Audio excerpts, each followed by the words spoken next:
Good morning.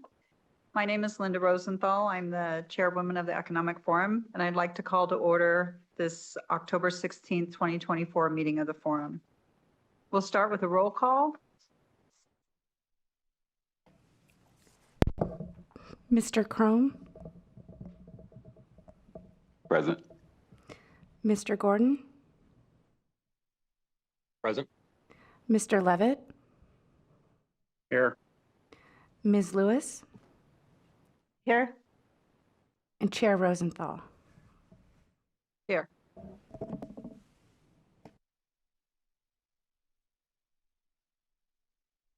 We'll next move to agenda item number 2, which is public comment. Is there anybody here in the Las Vegas location who would like to make a public comment? How about up in Carson City? Anybody who'd like to make public comment? Okay. With that, I'd like to ask the BPS staff if anyone has called in that would like to make public comment. Thank you, Chair. The public line is open and working, but there are no callers to provide comment at this time. Thank you very much. Just a few opening remarks. As I mentioned, my name is Linda Rosenthal. I'm the chair of the Economic Forum. I would like to welcome the members, the presenters, staff, and any members of the public to our October 16th meeting of the forum.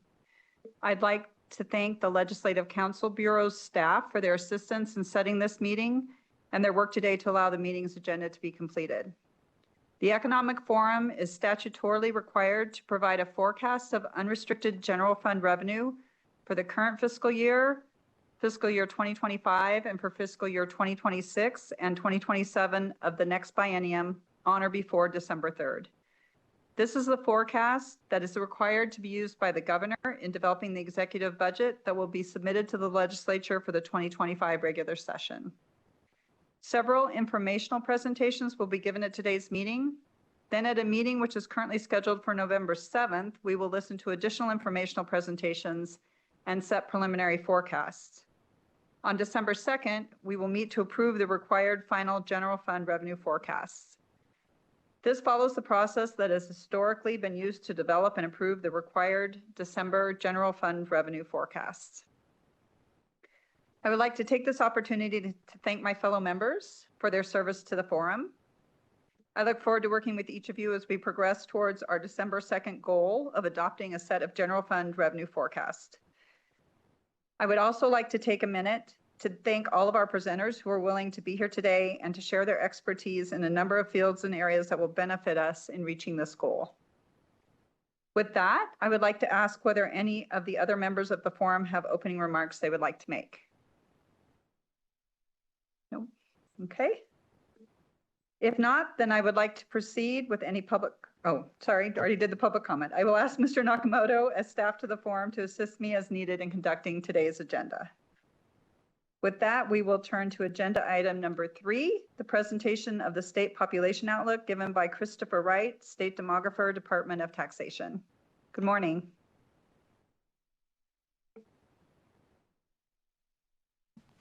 Good morning.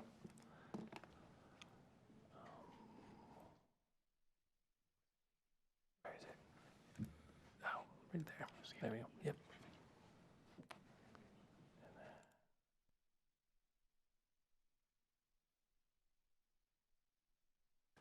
Good morning, Christopher Wright, State Demographer for the record. To begin, I'm going to talk today about birth rates, demographic characteristics, and population projections. To begin, I'm going to start with U.S. birth rates. In 2023, the fertility rate in the United States dropped to its lowest level in over a century. Approximately 3.6 million babies were born, resulting in 54.4 live births for every 1,000 women aged 15 to 44. This is a significant decline, especially considering the fluctuations observed during the COVID-19 pandemic. Initially, we saw a steep plunge in birth rates during the early months of the pandemic. Although rates have somewhat stabilized since then, we're still seeing a 3% drop from 2022 to 2023. An interesting aspect of this trend is the record low in teen birth rates. In 2023, the rate fell to just 13.2 births per 1,000 females aged 15 to 19, marking a staggering 79% decrease since its peak in 1991. At the same time, we are seeing a significant shift toward older mothers. The highest birth rates are now among women aged 30 to 34, with even slight increases in birth rates for women aged 40 and older. This trend indicates a societal shift, with many women choosing to delay to start a family until they feel more financially and emotionally ready. With that context, we're going to turn to our focus to Nevada. In Nevada, we see that total births increased from about 29,732 in 2000 to approximately 31,514 in 2023. Clark County remains the largest contributor to this growth, with births rising from 21,560 to 23,646 over the same period. However, it's important to note that areas like Washoe County and Carson City have experienced fluctuations and even declines in recent years. Nevada has experienced a notable decline in birth rates over the past 2 decades, falling from about 69.5 in 2000 to 47.2 in 2023. Initially, counties like Elko and Humboldt saw increases peaking around 2008 and 2010. However, following these peaks, Clark and Washoe County faced significant declines, with Clark's rate dropping from 78.5 in 2006 to 47.6 by 2023. There's considerable variability among counties. Humboldt has remained stable, while Douglas has sharply declined from 57 in 2010 to 32.9 in 2023. Let's see here. Transitioning from birth rates, let's look at the natural population increases, which is births minus deaths. From 2010 to 2023, Nevada saw fluctuating natural population increases. The state peaked in growth in 2010, experienced a sharp decline in 2020, and then rebounded in 2023. Clark and Washoe counties showed significant increases during this time, while counties like Churchill, Douglas, and Nye faced consistent declines. Smaller counties exhibited stability or minimal changes, but many areas have struggled with population stability since before 2020. Now let's analyze domestic migration trends. When we analyze domestic migration using IRS data, we observe that a net decrease in economic migration from 2020 to 2021 compared to 2021 to 2022 resulted in a total loss of 4,506 residents. Clark County saw a drop of 886 residents, while Washoe County saw a more significant decrease of 1,801. In contrast, some counties like Lander, Lyon, and Story reported modest gains, and this overall trend suggests while urban areas like Clark and Washoe are still gaining residents, they're also facing challenges that could hinder future population growth. Insights from moving companies add another layer to our understanding of migration trends. For instance, Nevada recently rose from number 13 to number 11 in the U-Haul Growth Index, indicating a higher volume of inbound moves. However, reports from United Van Lines suggest that Nevada is now classified as a balanced state, with nearly equal numbers of residents moving in and out.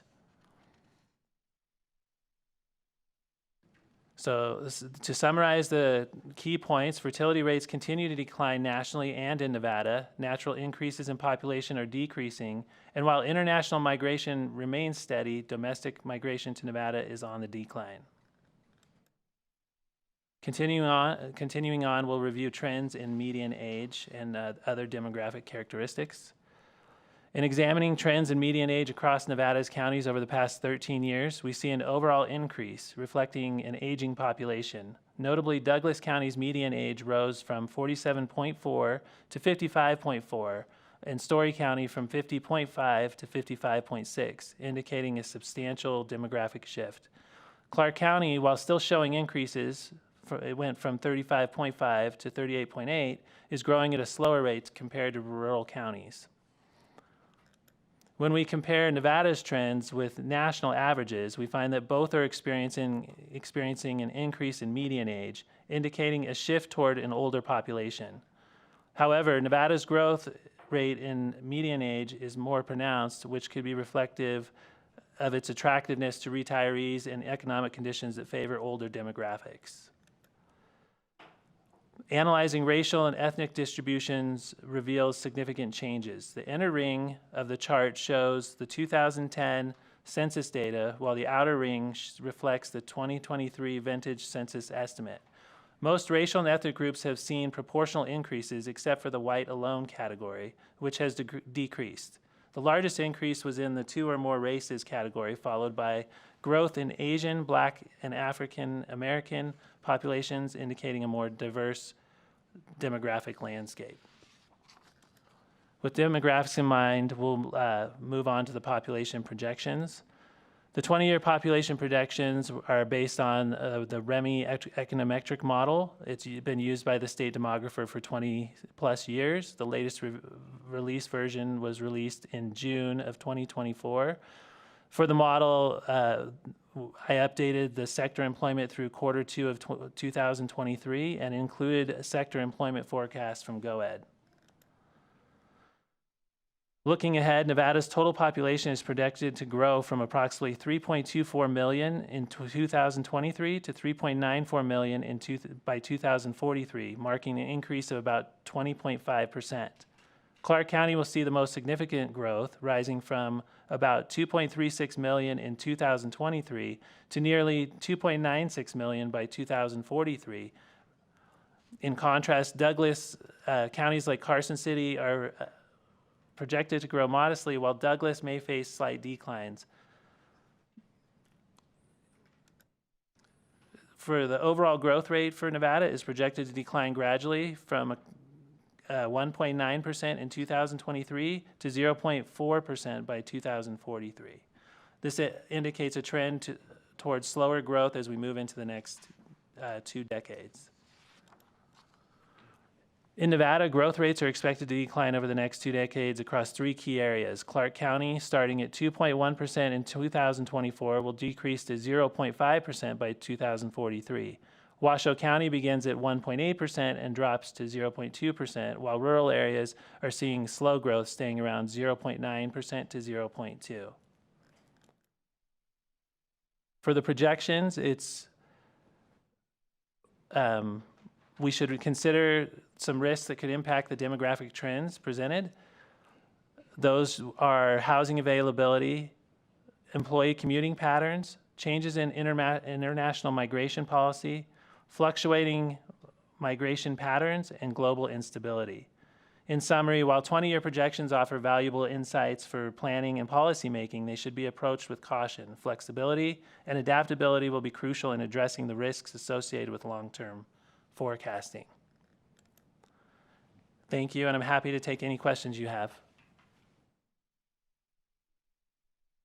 Thank you. Any questions? Board members?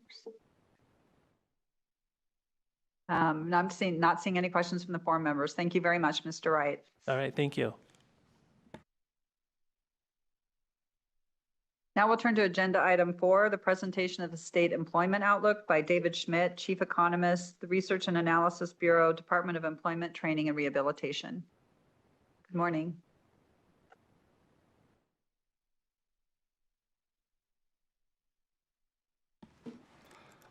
Good morning, and thank you for the opportunity to present today.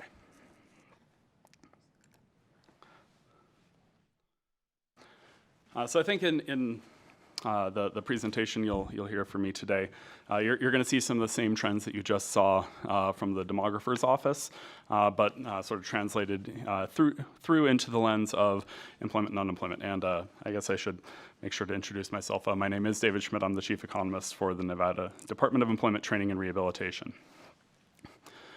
Through August, which is the most recent data we have available today, we will have data through September made public tomorrow, so bear that in mind as you see some of these numbers. Our employment growth rate so far this year has been in the range of about 3 to 3.5%. In January, it was a little higher at 3.7, but we've been in this fairly narrow band for pretty much the whole year.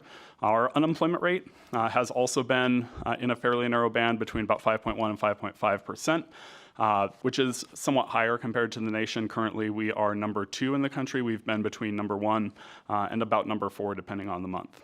Our labor force participation rate, the share of the population 16 or older that's not institutionalized and not in the military, has been very steady. It was 62.8% month in January and February, and has been 62.7% ever since.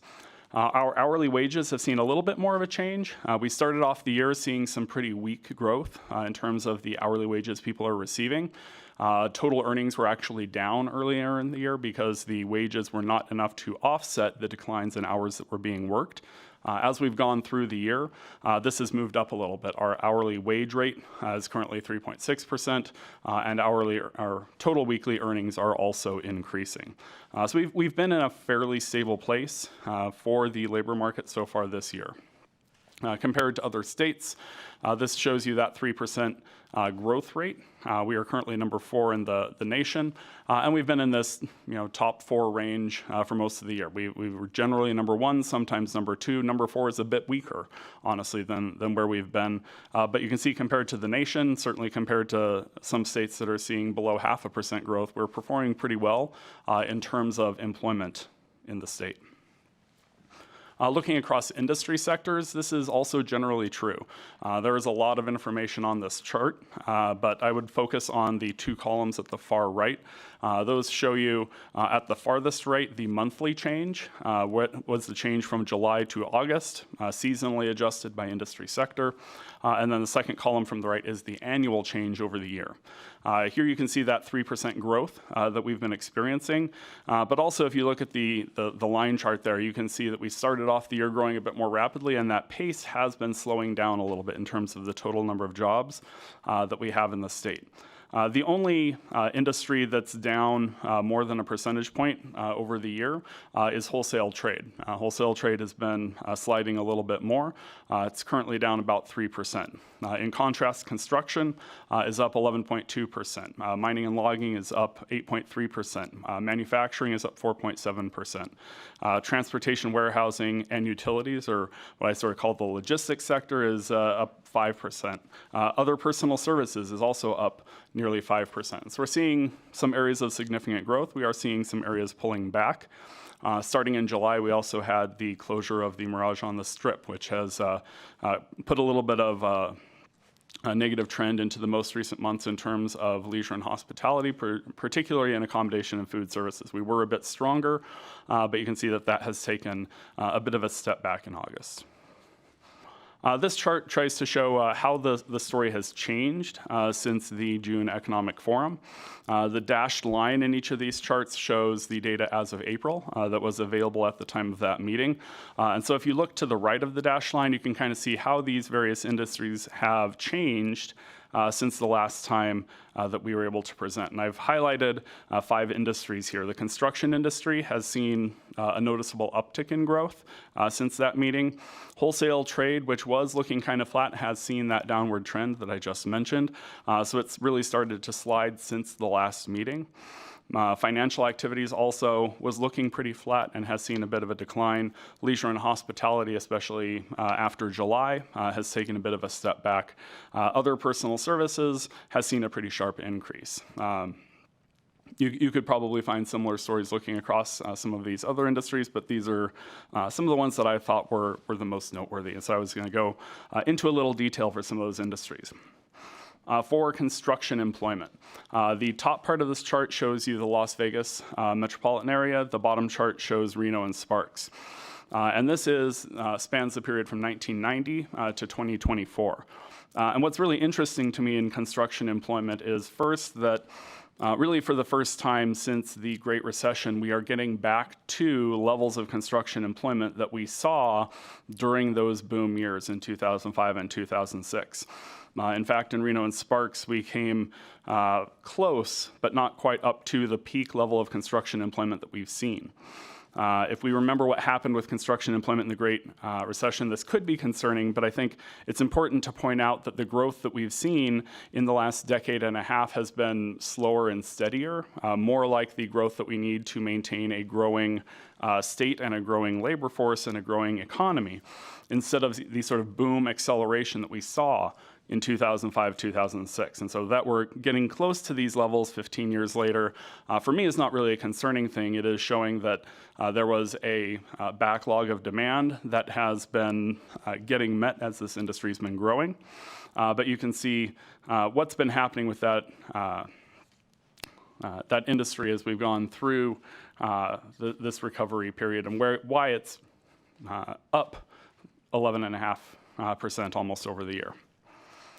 This chart shows you manufacturing employment, and here we're looking at the total change in employment since December of 2019 compared to other states on the left, and the change in the share of manufacturing employment as a share of all employment in Nevada. And I like to point out that in both of these categories, Nevada is #1, both looking at pre-recession until now, as well as the change in this industry over the last 10 years.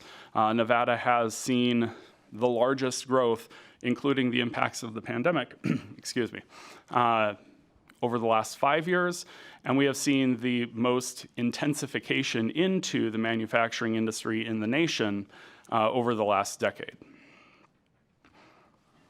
As you look at trade, transportation, utilities, and I put this in here in part because of the impact on wholesale trade. Some of the questions that we'll get at these kinds of presentations is, what can you tell me about the details and the makeup of the industry? And so I have a couple examples here. This looks at industries whose NAICS code begins with a 4, which is wholesale trade, retail trade, transportation, and utilities. On the left, 44 and 45, that is the retail trade industry. On the right, you have 42, which is wholesale trade, and then 48, 49 are the transportation, and then warehousing and storage industries. The color shows you the relative level of wages being paid in each industry within the scope of this chart. And so wholesale trade, the fact that it's down is perhaps a little bit more significant because of these sectors. It's also the broad industry that pays the highest level of wages. Within retail, wages tend to be a little bit lower. Within the warehousing industry, wages tend to be a little bit lower. Within transportation, those wages tend to be a little bit higher, and wholesale trade tends to have the highest wages within this particular industry. There's a lot of numbers I won't read, but if you look at the details for each box, you can see the average weekly wage, the change in the average weekly wage, the level of employment, the change in employment, and the detailed industry name. Similarly, another industry that's always a little bit hard to quantify is that other services category, which has seen a lot of growth since the June forum. Other services includes a lot of different things. There's personal care services and automotive mechanics are two of the biggest pieces, but there's a lot of very interesting things to dig into in here. In general, I would say if you're looking for what's going on with the other personal services category, though, looking at personal care services that are sort of like a home health aide, but not with the same level of medical focus. It's more like a living assistant, as well as automotive repair and maintenance. Other personal services include things like cosmetologists or barbers or other services for individuals, as well as there's some level of laundry, dry cleaning, groundskeeping, and related repair occupations within this overall industry sector. Taking a look at the changes in wages and earnings.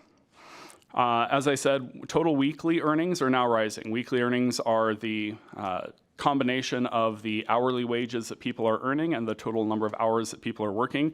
Earlier in this year, we were a little bit negative. Now we're up 2.1% over the last year. On average over the last 3 months, because I want to smooth this series out because it can be a little noisy. That ranks 39th out of 51 states. Our hourly wages are actually increasing at a faster pace. We're right at the national average at number 25 out of 51 states, growing by 3.6%.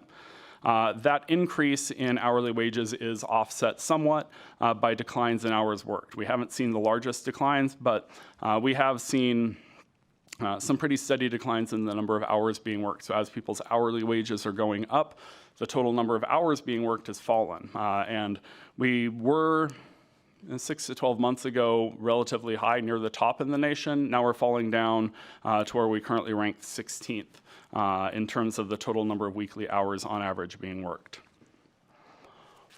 Shifting from employment to unemployment, as I mentioned, our unemployment rate is relatively high compared to other states. I would still say 5.5% is not high by historical standards, but it is somewhat elevated compared to a 4.5% to 5% estimate of full employment levels. Certainly there are states with incredibly low unemployment rates, getting down as low as 2% in South Dakota. One of the questions I've often been asked to explain is how is it that we have been leading the nation in employment growth and also leading the nation in unemployment? I would like to say I think the two are actually more related than you might think at first, because if you are South Dakota, if you have 2% unemployment, it is much more challenging for employers to find workers, and so the cost of expanding and growing is higher. With somewhat higher unemployment, there is a larger pool of available workers that I think has helped to sustain the employment growth that we have been experiencing, especially over the last couple of years. The composition of employment that we see is such that most employment in Nevada, as well as in other states, is under 14 weeks. And so this is one of the alternative measures of labor underutilization that the U.S. Bureau of Labor Statistics produces. You can look at total unemployment by the classical definition, which is U3. There's also some more restrictive definitions. U1 is only people who are unemployed 15 weeks or more. U2 is only people who are unemployed due to job loss. And I like to take that and compare it to the standard measure to get this breakout, which is unemployed 15 weeks or more on the horizontal axis, and then unemployed 14 weeks or less on the vertical axis. And so you can sort of see where we stand and what the average relationship is. And Nevada does not have the highest rates of longer-term 15-week plus unemployment. We are closer to the top in terms of our short-term under 14-week rate of unemployment. And this makes sense because a lot of our unemployment has been driven more by people entering the labor force or re-entering the labor force, not by people losing their job. And so it's people sort of on the pathway toward employment, moving from outside the labor force into job search and then into employment. And so we see this also if we look at the cause for unemployment, that U2 rate and U3 minus U2. Most of our unemployment is not due to job loss, it's for other reasons, particularly leaving work, entering the labor force, re-entering the labor force. Second highest level of non-job loss unemployment in the country, next to Kentucky. There are a number of states that do have the larger share of their unemployment coming because of job loss. If you look at how that's changed and emerged over the last year, you can see in the bottom right here, these four quadrants are, have you seen increase or decrease in job loss unemployment, which is the bottom two charts if you have seen an increase, or an increase in not job loss unemployment, which is the two right charts. Nevada's in the upper left quadrant. We've seen a decrease in both of those measures over the last year. But down at the lower right, you can see there's a number of states that are seeing that increase in both. And then in the bottom left, a number of states that are also seeing an increase in job loss related unemployment. This is something that I'm trying to keep a closer eye on, because in a recession, what you see across all of the states is that job loss component of unemployment in particular is what drives up the unemployment rate in a recession. First, you see an increase in unemployment due to job loss. Then as the pain of the recession starts to fade and people re-enter the labor market looking for work, you start to see an increase in that non-job loss unemployment. And then as the recovery unfolds, you tend to see declines in both of those rates and you move back toward the bottom left. And so it's sort of a large counterclockwise circle. And so looking for increases in job loss related unemployment is one of the things that I'm looking forward to see how the economy is unfolding. Taking a look at unemployment as it relates to the unemployment insurance program. Also, a lot of numbers on this chart. The ones that I most focus on are the average duration of benefits and the exhaustion rate, because this tells us of those people who file for unemployment, which is roughly 1 out of 4 people who are unemployed, how long are they searching for work? What is the number of weeks that they are claiming, and how many of them go through their entire entitlement and then run out of money without exiting the program?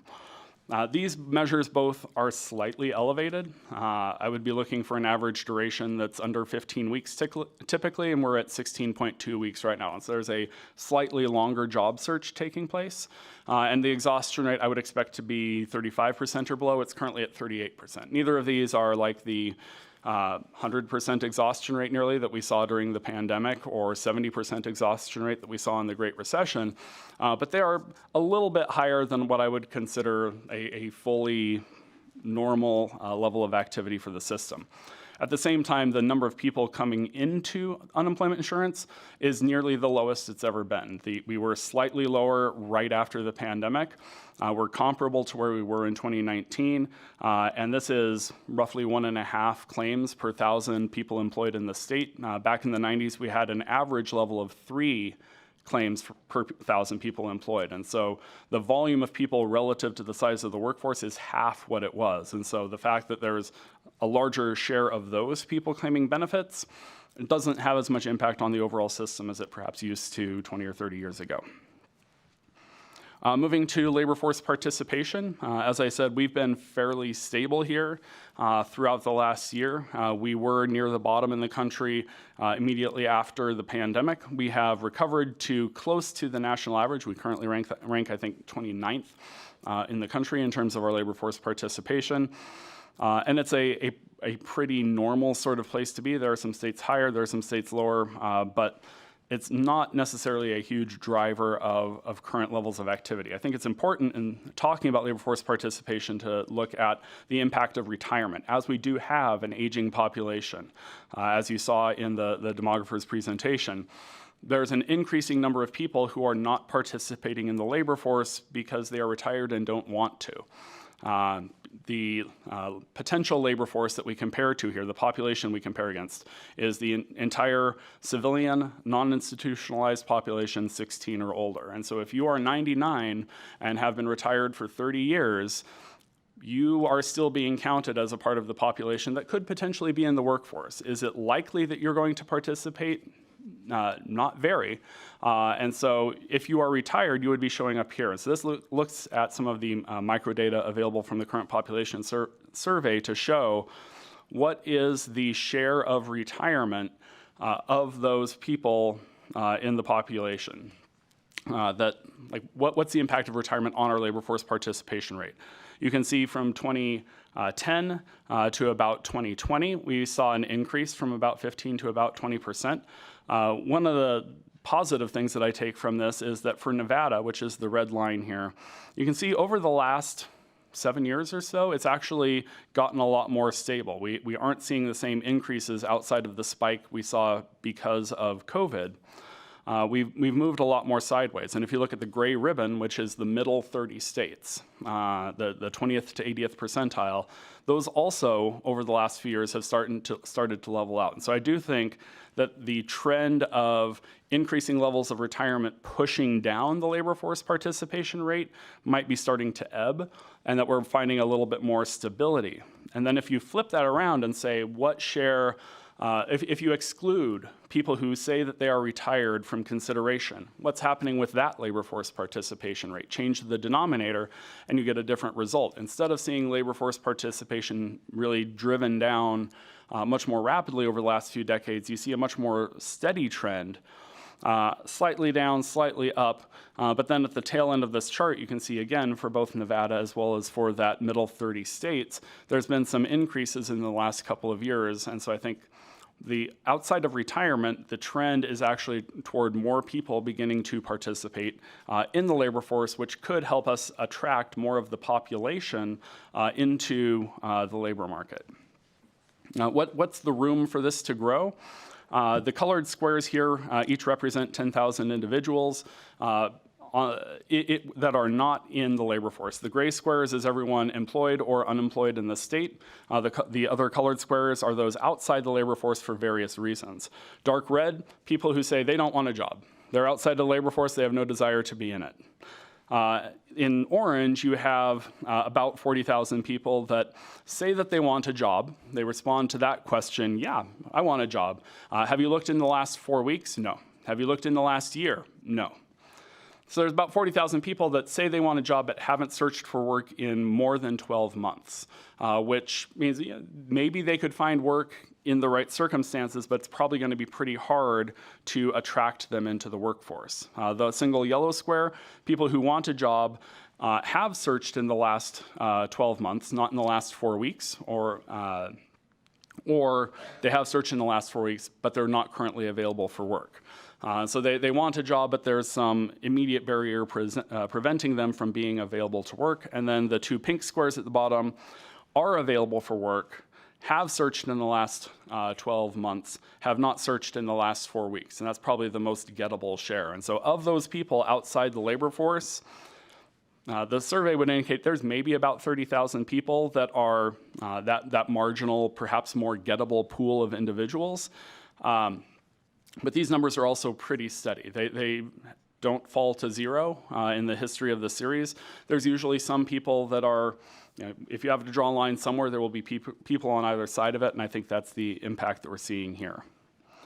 And then to take a look ahead, what things are coming down the pipe. These are our current employment levels, the annual change that we're currently experiencing. The first gray column is our 10-year 2022 to 2032 long-term projected growth rate. This is the annual rate for a projection that's really a 10-year projection and is made with 10 years in mind, thinking that that will likely include a full business cycle in the scope of the projection. And so it's not, we expect every year to be at 1.3%, but rather over the next 10 years, we expect the average rate to be 1.3% for total non-farm employment. And then for context, about a month and a half ago, the BLS released their 10-year projections for 2023 to 2033. And so slightly different years. Their growth rates in that extra year have actually slowed a little bit more. The 10-year projection went from 0.5 to 0.4% on average. So over the next 10 years, we do expect growth to be slower. This is because growth in employment comes from one of two places. You are either employing an increasing share of the existing population that you have, or your population is growing and you are maintaining a steady share of employment. You could, of course, be doing both things, but I think the demographer's presentation was very helpful for me to kind of confirm my thoughts here to see as our population growth is expected to slow, that should have impacts on our employment rate because we will have a smaller share of new workers naturally entering the workforce. And if we are close to normal in terms of our labor force participation rate, that's the only other place that we would be attracting workers from. And so long-term constraints on growth, population growth is certainly at or near the top of the list in terms of what might we expect over the next decade. So as you're thinking about what might we expect to see during the term of the forecast cycle for the forum, I would say probably something in between that long-term projection and the current levels of growth that we're experiencing is sort of a reasonable place to be thinking about where we might end up. And then finally, some considerations for our outlook. This is also a slide that we presented in June, just sort of thinking about how has this changed over the last several months.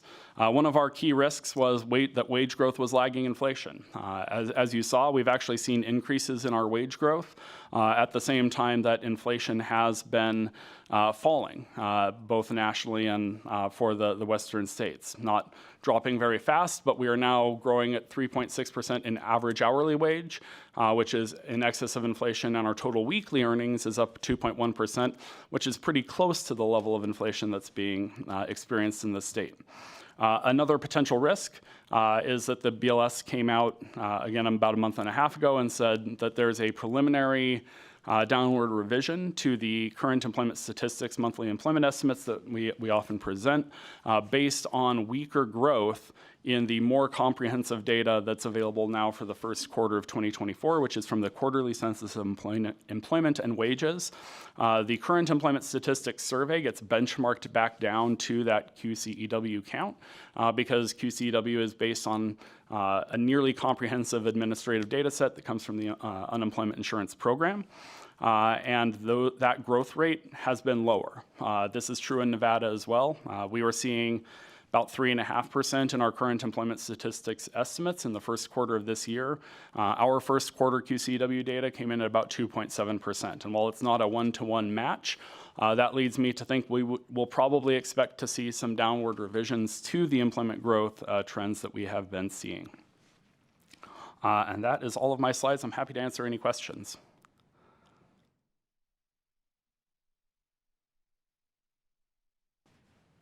Thank you, Chair Rosenthal. Thank you, Mr. Schmidt, for the overview. I was particularly appreciative of you giving a little bit of color around the fact that we are one of the fastest growing job markets in the country, yet at the same time we have one of the highest unemployment rates overall. And so that dichotomy, the sort of the color that you provided was particularly helpful.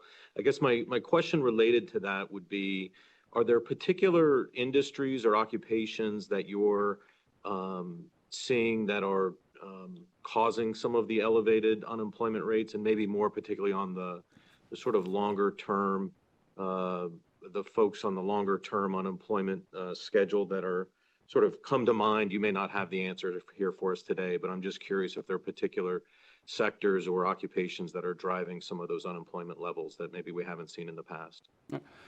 Thank you very much for the question, David Schmidt again for the record. So for the scope of total unemployment, that's a little bit trickier to answer, but I have actually been looking recently at trends in unemployment insurance claims. And so the caveat there is unemployment insurance claims are only about a quarter of total unemployment, but it's about half of the total job loss related unemployment, the other half being those new entrants into the workforce that don't really have an industry or occupation component to it. So looking at people who are on the unemployment insurance program, we haven't really seen any industries that are unusually high in terms of their overall layoff activity. And so we recently started pulling data to track employers that have 10 or more initial claims, which is people entering unemployment for any particular week, and then aggregating that by industry. And really, the sources of claims are the areas that tend to be normal sources of claims. The construction industry tends to have very high levels of claims because it is more project-based. You come in, you do a job, you might claim for a few weeks, you go on to the next job. And so because there's a higher flow of individuals through, they are typically a pretty high source of claims. The professional and business services industry in general, and especially administrative support industry, because it includes temporary help, same kind of thing. You have people that will be on a contract, on an assignment, and then they'll come back in and they'll file a claim, and they will be through the system more frequently. The leisure and hospitality industry, the biggest difference that we saw there is in the last few months, there was an increase in unemployment claims for people that weren't sort of regularly in and out of the system. And so as you have some businesses that have closed, the level of claims that you see from that has spiked up a little bit, but is falling back off pretty quickly. But there aren't any industries that are showing unusually high levels of activity coming in there. And so most of the trends that we've been seeing are the normal sorts of activity that we would expect. I think part of the answer for why might the duration be increasing a little bit could be the tension of what's the average level of pay. Because as we've seen somewhat softening employment growth, it's fallen from mid 3% to 3% range. We've also at the same time seen wages increase. And the naive model of labor supply and demand would be confused by this, because you expect if the labor market gets softer, the price of labor goes down, and instead we're seeing wages increasing. And so I think there might be some still shaking out of what are the wages that people are expecting. Are they holding out for a higher wage a little bit longer? And that's why the price or the hourly wage is going up, even though the duration of employment is increasing just a little bit. This is mostly speculative on my part. I don't have really hard data to support it, but I'm not seeing unemployment going up and wages coming down because employers find it easy to attract workers. I still hear very much, how can I find workers? How can I attract people? How can I get people in at the same time that we're seeing this slightly increasing duration of unemployment? And so I think just challenges in the right worker getting the wage that they expect for the right employer paying a wage that they expect. And the challenge, of matching those criteria is where I think some of that increasing unemployment duration is coming from. That's great. Very helpful. Thank you for the feedback.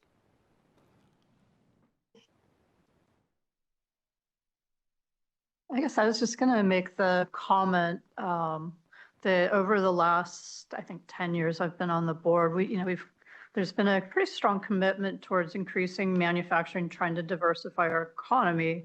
And this is kind of this report is somewhat proof in the pudding that we are making some strides towards that and seeing the manufacturing going up, and seeing the growth versus the rest of the states. It's just kind of a solid, it's a lot of work, but it is kind of working now. And so I think we'll start seeing that continue to grow. And I think that'll make a good impact on our state.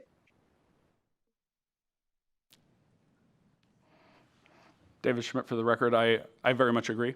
And I would highlight in the manufacturing charts, the growth since 2019, I think is a particularly strong story for the state because you have to remember, December of 2019 as a basis for comparison is after the Tesla Panasonic Gigafactory opened. So that's not including the huge surge in manufacturing jobs we saw as a result of that endeavor. This is manufacturing growth since then. And that we're still leading the nation in terms of the pace of growth for manufacturing since that point in time, I think is a particularly strong story. Thank you very much. Okay, that concludes agenda item 4. We'll move on to agenda item 5, which is a presentation on personal income and wages in relation to population, employment, and inflation on a national level and for the state of Nevada. And I believe this presentation will be by Susanna Powers.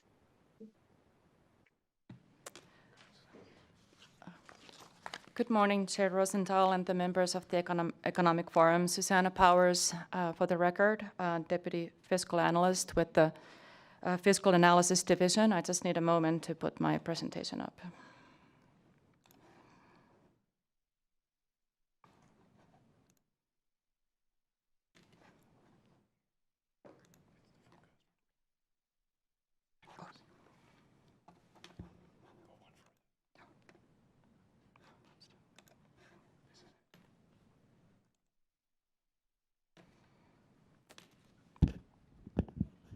I think I'm ready. All right, so this agenda item includes a staff presentation on trends in personal income and wages in relation to population, employment, and inflation. The presentation starts on page 53 of your packet. The first 5 slides overlap with the employment and population outlook just presented by Mr. Smith and the demographer. So I will focus more on income and wages, nominal and inflation adjusted, and how Nevada compares to the national average. I will start with inflation and pick up from slide 6, which is on page 60 of your packet.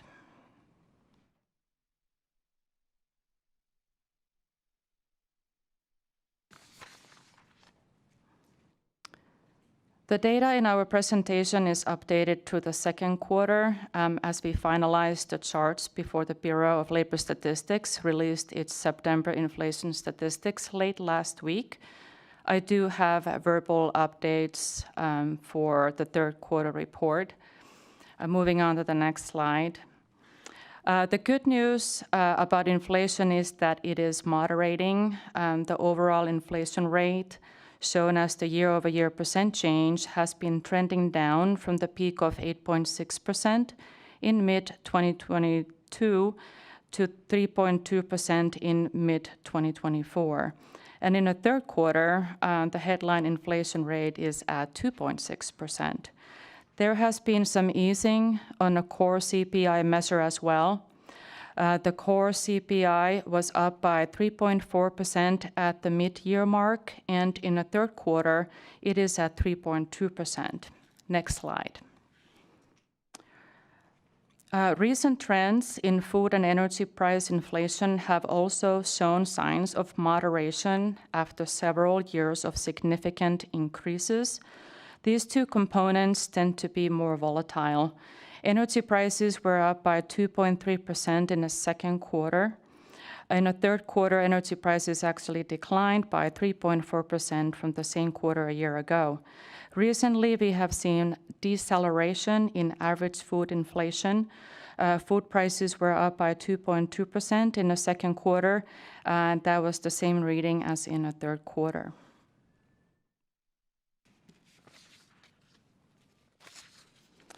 Slide 9 on page 63 of your packet switches gears to personal income in the U.S.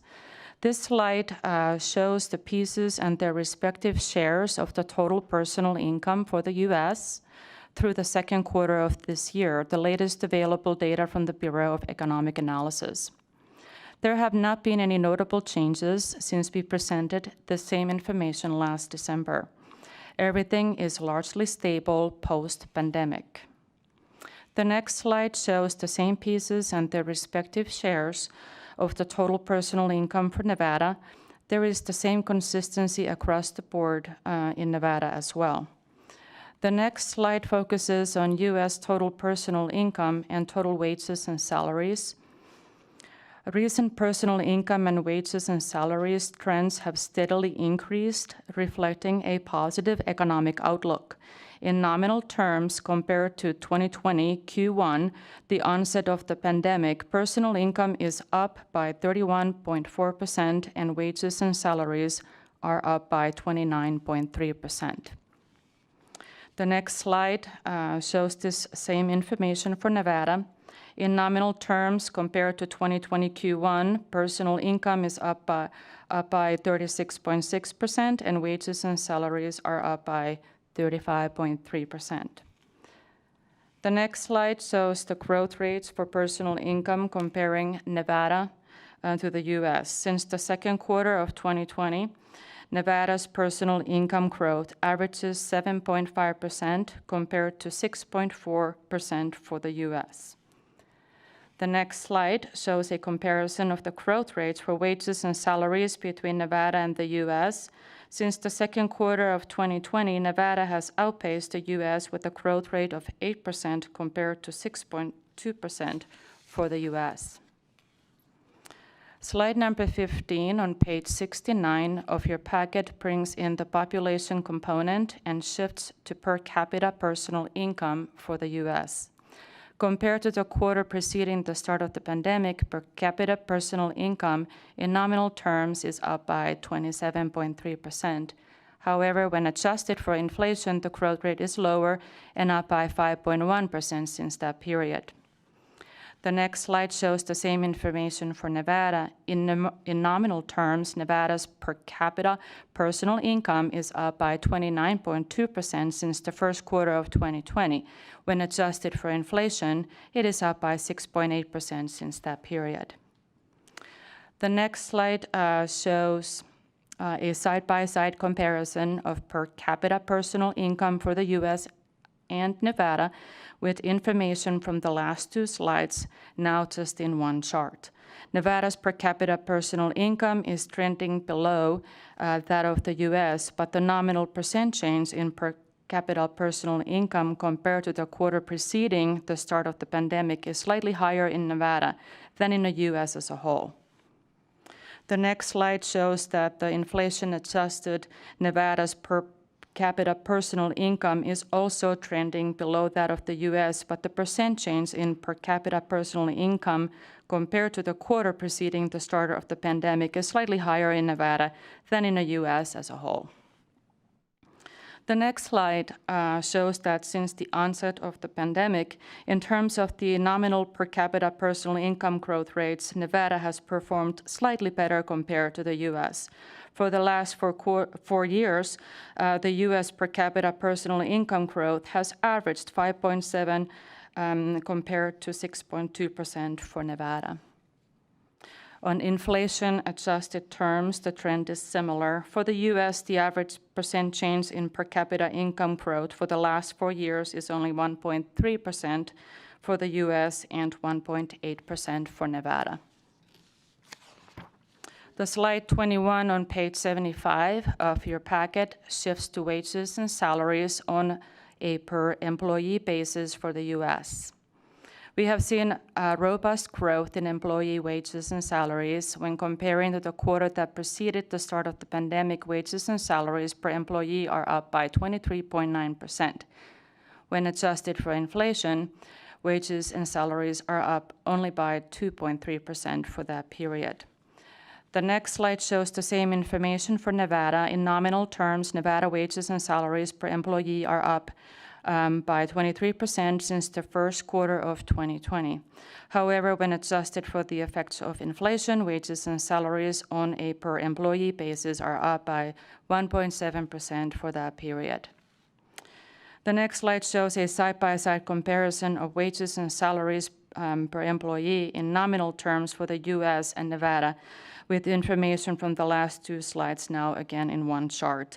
It is interesting to note that the widening gap between the US and Nevada that occurred after the Great Recession has never narrowed. The next slide shows a side-by-side comparison of wages and salaries per employee on inflation-adjusted terms for the US and Nevada. On an inflation-adjusted basis, the percent change in per employee wages and salaries in Nevada since the pre-pandemic peak is below that of the US. The next slide summarizes the nominal growth rates of wages and salaries per employee for the past 4 years. In terms of wages and salaries per employee growth rates, Nevada is very comparable to the US. The next slide shows that on inflation-adjusted basis for the last 4 years, wages and salaries per employee grew only by 0.7% for the US and by 0.8% for Nevada. Slide 27 on page 81 of your packet shifts to the median household income for the US and Nevada between 2000 and 2023. Nevada's median household income trailed below that of the US after 2011 for a long period, briefly reversing that trend in 2019, but then falling again below the US level in 2020. Since then, the median household income in Nevada has steadily increased, climbing slightly above that of the US last year. Next slide. Here on inflation-adjusted terms, household median incomes are still worse off when we compare the most recent data to the pre-pandemic peak. When adjusted for inflation, the US median household income fell by 1.6% between 2019 and 2023. The Nevada median household income declined by 3.8%. Although this is not good news, they are improved statistics compared to the last time this was presented to this body when we were comparing the data between 2019 and 2022. The next slide is a summary of the US versus Nevada comparison in terms of the nominal growth rates just highlighted earlier. And the slide after that is a summary of the US and Nevada comparisons in terms of inflation-adjusted growth rates just highlighted earlier. Slide 31 on page 85 of your packet shows Nevada General Fund revenue divided by the personal income of Nevada residents in thousands of dollars.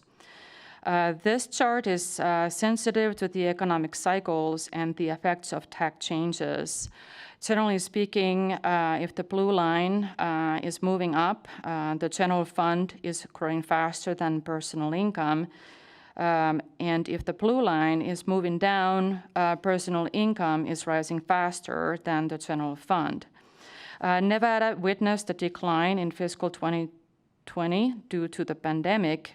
There was a slight rebound in fiscal 2021 that was followed by a robust increase in fiscal 2022. A slight increase in fiscal 23, and then really no real change in fiscal 24. The last slide shows how the general fund and personal income growth rates have performed over time. The first observation is that the trend between the two series tends to move together. Obviously, the state's general fund receives a large portion of revenue from sources that are supported by personal income. The second observation is that while our state had record growth in tax revenue collections in fiscal 2022, compared with pre-pandemic growth trends, that peak in the general fund growth rate represented by the blue line did not surpass the peak of fiscal year 2004 that followed the 2003 legislative session when major changes were made to taxes. This completes my presentation, and I'm ready for any questions you may have. Thank you. Any questions? Ms. Powers, I have a question. You had mentioned that the gap between Nevada and the U.S. since the recession back in 2008, 2009 has not recovered, right? It's remained pretty steady. Do you attribute that to the diversification of the labor sectors and that construction is contributing less to the overall economy and maybe some lower wage industries, while diversification is a great thing, have impacted that? Or is there some other explanation for why you think that that gap has remained? For the record, Susanna Powers with the Fiscal Division. Chair Rosenthal, a great question. I do not really have any more insight to that. I think I would agree with your assessment that that's probably a reason, but there might be obviously other factors that are contributing, but I cannot really think of anything on the top of my head. Great. I don't see any other questions from the forum. Thank you very much. Thank you, Chair Rosenthal. Next, we're going to shift gears a little bit and look at tourism and convention business in the state. So we have a presentation on the current status and outlook for the tourist and convention trade show market in Nevada. And we have three presenters. We have Mr. Steve Hill, CEO and President of the Las Vegas Convention and Visitors Authority, Mike Largueta, President and CEO of the Reno Sparks Convention and Visitors Authority, and Rafael Villanueva, the CEO, Division of Tourism, Department of Tourism and Cultural Affairs. Welcome.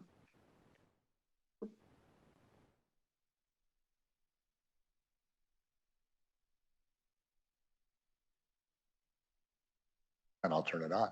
I might help more than sliding over. Good morning, Madam Chair, members of the forum. My name is Steve Hill. I am the CEO of the Las Vegas Convention and Visitors Authority. Thank you for the opportunity to be with you today.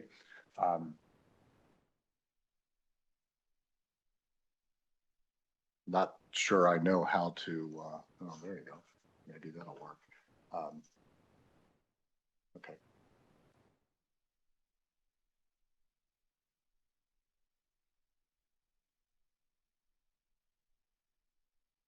Okay. Great. We'll start now. The presentation I have today kind of follows some themes, I think. One is that the downs and then the ups that are so significant in magnitude for the industry have calmed down. We are back beyond the pandemic. The trends in the industry are calmer than they were, and the industry is doing exceptionally well. We have some opportunity that I'll talk a little bit about in terms of the number of visitors, the occupancy in the destination, We have not recovered to where we were prior to the pandemic there, but from a financial standpoint, we are setting records on an every year basis. As we have budgeted for the LVCVA, which kind of mirrors how the destination, certainly mirrors at some level how the destination is performing, we have gone into each of the last couple of years feeling like if we could have last year again this year, that'd be great. And then it's a little better and kind of meaningfully better. We have done that again this year. Budgeted for our revenue, which is largely an increment of the room tax, down a little bit from fiscal year 24. That's largely because we will not have a Super Bowl in this fiscal year, and we will have the second Formula One race rather than the first Formula One race, with a little bit different demand between the first one ever and then the next one. And we have compensated for that. Thought, again, if we could have last year with just those differences this year, that'd be a fantastic year. In the first 3 months, our revenue in the quirks of government accounting starts June 1st, where our cost for this fiscal year starts July 1st. But from June, July, August, the look that we know now, we are pretty materially ahead of what we had budgeted, 8% better than what we had budgeted. So we are on a pace in the first 3 months of this fiscal year to be ahead of what was very much a record fiscal year 24. Consumers are, we feel, kind of pausing, waiting on the election. The more modest visitors to Las Vegas in terms of their pocketbook are showing some signs of weaknesses and concern as we move forward. But travel remains a priority and a disproportionate priority compared to what it was prior to the pandemic. And so we still see Las Vegas outperforming the nation and travel outperforming what it did in the past. As I said, well, I'm going to go through a few records that we've set from a financial standpoint. Visitor spend has reached a record. You can see that in comparison to calendar year 19 and calendar year 23, we've gone from $37 billion to $51 billion, 15% year-over-year gain. That gain is continuing, but it's moderating as we move into fiscal year 24, which is up 2.5% so far over fiscal year 23. You know that we have set gaming revenue records over the past number of years. We'll show you a little bit of information as it relates to the gaming budget per visitor a little later in this, but we continue to set records there. RevPAR, which is what we pay the most attention to at the LVCVA, which obviously combines occupancy with average daily rate, setting records, 10% record in fiscal year 24. That continues to improve as we look into fiscal year 25. The gray bars on the bottom are the national average, so we are overperforming versus the rest of the country in that area. Our general fund revenue I described to you. Our budget this year was $360 million, which is partially the adjustment we made and partially the timing of when we submitted that judgment, as we did not have full information for fiscal year 24 when we submitted that to the state in April of this year. We finished the year stronger than we had anticipated and are starting this year stronger than we had anticipated. You can see the occupancy comparison. We've got fiscal year 19 on this chart, which is at 88.4%. We peaked a couple of years prior to that right at 90%. We have recovered to that 83.5% range and are relatively flat at this point at that number. We see that as an opportunity, and we think there's 5% occupancy, which is a significant number of visitors to be able to move forward. And are working to try and make that happen. We'll talk a little bit in a minute about where specifically in those segments we see that opportunity. And then an ADR comparison that kind of mirrors what I talked about earlier. This is just a different way of looking at our visitation. We got nearly back to 41 million visitors in calendar year 23. As we look at 2024 year to date, we are almost back, nearly back to that 42.5 million, not quite there yet. Convention attendance remains about 10% lower than what it was prior to the pandemic. Frankly, we think this has recovered as much as a natural recovery is going to take place. We think we can grow this number, but it's going to take a sales effort. It is not waiting for others to return who have not yet returned. And what we've seen are really two things here. There is a significant overlap between international visitation and meeting visitation. And so our meeting attendees, largely from Asia, have not returned, and we don't anticipate a jump in return from Asian visitation or Asian visitation as it relates to meetings. And we've also seen, as we've come out of the pandemic, larger companies basically saying, you know, instead of sending 40 people to that show, we'll send 32. And that's a trend and just a cost-cutting trend that we've seen across segments in the meeting industry.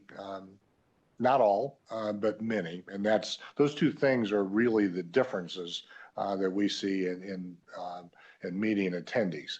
On the other hand, during the pandemic, we added 3.5 million square feet of meeting space to Las Vegas. Some of that's at our building, and that's net leasable meeting space. We're about 20% of that in our building, but Wynn added space, MGM added space, Caesars added space, Resorts World added space. I mean, there's just a lot of space that's been added. To put that in perspective, there was 11.5 million square feet of meeting space coming into the pandemic. There's now 15 million square feet of meeting space in Las Vegas. So we have ample room to accommodate new shows across the city. That is going to be helpful in growing this number. Our goal at the LVCVA is for that number to grow to in excess of 8 million meeting visitors. Countering that, we have not added 30% to our room count. We haven't added enough room count to allow meeting visitors to grow past 8 million, in particular if we keep those types of visitors in proportion to our other types of visitors. Another goal we have kind of internally is to drive demand that exceeds supply. And in some cases, we are doing that. The growth in sports and events, the desire to grow meetings, and the overperformance of leisure travelers are now at some level competing for rooms and driving the price of those rooms higher, which is our goal. But we're seeing some of the ramifications of that. There's a different way of looking at hotel occupancy, but you can see that it is, even into this year, relatively flat. Here's a series of just slides with some information on occupancy and some of the numbers in the destination. You can see midweek occupancy in 23 and then 24 and what it was in 2019. The same on the weekend occupancy in 23, 24, and in 2019. So we're trying to get back to that pink dotted line. As it relates to the national average, though, we continue to overperform. We have historically been 20 to 23 points above the U.S. average.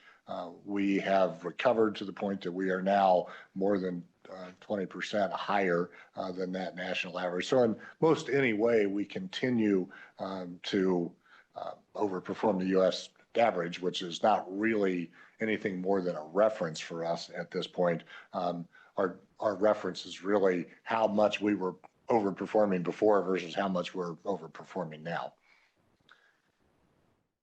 These ADR numbers are year-to-date numbers. They're slightly different than the numbers that you saw that were for calendar year 23 on pages 4 and 5. But we wanted to show you where we are with those numbers to date. And this is just a slide that shows the growth trend in these numbers and the volatility that we saw 3 and 4 and 5 years ago. All of that volatility is starting to level out. Gaming revenue again, just a history that you can see the significant jump that has taken place since the pandemic. We thought and still think that the fiscal stimulus that everyone across the country, or most everyone across the country, received from the federal government during the pandemic was a big part of that, in combination with the fact that there were fewer alternatives to spend that money during that time.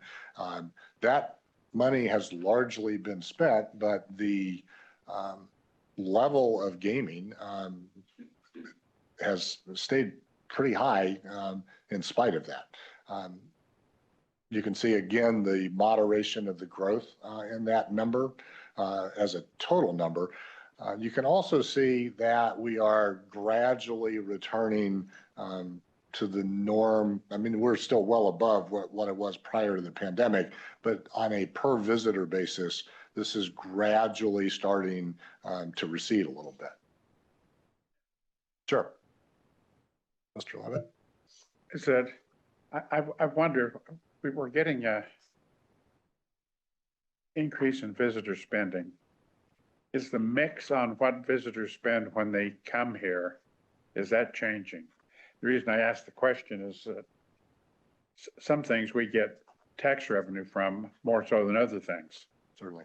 Particularly say like room tax is a big benefit to you, but for us in our job here, that's not part of our, if the revenue we're concerned about, gaming tax of course is, but is the mix changing? Are the higher room rates, would that cause a decrease in percentage relatively the amount they spend on gaming or other things? I'm just want the mix they spend. How would you interpret that?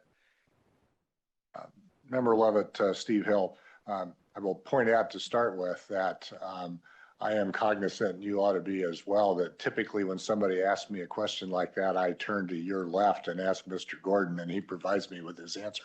You probably, Mr. Gordon, can answer that question better than I. Would you like to give that a try? Thank you, Mr. Hill. Appreciate that very much.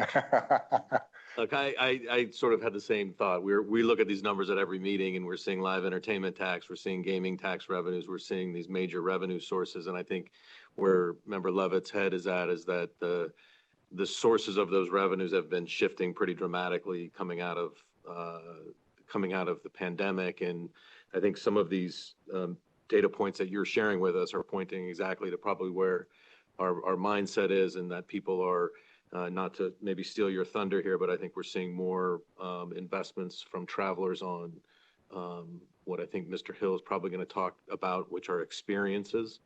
And so I think we've seen that over the last couple of years, and probably going to continue to see travelers investing in things that are a little bit different than maybe what they were 5 and 10 years ago. And some of those actually have greater tax revenue potential for the state general fund, which should be a benefit to the work that we're doing here. But yes, I think there's been a little bit of a shift, but even these pretty dramatic increases in room rates, we're at the same time seeing gaming spend at an all-time high. We're also seeing live entertainment spend at an all-time high. So I think it's changed the customer maybe that's coming to Las Vegas, a much higher end customer that's at least spending more money than they were. Is that fair? Thank you, Mr. Gordon. Briefing, I guess. Thank you. I would echo that. We are seeing some shifting, but we are also across the board seeing record spend.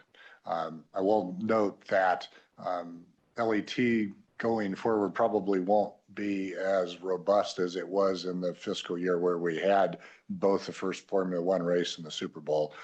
They were meaningful portions of that increase in the LET, and that's while we have goals of bringing events of that size to every year, there'll be some ups and downs as a result of that.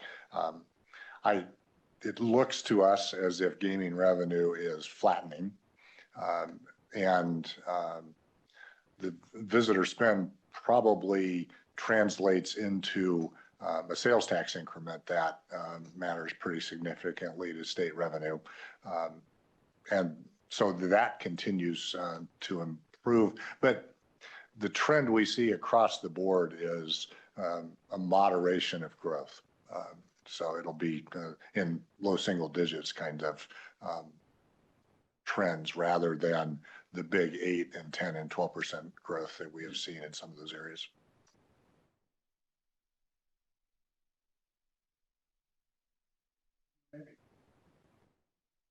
Maybe I'll ask a general question. And you know, we have to, in December, estimate revenues for the state for the next 2.5 years.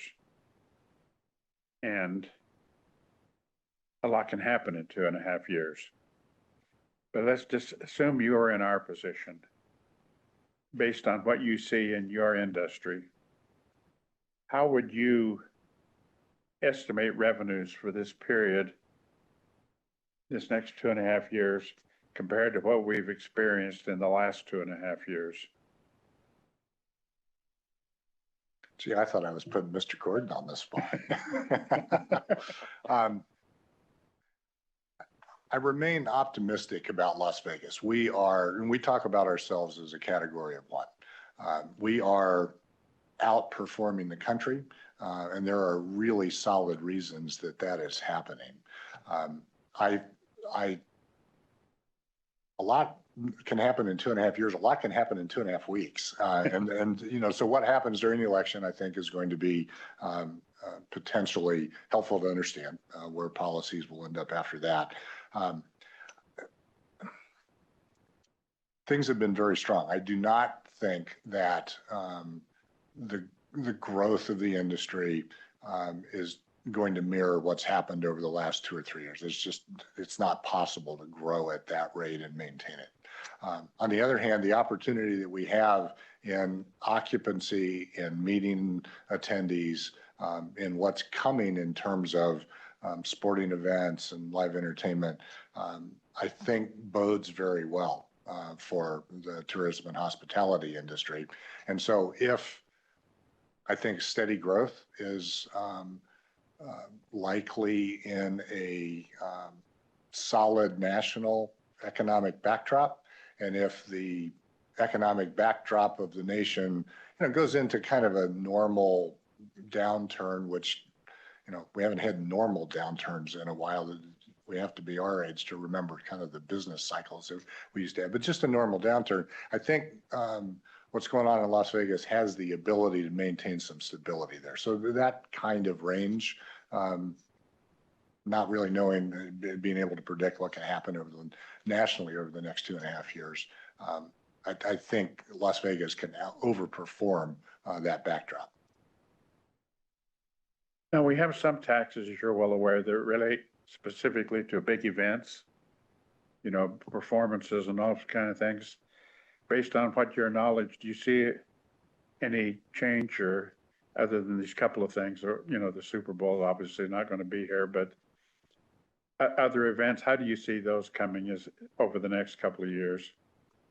Well, Mr. Crum can address this because, you know, what happens at Allegiant Stadium is a big driver of the economic impact of those events.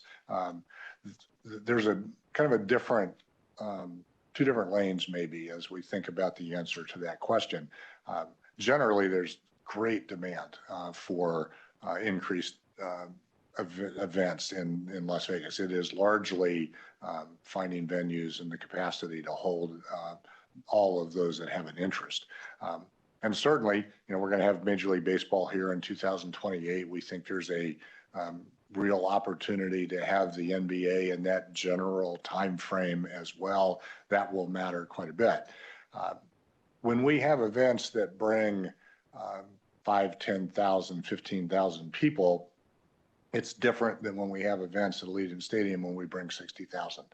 Those events create compression in the market, create a higher level of spend. They're very important to driving the revenue that the state receives. They all are, but there's an outsized effect because of the size of the events at Allegiant Stadium. And I think we're both seeing sustained and maybe growing demand for those events. But we're seeing that across the board. The promoters of those events are seeing the effect that Las Vegas has for them and want to participate with that. And so we're looking forward to more venues being available because there's more demand than we can supply right now. Is that? Yeah, I'd echo what Mr. Hills shared. Just across the board, not just Allegiant Stadium, but speaking specifically to Allegiant, yeah, we've seen a lot of growth, and I think your last point was the most salient in that promoters really want to participate. We see events. Rugby was a good example last year where they see the impact of having it here, growing their fan base here, but even from a viewership standpoint, broadcast, they saw a huge jump from there. So there's definitely more interest that we're seeing, for those larger events at Allegiant, I think across the other venues here in town. So I'd agree. Well, and to your Steve Hill, Member Chrome, to your point, Rugby tried us to see how it worked, and then turned around and signed a 4-year extension to that agreement. So they will open their season in Las Vegas, the Australian Rugby League, National Rugby League in Australia, every year here for the next 4 years in the first weekend of March, which is a fantastic time for us. So there's that continued demand.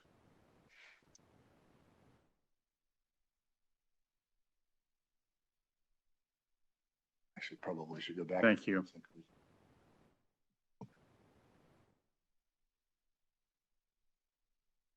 So year-over-year trends in gaming revenue, again, moderating.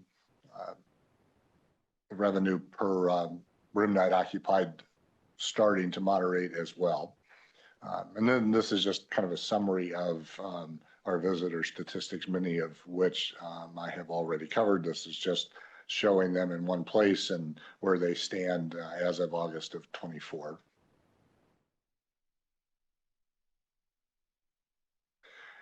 And then this is just an index for many of the things that we track versus where they were in 2019. For the most part, the things we count, such as visitors and occupancy, almost but not quite returned to 2019 numbers. And the financial aspects of what we count are all substantially past where we were in 2019. And then just a comparison between where we are, the top 25 markets in the U.S., which is really probably a better benchmark than the entire U.S., but we included the entire U.S. here as well. So you can see occupancy and ADR and RevPAR numbers, as well as the indices and how each of those study areas, whether that's Las Vegas or the U.S. or the top 25 markets, compared to where they were in 2019. And as you can see, again, financially, from an average daily rate or a revenue per available room, we are substantially past either of the comparisons between the U.S. and the top 25 markets. This is just a snapshot of international visitation. Canada and Mexico are typically about half of our international visitation. They almost perform like the 51st and 51st states in the U.S. They're obviously huge fans of Las Vegas, come all the time, and have recovered pretty significantly. Overseas is not quite as recovered. That's universal. It is certainly more weighted toward Asia than it is South America and Europe and Australia. But we're still down in the UK, and we are actually right now focused on trying to drive that back. The UK and Ireland are our biggest overseas market. We are putting some additional resources into driving the recovery there. We see opportunity there. And again, some of this is the overlap between international visitation and visitors who come for meetings.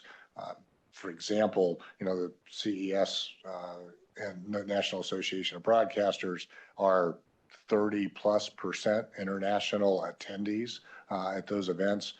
So they're seeing, kind of that same trend that we are. And this is just an outline of our top 10 international markets. And you can see, for example, China is still a third of what they were. Korea's doing better than that. We have a direct flight out of Seoul. Japan is still less than half of what it was prior to the pandemic.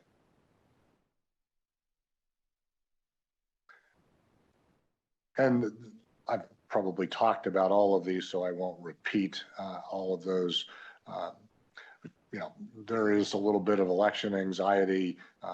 Talked about the slowing job market, slowing growth in the job market, and largely concern at the lower end of our visitors.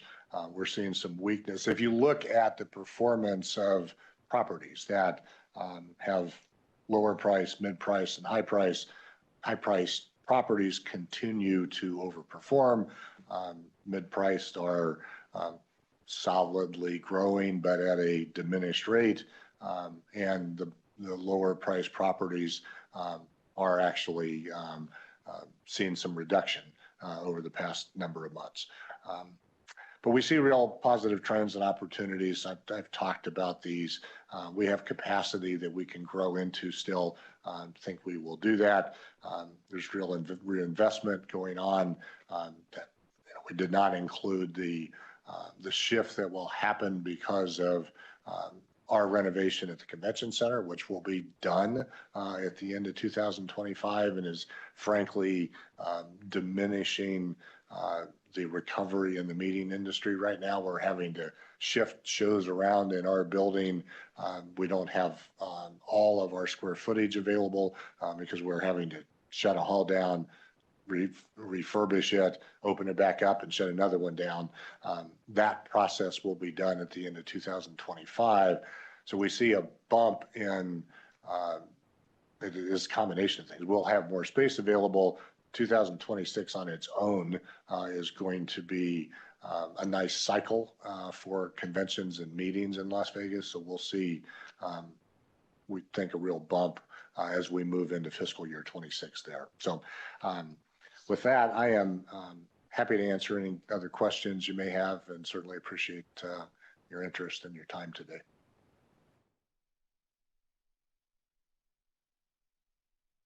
Thank you. For the record, Michael Chrome. A couple of things I wanted to circle back on that you had mentioned. The first one, you had talked about the convention kind of attendees being down slightly, pre-pandemic.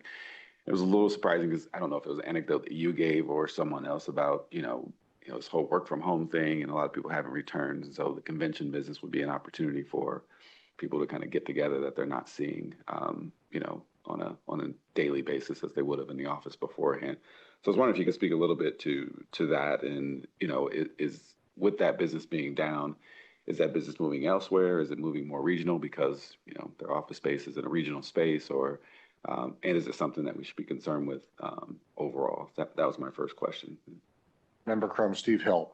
It's a good question. I'll start by saying that our peers across the country are seeing the same thing. This is not a shift of business. It is not. I don't think that it becomes more regional frankly, that might help us. We're very reliant on the tech industry, and if it was more regional, I think we would see a little bit of a disproportionate bump in Las Vegas versus elsewhere. It is largely the companies, well, the two things I mentioned earlier. The companies have decided that we don't need quite as many people coming to these events. Interestingly, the exhibition space has not diminished as much as the attendance has diminished. So what has happened is same people are showing up, they are exhibiting. The number of attendees is slightly less, but the people who are actually doing business at those shows are still there. And so the show organizers, the exhibitors are very happy with the shows, but they are just, 10, 15% less in attendance, which means we're going to need to sell more shows in order to recover. Because I think that is, that may grow back at some level, but it's not going to be the rest of the people who have been reticent to travel and go to these shows are waiting to come back when they feel more comfortable. That's behind us. Thank you. And then the second question I had was, you made a comment about the pipeline of rooms and basically that the room count isn't keeping up with effectively the square footage that we have in the convention space. And so I wanted to talk a little bit about that. I mean, I know Mirage being offline, obviously that'll come back online, but what does that pipeline, I guess, kind of look like from a room count? And if to the extent that what's the shortage that we would need in order to keep up with the convention space that we have, square footage that we have? And if it doesn't keep up, where does the squeeze happen? Does it happen in the transient business? Does it happen in the convention business? Where does it happen in the live entertainment business? Where does the squeeze ultimately happen? Member Crum, Steve Hill. So just from a room count standpoint, we're just slightly over 150,000 open rooms right now.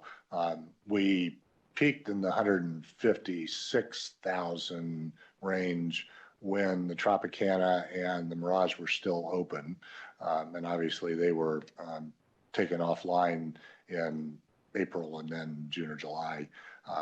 And so we've dropped back down to that 150,000.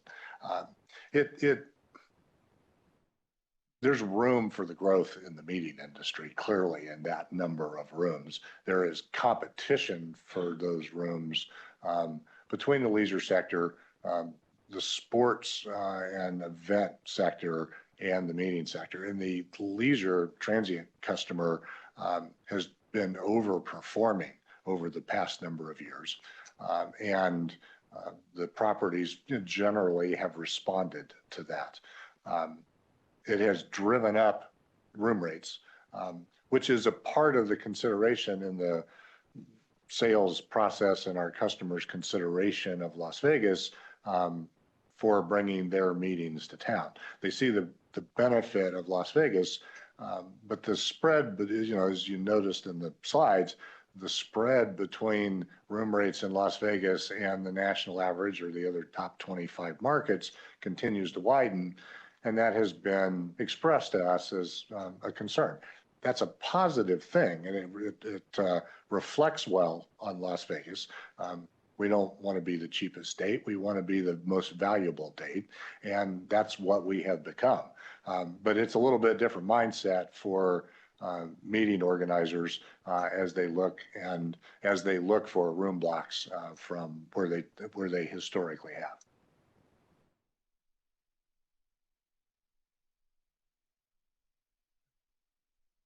Thank you very much. Thank you very much. Thanks for your time.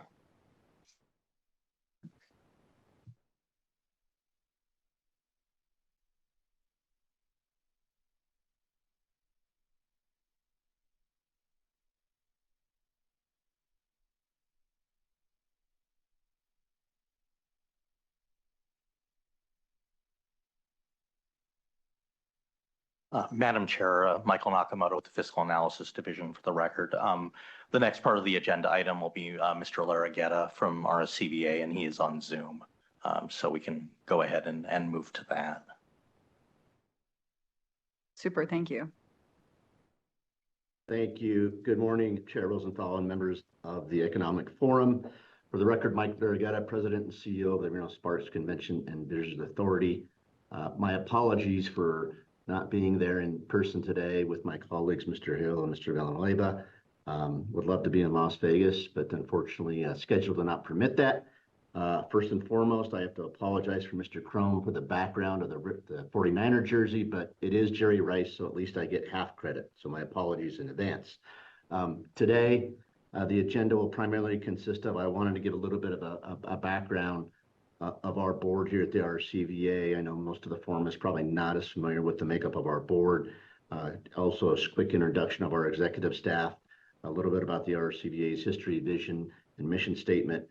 Similar to Mr. Hill, I'll be providing some historical data on visitor counts, taxable revenue, and average daily rates for Washoe County. Brief discussion on occupied rooms, the growth in the global distribution production segment. Also provide an update on the meetings and convention segment, the impact of the United States Bowling Congress for Washoe County and Reno Tahoe and Sparks, and then also a brief update on an endeavor that we have invested in here in Northern Nevada, a world-class 200-meter Mondo track arriving this December. And then I'll wrap it up with some air passenger data and some economic impacts highlights for this past fiscal year. Our board of directors here at the RCVA is led by Reno Mayor and our board chair, Hillary Sheeby, Vice Chair, Mr. Richard Jay, who is a representative from the Reno Tahoe International Airport, Secretary Treasurer, Mr. Stephen Esquaga, a Chamber of Commerce Representative, Eddie Avlasar, Sparks City Councilwoman Charlene Bybee, Jacobs Entertainment Chief Operating Officer, Mr. John East, Washoe County Commissioner and Chair of the Washoe County Board, Ms. Alexis Hill, Travel North Tahoe, Nevada Chief Operating Officer, Mr. Greg Long, and Caesars Entertainment Vice President of Government Affairs, Mr. Rick Murdoch. The RCVA executive staff consists of 7 talented and experienced individuals who oversee the areas of finance, marketing, facility sales, and communication and public affairs. The RCVA was established in 1959.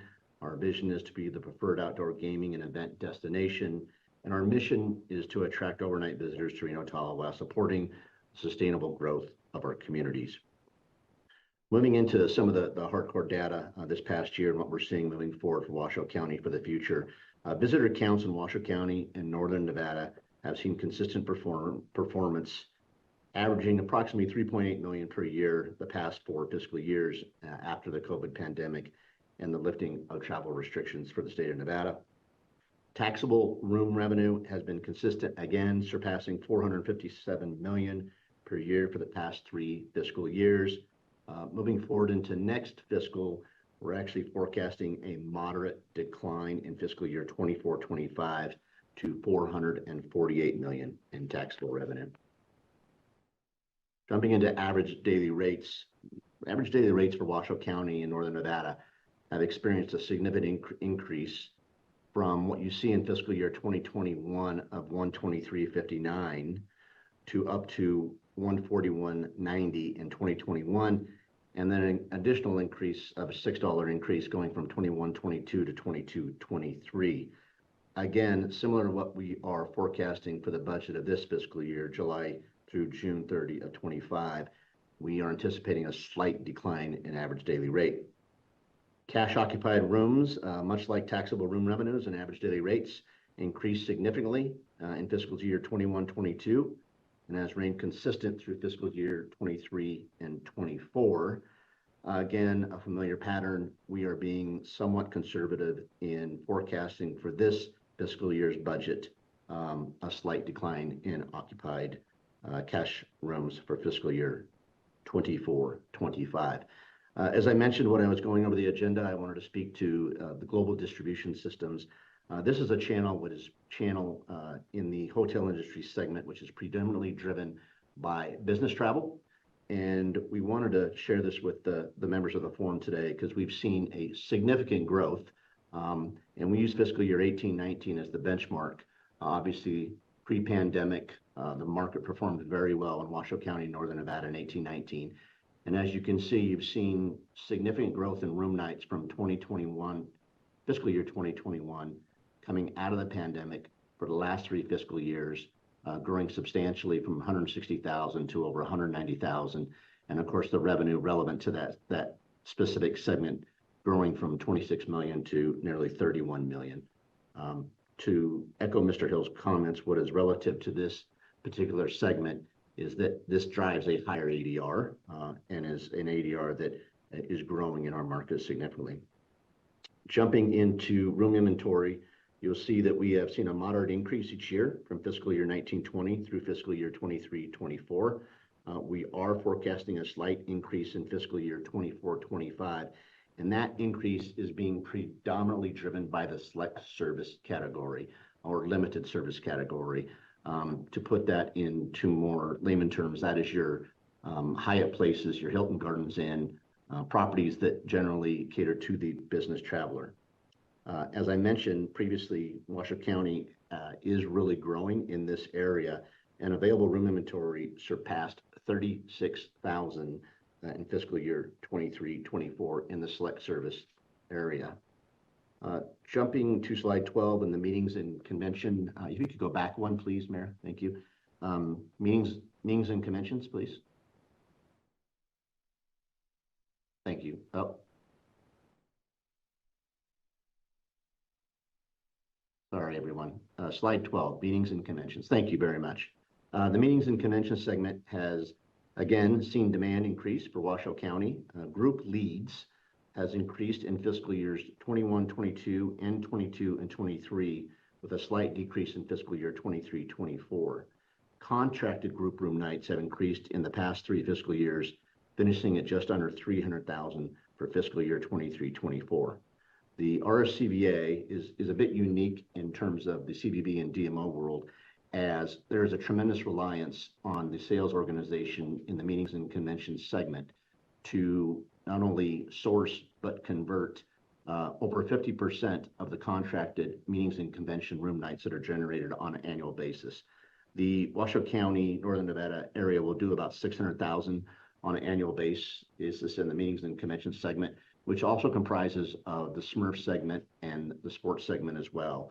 But the RSCVA is responsible for sourcing and contracting, converting consistently over 50% of that annual room night number. Jumping forward into the United States Bowling Congress Open and Women's Championships, which are contracted with USBC through years 2033 and currently negotiating an extension for 35, 37, and 38. To put things into perspective on the relevance and the importance that the United States Bowling Congress has on Northern Nevada, the Women's Championship represents approximately 15,000 bowlers, 35,000 room nights, and an economic impact of over $25 million every time they hold a Congress tournament in Reno, Nevada. The Open Championship, which is significantly larger, brings approximately 50,000 bowlers, 120,000 room nights, and an economic impact of $70 million per tournament. The Women's Championship will generally meet between April and June, and the Open Championship takes a period in Northern Nevada from March all the way through July. As I mentioned earlier, we're very excited to announce that the RCBA Board of Directors in June of 2023 approved the purchase of a 200-meter world-class certified indoor Mondo track. This $3.2 million investment was an opportunity to truly differentiate Northern Nevada from our competition, from the standpoint that there are only 3 indoor tracks in the entire Western United States. Indoor track season takes place from December 1 through the end of February, which is consistently a soft to slower period in terms of occupancy and demand and ADR for Northern Nevada. This world-class indoor track will live in our facility in Hall 4 of the Convention Center. In addition to the track, the board also approved the purchase of 1,200 portable seats of bleachers and over $400,000 in track equipment from UCS, which is based in Carson City here within the state of Nevada. In terms of what we are anticipating forecasting in production and the impact of the indoor track, which the first season will start this December, we have partnered with the University of Nevada, Reno to be their home for the women's indoor track team. They will operate and run 4 meets in year 1, and we will have 4 additional meets contracted with other opportunities. Room night production in year 1 is forecasted at 24,000. And as you can see in this slide, it tiers up on an annual basis. And by year 5, we're anticipating over 50,000 room nights being produced during the indoor track season of December 1 through the end of February. We will also pursue opportunities similar to what Las Vegas has done in the collegiate basketball segment to go after NCAA conference championships, Mountain West, WAC, Big West, obviously West Coast affiliated type conferences, but we will also pursue the opportunity to host the NCAA championships, which were actually held in Albuquerque, New Mexico last year, which again is one of 3 tracks located in the Western United States. To touch base quickly on air passenger traffic, this is a quick summary that shows that this past summer, we had the highest passenger counts in over 2 decades at the Reno Tahoe International Airport. We saw a 9 to 12% increase June through August, and we've added over 90,000 seats this past year, which is a 9% increase in available seats this fall over last year. To conclude my presentation, I wanted to provide some economic impact highlights. Experienced over $5.2 billion in economic impact in the calendar year of 2023.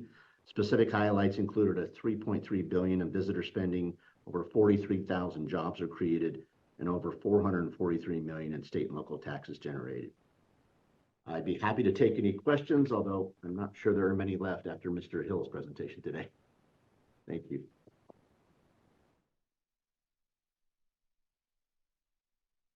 Thank you, Chair Rosenthal. Thank you for the presentation. Just a couple of quick sort of points of reference, just so I sort of have my head around this. The United States Bowling Congress, I see it sort of works in a cadence. When were the previous events, and when should we be thinking about where they were sort of baked into the historical visitor volume data and some of the other metrics? I'm not familiar with the timing of that particular event historically. Yes, thank you for the question, Mr. Gordon. Again, Mike Larragetta for the record. So the United States Bowling Congress has been meeting not only in Reno, but also in Las Vegas at the South Point for over 2 decades. And they generally rotate on average about every 2.5 years. And I believe like the 2025 Open Championship will be taking place in Las Vegas at the South Point Hotel and Casino. But you have over 20 years of historical data on the performance of the bowlers. Now, they do other meet in other destinations across the country, Baton Rouge, Syracuse, but they really found the state of Nevada and Las Vegas and Reno to be their home. Okay, that's great. Do you know when the last one in Reno was? Maybe I missed it. I'm sorry. Yes, absolutely. So the women were here in 2024, and the men were here in the Open Championship in 2023. Perfect. Thank you.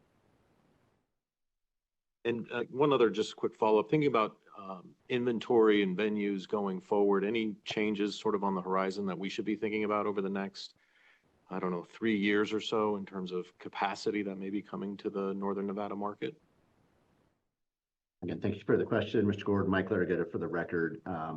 What we are seeing in Northern Nevada is, as it relates to specifically room inventory, we're seeing the growth in the select service category. We're not seeing any significant growth as it relates to the larger casino resorts that are located within Washoe County. There's been a lot of discussion about things happening at North Lake with the Cal Neva, about the possibilities of some other properties expanding or growth, but nothing is concrete at this time. I'm sure that the forum is familiar with what is happening at Mr. Morello's property, the Grand Sierra Resort, who also has a property in Las Vegas. With the new arena that is scheduled to open in the May of 2027. This is a 10,000 seat arena. There are discussions and plans as part of this expansion of an additional tower, possibly bringing hockey, AAA hockey to Northern Nevada, which is very exciting in its own right as well. Perfect. That's exactly what I was looking for. Thank you. It relates to the total economy in Washoe County. What is tourism as a percent of that? Is that staying about the same? Is it increasing, or is it decreasing as a percent of total economic activity? Mr. Levitt, thank you for the question. Mike Larragetta for the record. I don't have that specific data with me today.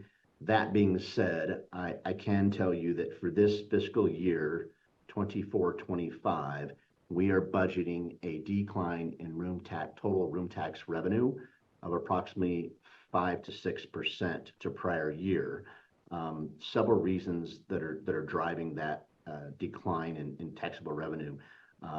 As in some of those, as to Mr. Hill mentioned in his presentation. We're also forecasting a slight decrease in occupancy of just under 1% for fiscal year 23-24. If those numbers come to fruition and we're accurate, obviously that's going to impact the overall economic deliverables for Washoe County in this fiscal year.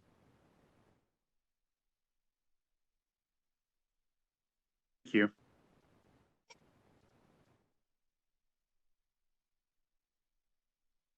There we go. Just one quick question for clarification. This indoor track that you talked about, is that a new facility or is this a portable track that you'll build for the event and then disassemble and use that space for something else? I'm just not familiar with the space. Yeah. Thank you, Mr. Chrome, for the question. Again, Mike Larragetta for the record. This is a portable track. We have the opportunity to disassemble the track should we book a major program or a full facility program that obviously drives tremendous room nights during that time of year. That really will come down to being a business decision, but we have identified space that is adjacent to our convention center, a 10,000 square foot facility. That's where we will store the track during outside of indoor track season. So it will be housed adjacent to the convention center, all four, from the months of March through basically November. Got it. Thank you.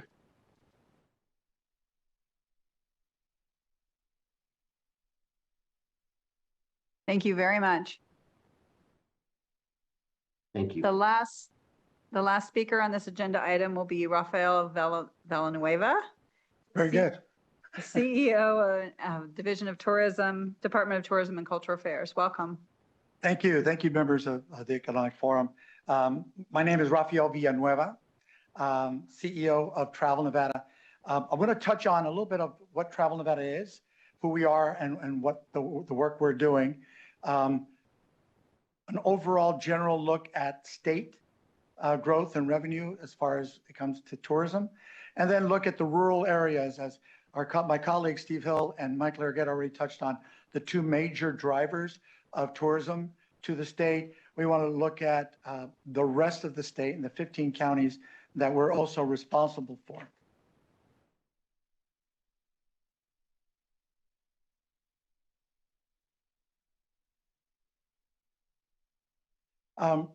Travel Nevada is a division within the Department of Tourism and Cultural Affairs, which also includes the Nevada Museum and History and the Nevada Arts Council. In our world in Travel Nevada, we're responsible for marketing, research, public relations, industry development, and the Nevada Magazine. Our Oversight and Policy Commission is led by our Lieutenant Governor, Stavros Anthony. It has two members that by statute are always on our commission, and that would be the CEO of the LVCVA and the CEO of RSCVA. Currently, the LVCVA designee is Fletch Burnell. Mike Larragetta sits on our commission. Plus, we have commissioners that represent different areas of the state, especially our rural counties. Currently, Rick Murdoch is our vice chair with Caesars Entertainment. Mindy Elliott, a consultant and lobbyist in Northern Nevada. Jane Moon, who represents Fallon. Herb Santos, an attorney in Northern Nevada. Jill Rowland, who is the CEO of the Boulder City Chamber of Commerce. Judith Perez from the Siegel Group, and Shelley Capurro from Tom Clark Solutions in Northern Nevada. We expect to have 2 additional rural commissioners appointed by the governor by the end of this month and by the end of November. In 1983, by proposal made by Governor Richard Bryan, the Nevada Commission of Tourism was developed. In that, it was to diversify the gaming focus tourism industry. With that came the development of 6 territories. Rather than focusing on the 17 counties or the 15 rural counties, there were developed territories that could work together. We can market it better. So we have our cowboy country, our Reno Tahoe area, Las Vegas territory, the Nevada Silver Trails, the Pony Express territory, who are regional, and then we have our Indian territory that represents the entire state. Our goal at Travel Nevada is not only to lead certain areas, but to support certain folks and then leverage against successes, as you've heard, the work that the LVCVA is doing, the RSCVA is doing. Not only to add visitors to those areas, but to take the visitors that travel to Las Vegas and travel to Reno to explore the rest of our state. Visitor volume has yet to reach the numbers of pre-pandemic, but it's still been substantial. As you see the growth, we're at 52.2 million visitors. That's still a substantial growth from 2022. Room nights occupied was also a growth statewide. And of course, the Nevada occupancy rate grew about 4% from the previous year. Our average daily room rate also increased about $17 statewide. A lot of that was driven by the growth of the higher end product that's in Southern Nevada. Convention attendance at 6.3 again. Sorry, Mr. Larragueta, if you're hearing it, but a lot of that is driven by the success of Southern Nevada, as well as airport volume. So the state benefited substantially by investing $75 billion to our economy, $5.5 billion in state and local taxes, representing about 20% of the jobs. And for us who all live here and have a major benefit of a household tax savings of $4,800.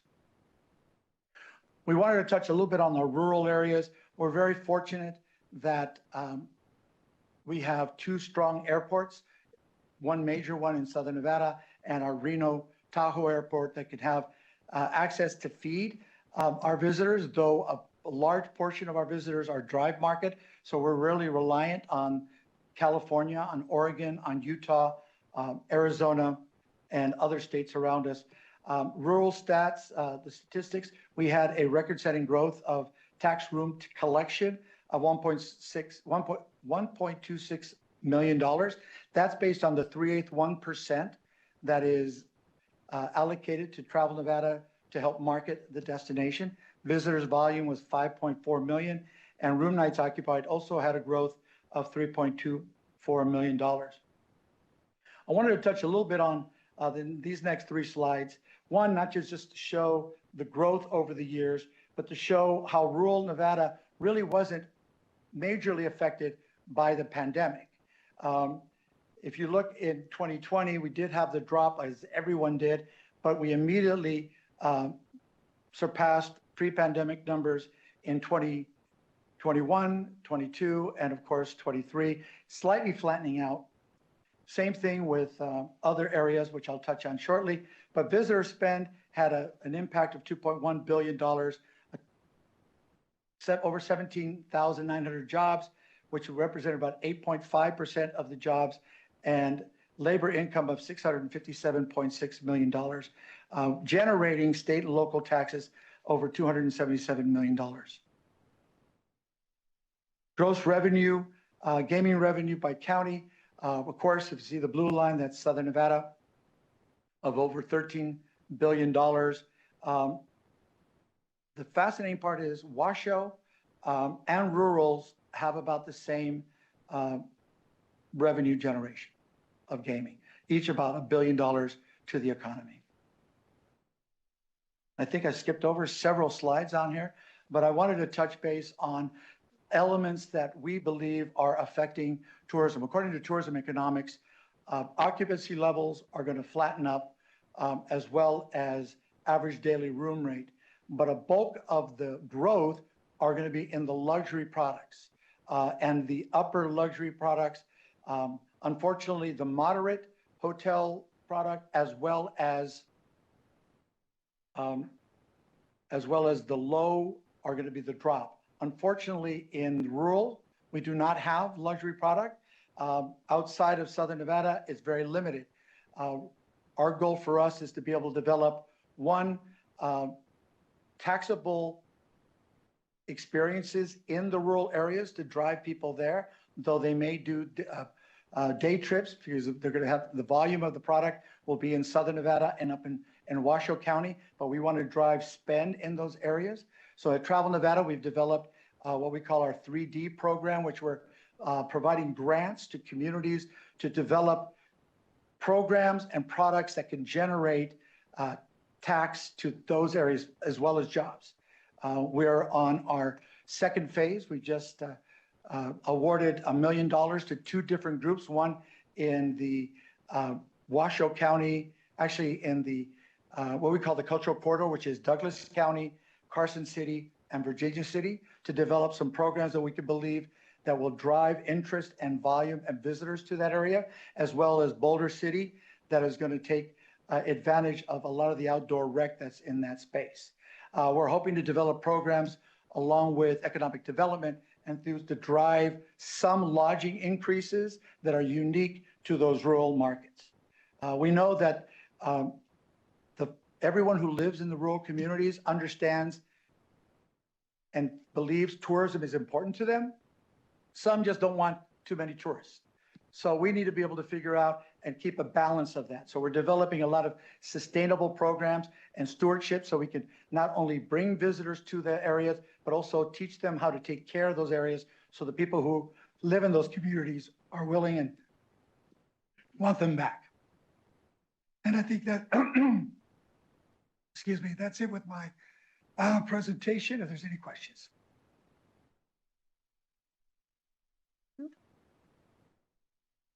Thank you very much. My pleasure. Thank you.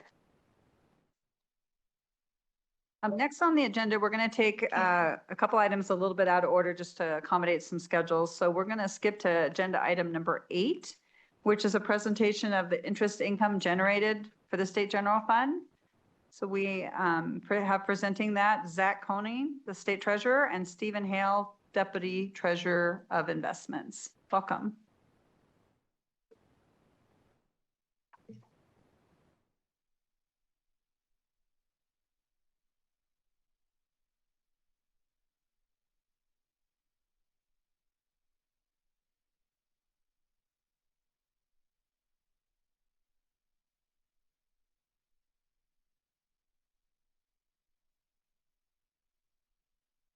Good morning, Economic Forum. I'm Zach Koning, the 23rd Treasurer of the great state of Nevada, and I'm joined today by our Deputy of Investments, the fantastic and accomplished Stephen Hale.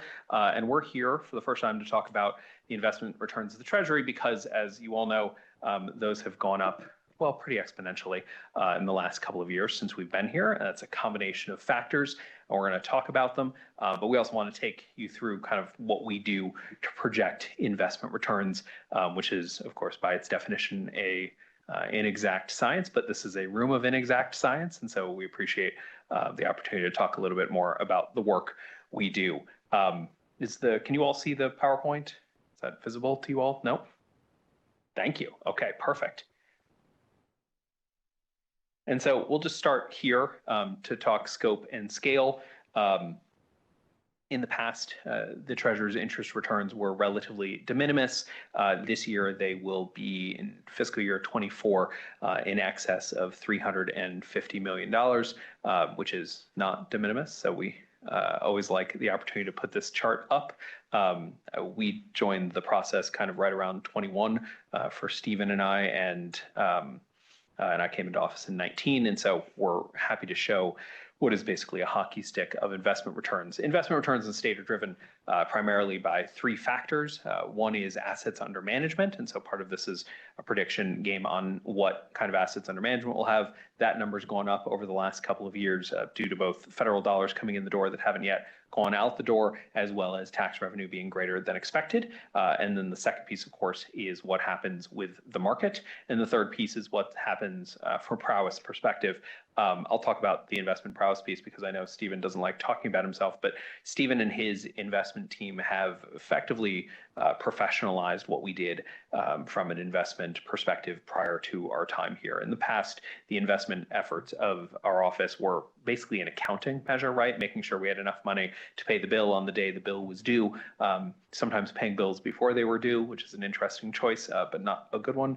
And we've changed that around, right? We now have an investment mentality, and I think that investment mentality shows up in both what we buy, how we buy it, and in the returns. So with that, I'll turn it over to Stephen, and of course, please jump in with questions whenever you'd like. Good morning. As Treasurer Conine said, I'm Stephen Hale. I'm the Deputy Treasurer of Investments. Thank you. I just do want to go back and reiterate something that the Treasurer said. If you look at this chart, again, before 2023, 2022, our returns overall for the general fund were small. And it's pretty dramatic to have that kind of impact in a short period of time. And I just wanted to talk about what caused that. And as he mentioned, there are two drivers to overall interest earned in the general fund, and that's the overall level of market rates. And if you look at the chart on the left on this slide, you can see through 2019 through 2021, interest rates were almost zero in the front end of the curve, like 10 basis points on the Fed funds and the 2-year rate. And because of some exogenous shocks and inflation, the Fed had to move to bring interest rates higher, and the market reacted overall on the long end of the curve to this big hike in interest rates. So what you have is a 20x change in a very short time from late 2021 to the middle of the next year in the level of interest rates. Okay, so that's a big impact. Secondly, if you go to the right chart, you can see that through 2019, we had about $3 billion in assets under management. And again, because of a variety of factors, federal funds and so forth, that grew to about $10 billion. So that tripled the assets under management. So basically what you have is a force multiplier on the interest rates for that period of time, which caused that dramatic increase in our returns the last 2 years. Next slide. So how do we actually forecast these rates going forward, given that I've just shown you that they're volatile and highly subject to exogenous shocks and other things, recessions, inflation? So what we do is we use as a proxy Treasury futures, which are basically an indication there's a market for these, and people who want to hedge or buy duration for fixed income portfolios actually trade these contracts and buy these going forward. And they're traded on a quarterly basis going out. Maybe I only look at 5 years, so maybe it's further, but these are easily findable. They're objective because they're an actual market, and it's better than kind of using an individual's or I believe a think tank's view of what interest rates will be at some point in the future. We can go back 3 months and look at projections for interest rates and laugh at them fairly easily. So given that, this is something that's printed, we can use, it's supportable, repeatable, and we're pretty comfortable that that's probably the best way to go about this. We use four term maturities. We use Fed funds, 6-month, 2-year, and 5-year contracts, because that pretty much covers the investable period of our fund. Most of our fund is, almost 60% of our fund is within 1 year. So we do some other things which I'll get into in terms of weighting to make sure it closely aligns the structure of our portfolio also. But using that data, we create an interest rate forecast that covers the 8 quarters of the fiscal year 26 and fiscal year 27 budgets. It's actually a little bit more than that because there's this interim period between now and then that we also have to forecast.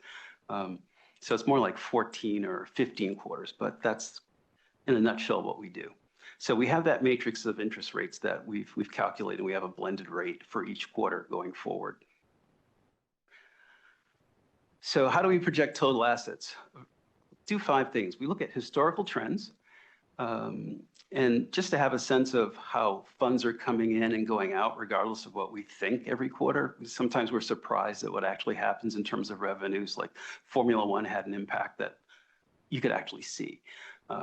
And some other events. There was Super Bowl was that quarter too. So we had a couple of things that like, wow, why did that bump up from 9.2 billion to 9.5 billion? Some of that was those events.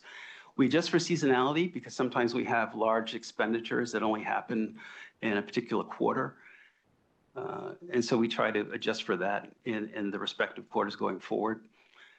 Historically, we used a 5% growth rate for our investable assets.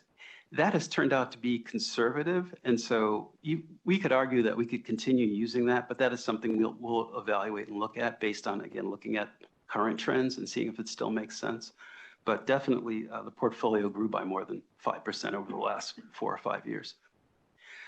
We incorporate anticipated inflows and expenditures, as I've said, and we create an expected total assets available matrix going for the 8 quarters that we've described, or maybe 11. And to add a little bit on the incorporation of anticipated inflows and expenditures, in the last couple of years, that's been a much bigger piece of this work, right? From an inflow perspective, we knew when the federal dollars were going to come in from ARPA, but some of the additional programs, that's been a little bit more questionable about when those dollars would come in. When we see tax revenues starting to increase, by the time we see that it increases from a tax perspective, we've already seen it from a cash perspective. So oftentimes we have kind of the first bite of the apple there. But when there are legislative changes, things like the state education fund, that can kind of broadly and quickly shift how money moves in and out of the state. For us, going forward, one of the biggest anticipated expenditure is that approximately $1 to $1.4 billion of federal money that is still in the system that needs to be spent before December 31st, 2026, right? So anticipating that. But that anticipation work is relatively hard. As we know, there was an expectation that we would have spent around 800 million of that in this previous biennium that we didn't, right? That moved into projects into the next biennium. So we find that to be kind of a moving target, but given the fact that the federal money has to be spent by a deadline, we feel pretty good that somewhere between here and there it will get down. Just whether or not it does it in a straight line or a little bit more lumpy is sort of TBD. So basically, now that we've forecast the assets under management and we have a matrix for future yields or returns, it's just a matter of multiplication, no different than what you would do if I've something in your money market fund, multiply it by current rates, and you can probably forecast how much you expect to earn. It's pretty much the same thing at that point. The 2 things I would add is the methodology weights a percentage of assets available towards each treasury to reflect our asset liability requirements, which are, we're paying major bills next week, this month, next month, and that's always a priority. So we tend to have a lot of cash. We're actually required by compliance and policy to maintain a certain amount of cash in the near term. So the model reflects that. Yeah. The last sentence, I think I covered that bullet point. So some closing thoughts. Forecasting earned interest is challenging. Market rates and available assets are subject to unpredictable things like recessions, pandemics, financial crises, and wars and so forth. That's hard. We try to take an objective approach that is, we can't be accused of weighting or underweighting certain things or being subjective, and it's repeatable. Other people, my successors, should be able to do the same thing as I did for my predecessors. It's not a new model I created, so we feel good about that. The only other thing I would add is we tend to be a little conservative sometimes because there's no upside to being or estimating too much. So we just feel like it's better we'll take a look at it, see how we feel, and we may nudge that number down a little bit just so we don't want anybody's budget to be short.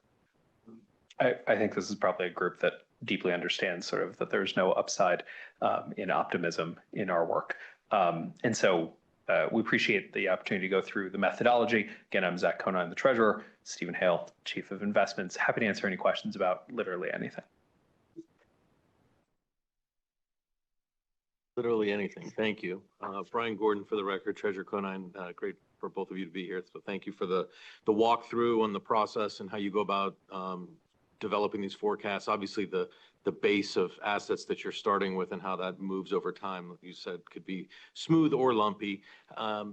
Being in our shoes, or thinking about being in our shoes when we develop the forecast for the next biennium, obviously things can change from an expenditure standpoint going into the session and coming out of the session, I suppose.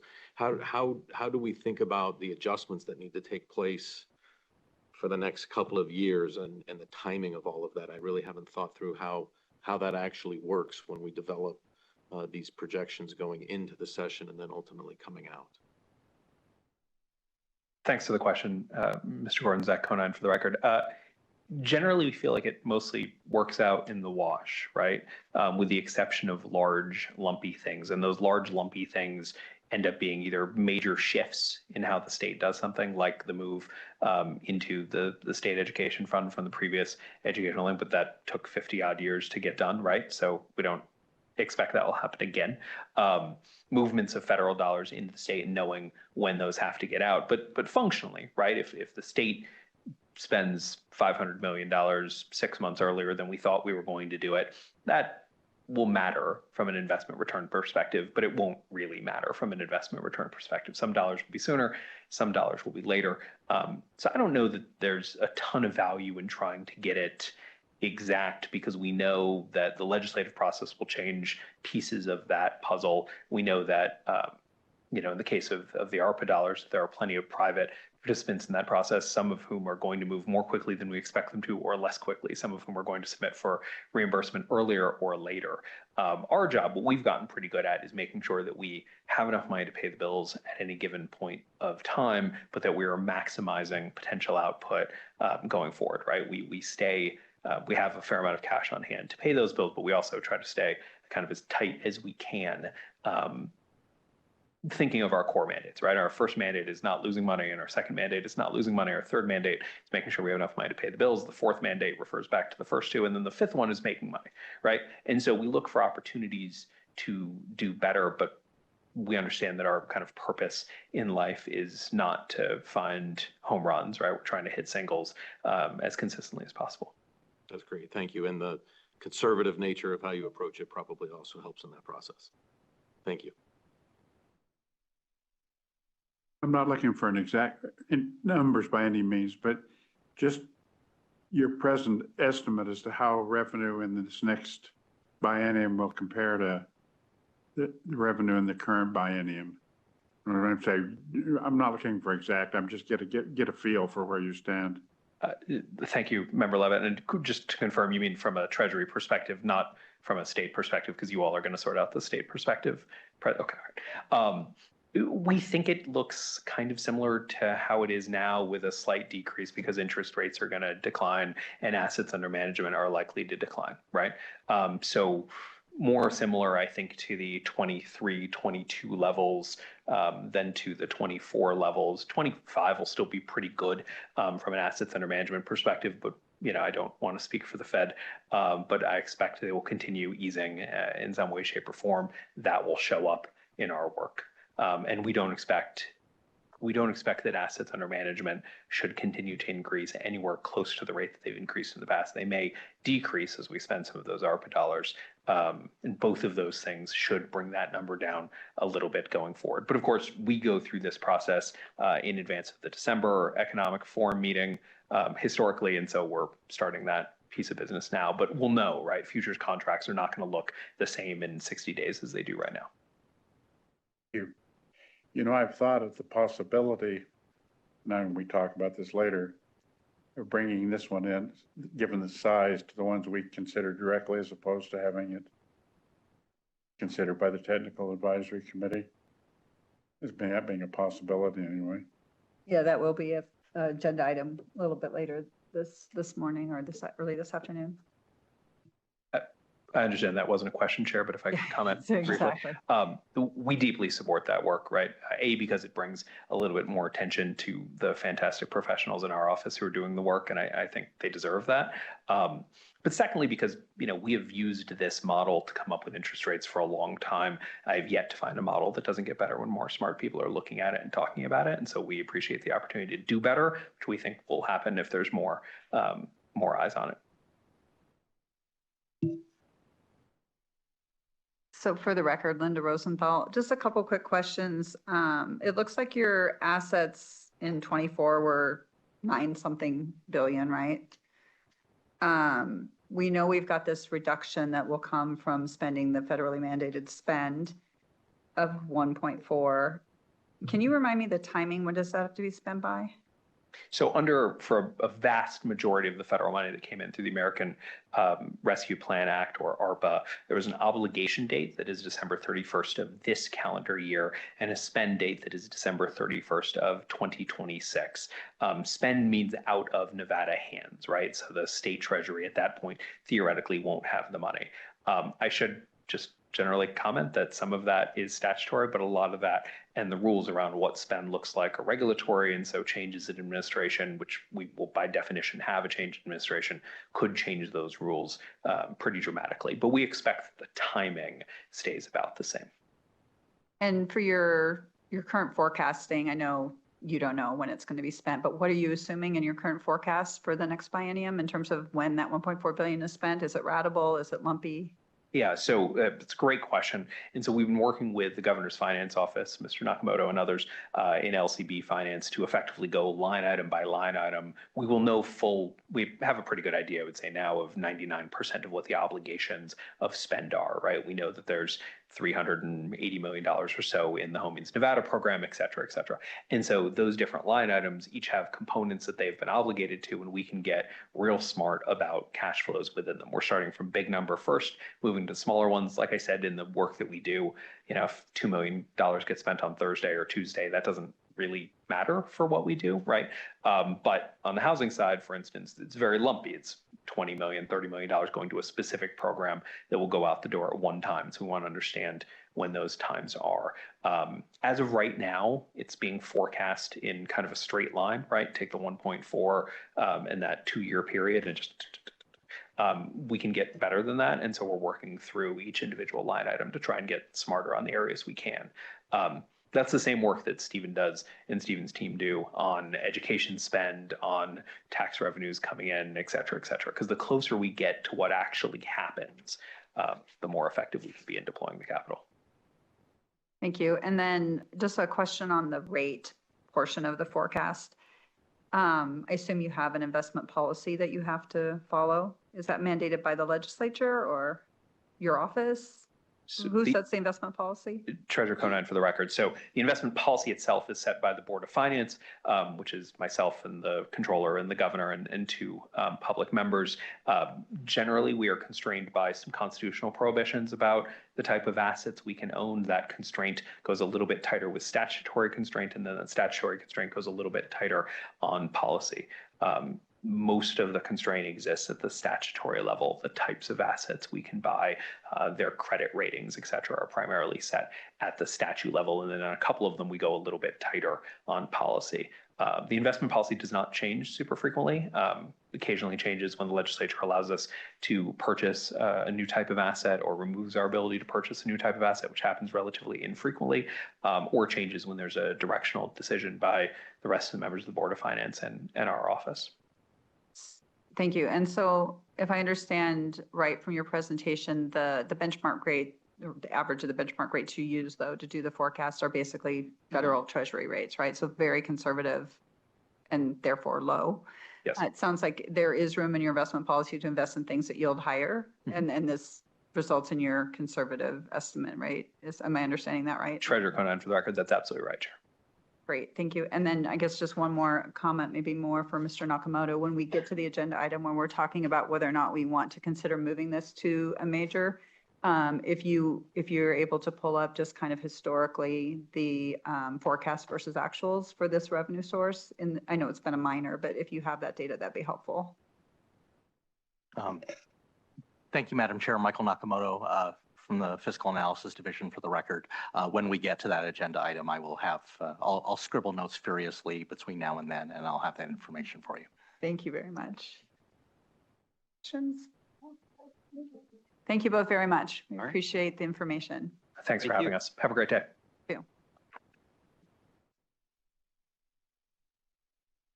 Great. So let's go backwards one agenda item to agenda item 7, which is going to be the presentation on the Nevada insurance markets. It looks like we have several folks set to present to us. Todd Rich, the Chief Deputy Insurance Commissioner, Adam Plain, Insurance Regulation Liaison, Russell Cook, the Executive Director of the Silver State Health Insurance Exchange, and Janelle Davis, COO of Silver State Health Insurance Exchange. Welcome to all of you. Yeah. I'm understanding you're all up in Carson City, so we'll just let you get settled and start when you're ready.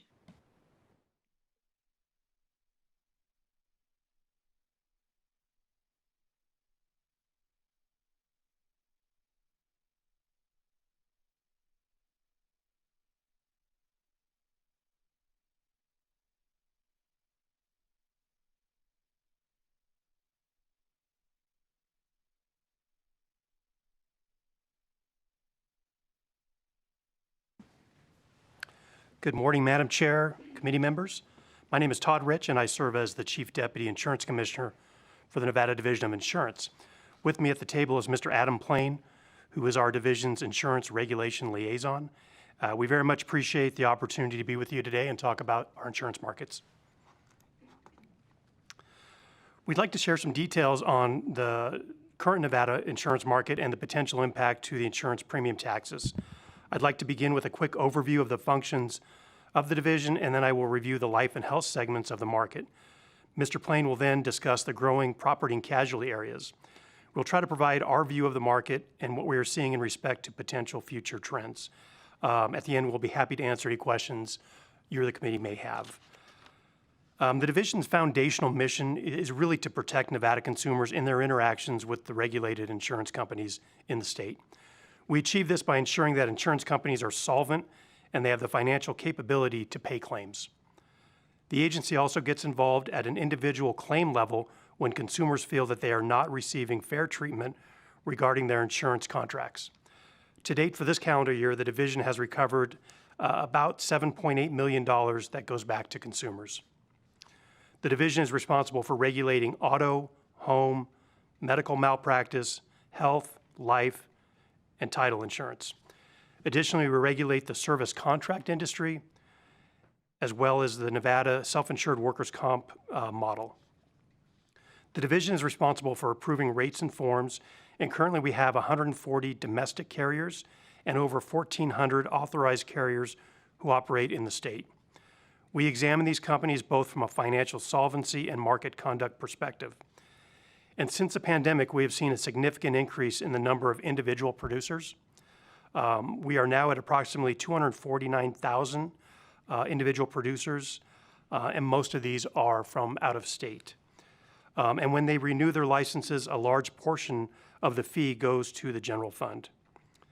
For all the market segments in Nevada, it's fair to say that we have a well-functioning, competitive insurance market. When we look at the overview of the Nevada market in 2023, this slide provides kind of a ranking or a percentage of where the premiums are coming from. The largest, as you can see, is the health insurance piece, which has over $10 billion in revenues and premiums. That's followed up by the property and casualty areas at 33% with $8.5 billion.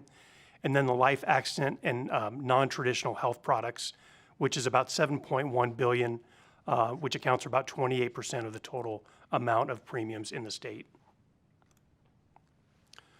When we look at Nevada's life, annuities, accident, and limited health products, and when I say limited health products, these are really kind of those pieces that are outside your traditional health coverage. So think of like Aflac, so kind of a, or a cancer product. If you get something like that, you'll have a product that will kick in at a certain time. You can see going back to 2015, where these direct written premiums have come in at. We've seen steady increases, particularly in 21 and 22, and then a slight decrease in 2023. In looking at life insurance premiums written, again, over the last 10 years or so, we've seen steady increases and a significant increase in 2022, and then again in 2023, a slight decrease. And we would estimate in terms of life insurance, which is a big driver of this number, as Nevada's aging population gets to a certain point, they probably aren't going to go after traditional life insurance. It becomes very expensive, and they may be in a position in their life where they don't really need it. So we see some consumers kind of shy away from some of those products when they reach a certain age. This pie gives you kind of an overview of the health coverage by source. And you can see that the largest is the group market. So think of employers coverage. We also have a large segment, 25% for Medicaid. And then we have Medicare.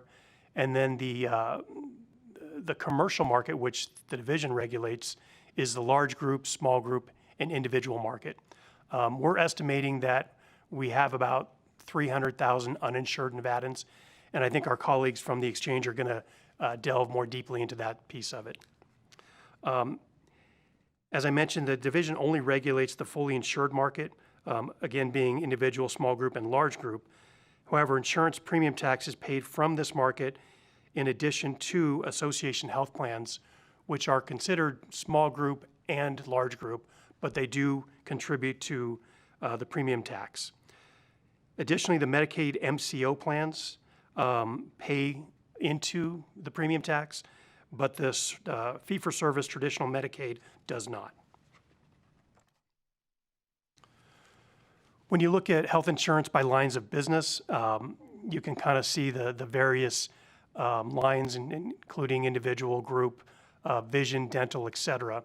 And we've seen a pretty good increase from 2022 to 2023 of about 8.1 percentage increase. When we look at the ACA health markets, you can see that there has been not really a big increase, but kind of a steady change in terms of individual, then small group, and then into large group. We have seen some retreats from the small group and some from the large group. And we think that's probably as people go into more of the products that are offered from their employer that are not fully insured. And then again, the division is responsible for approving rate increases. So this kind of gives you an estimate, or actually the actual increases of the individual and small group increases that we've seen since 2022. So if you look at the average for the individual market, that comes out to about 4.8%. And for the small group, it's about 5.2%. So we would anticipate that those kind of around 5% would probably carry on into the future. We'll talk more about that in a minute. But really the driver of medical inflation is pharmacy costs. And so we don't see those coming down anytime soon. And this is a slide that talks about health carriers and the average monthly premiums. Again, I will leave this up to the exchange to kind of talk about the individual market and kind of where that is at.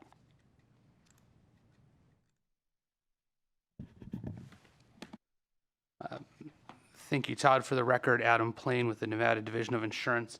Moving on to property and casualty, I'm going to kind of go through these slides fairly quickly. They're some summaries of what the industry looks like, what the tax collections have been like historically.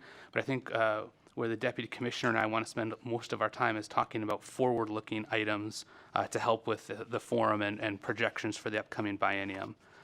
So on this slide, you can just see Nevada's property casualty market has a fairly extensive list of types of business that it encompasses. Automobile insurance premiums top the list by a wide margin. Homeowners comes in fairly high, commercial, so on. Next slide is kind of a recap of the same data you saw for the health lines. Looking at that growth year over year in premiums, you can see in 2023 there was a large spike, which is something we will talk about here in just a bit, but there has been fairly steady growth in all of the property casualty lines over the last decade or so. Auto insurance premiums, again, this is a topic that a lot of Nevadans have had concern with. The division has had some consumer outreach around insurance premiums, the cost of inflation in regards to labor for automobile repairs, parts, whether they're OEM or non-OEM parts, frequency of auto accidents, driving habits post-pandemic have all led to a fairly large increase in risks for auto insurance, which has led to a commensurate increase in auto insurance premiums in the aggregate. And then all of this really funnels into this total premium written graph, and the next one, which is premium tax collections. And it's important to note that the Nevada premium tax on insurance products is a gross tax on direct premiums written. So there is no deduction for claims paid or administrative expenses. It is very reflective of the general rate of inflation on claims costs and general population growth. As there more businesses relocate, as more residents move to Nevada and population increases, there are more policies written, premium goes up, premium tax goes up. It's important to note in this premium tax collections chart that that wasn't always the case. There was a statutorily created home office tax credit program that would depress premium tax collections by a small degree, but that was capped and then phased out as of, I believe, fiscal year 2020. So this chart is fairly reflective of just overall growth in population and direct premiums written.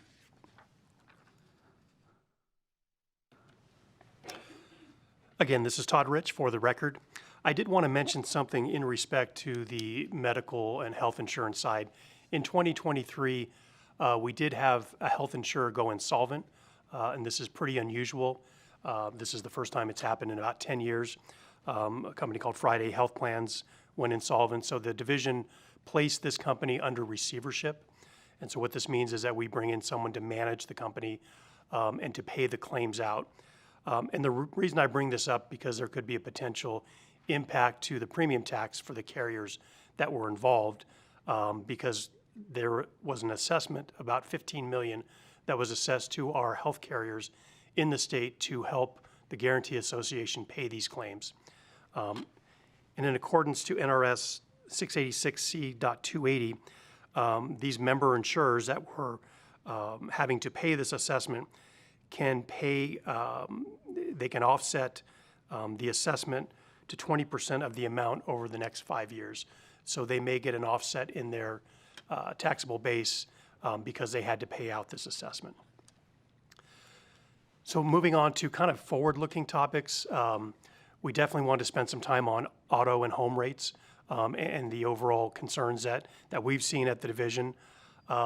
In terms of auto rates, Nevada is probably in the top 10 in terms of most expensive states. And there's a number of factors that have added to this. And these, Adam talked about a couple, but Nevada has challenges with insurance fraud. The cost of replacement parts is still very expensive. With the pandemic, we saw not full staffing in some of our police areas. And so we've seen some bad driving during the pandemic, and that has continued. And law enforcement really hasn't had the staff to go after some of the minor issues out on the road. We also have growing cities, particularly in Las Vegas, Reno, so the roads are getting busier. This is causing more accidents. Las Vegas in particular is a 24-hour town, so there's typically always cars on the road, so that drives rates up. And so at the division, our role is to approve rates before they before carriers can actually use them. So these rates have to be adequate. They have to be enough to make sure that carriers can pay their bills, pay claims.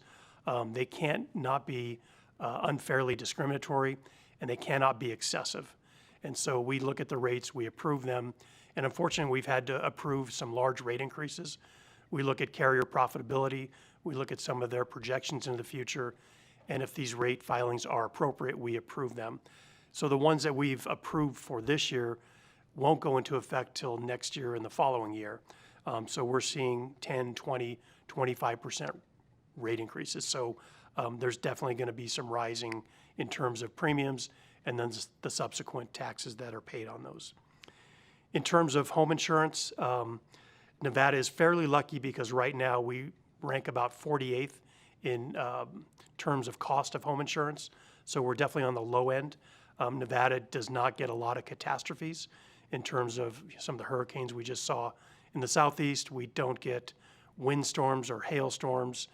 We are prone to some wildfires, and so that does help drive some of our rate increases. But I think there's a lot of pressure on carriers to get more rate, to be more profitable, to make sure that they can pay their claims. And we've seen the cost of reinsurance, and that's the insurance that insurance carriers pay to take care of really large claims. So the cost of reinsurance has gone up dramatically since 2017, and that really coincides with the advent of all the fires that we've seen in California and the West. And so these costs are passed on to consumers, unfortunately. So we will be seeing higher rates on the home side as well.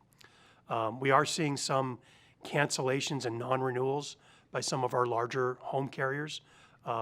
We're trying to make sure that we work with these carriers and working with consumers so they can find coverage. It's a concern. I wouldn't call it a major issue at this point, but it's definitely something that's on our radar that we're working with to try to find solutions for our consumers. This is Adam Plain for the record again. Going into the next legislative session, I know that this body, this forum, is tasked with doing revenue projections for the upcoming biennium, and that is somewhat dependent on what comes out of the legislature, though you don't necessarily take that into account when you're doing these projections. But an item we wanted to kind of at least put on the radar for the forum and for staff is that of service contracts. Service contracts are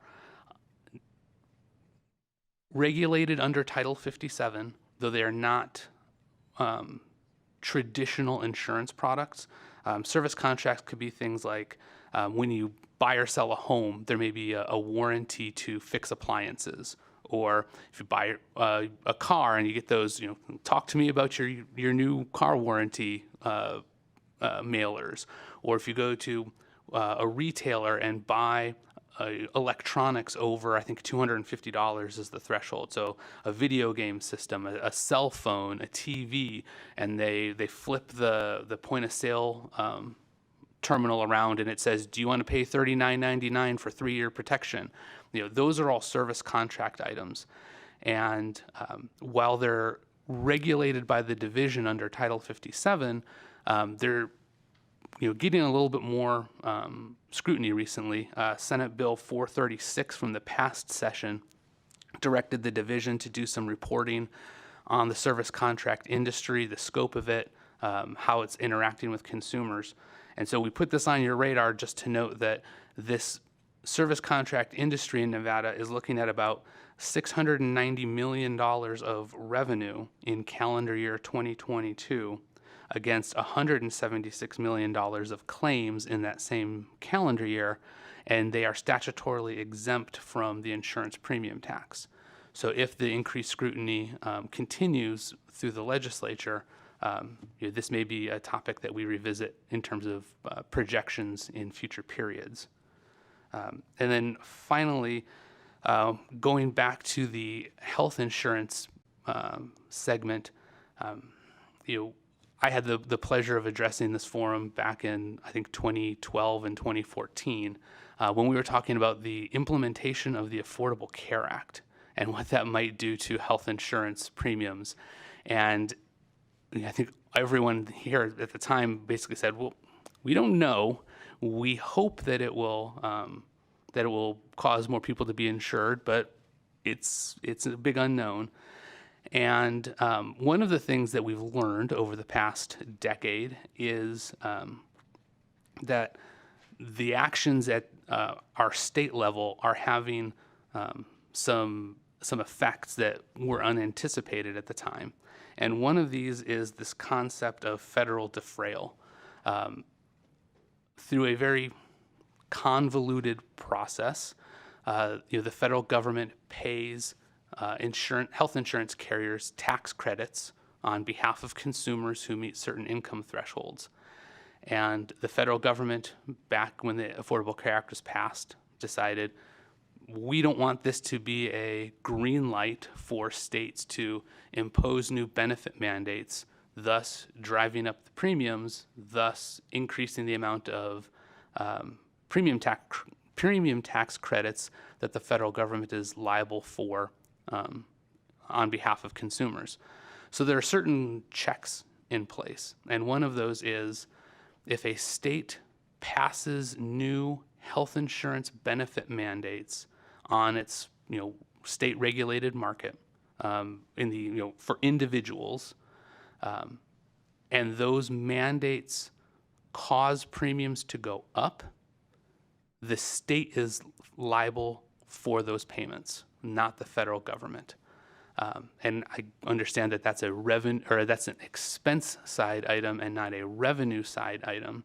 But we mention it in the context of there are no rules, guidelines, laws at the federal level for how the state is responsible for this. It is just a flat, the state must pay.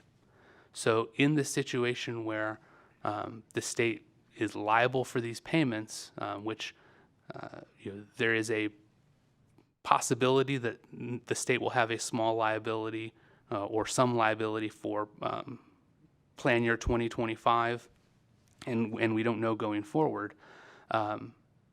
It could come out of general fund expenses, or the legislature could decide to offset the expense to health carriers through, let's say, a premium tax credit program.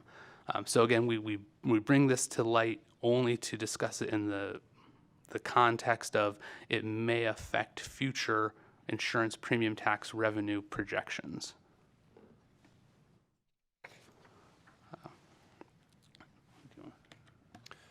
Again, Todd Rich, for the record. With that, we'd like to take any questions you may have. And again, we greatly appreciate your time today.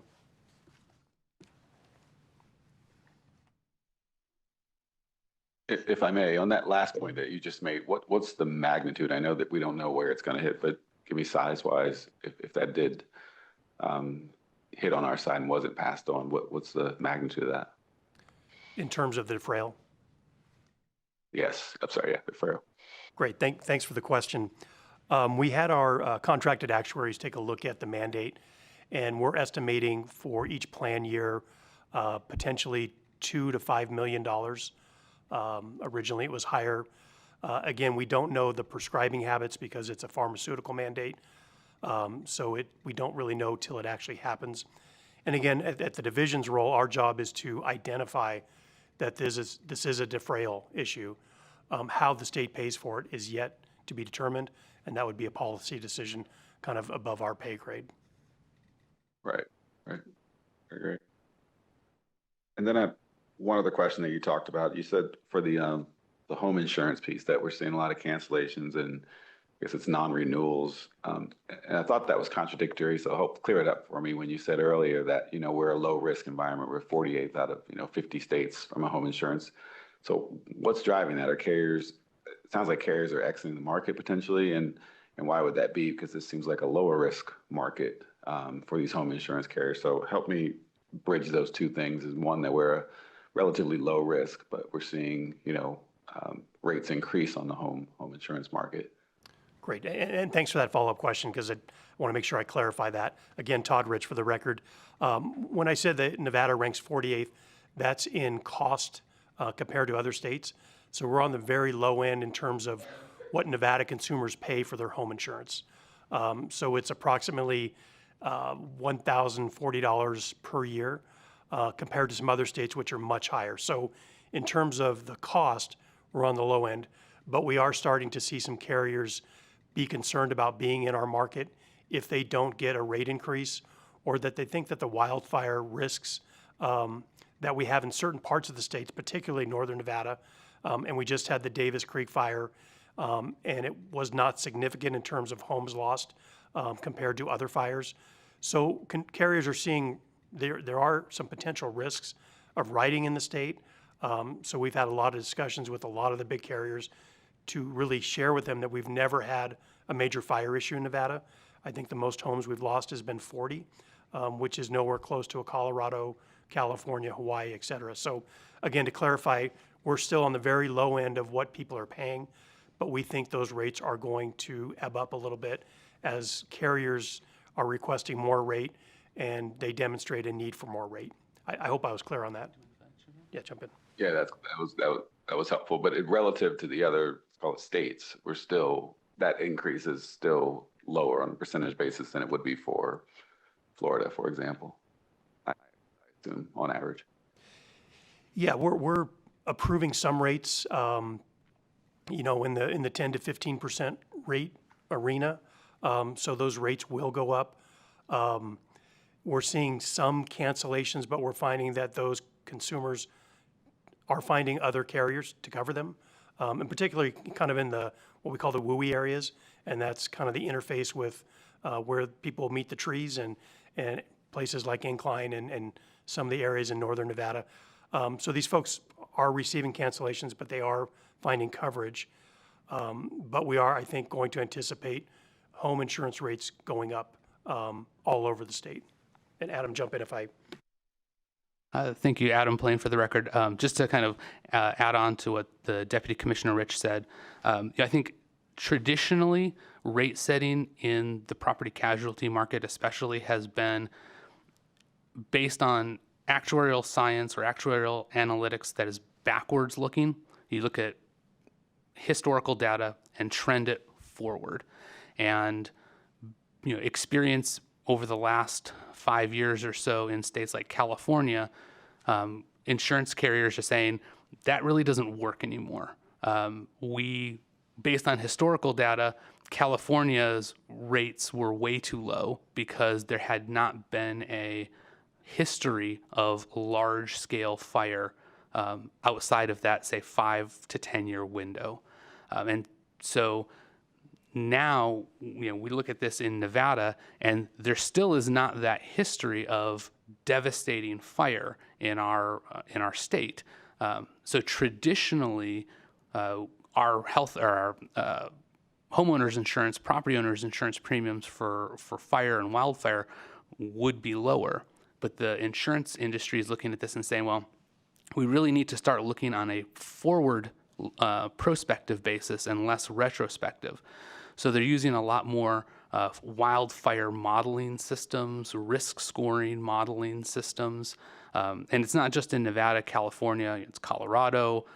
Tornado is happening with it, hurricane in the southeast. And they're saying a 3% rate increase based on historical data doesn't make sense anymore. Now we need to ask for a 20% rate increase because of this forward-looking wildfire risk. Or, we need to just cancel or non-renew 25% of our book of business in a concentrated geographic area because we just have too much risk.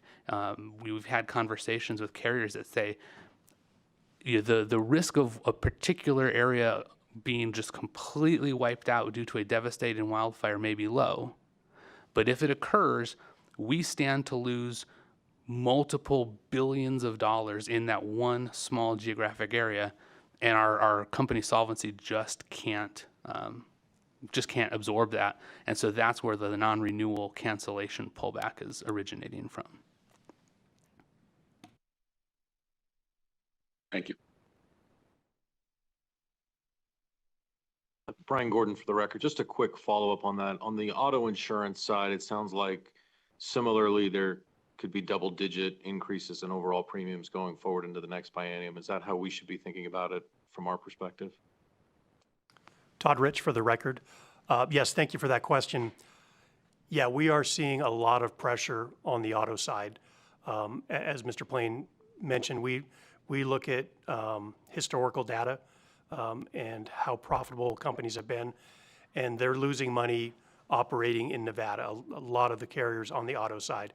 And again, there's a lot of factors, insurance fraud, and Nevada is a very litigious state in terms of auto insurance.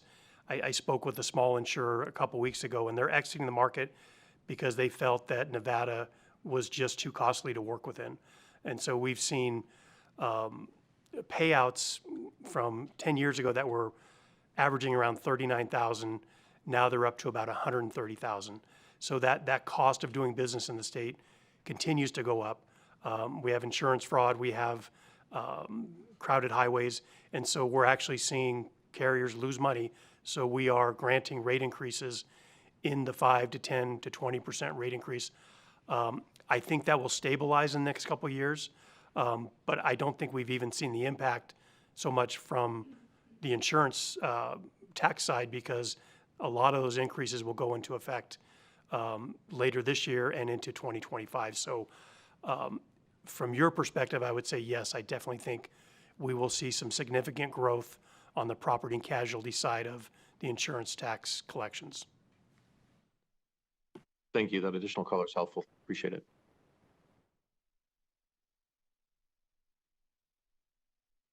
Thank you both very much. Appreciate the insight. Thanks so much.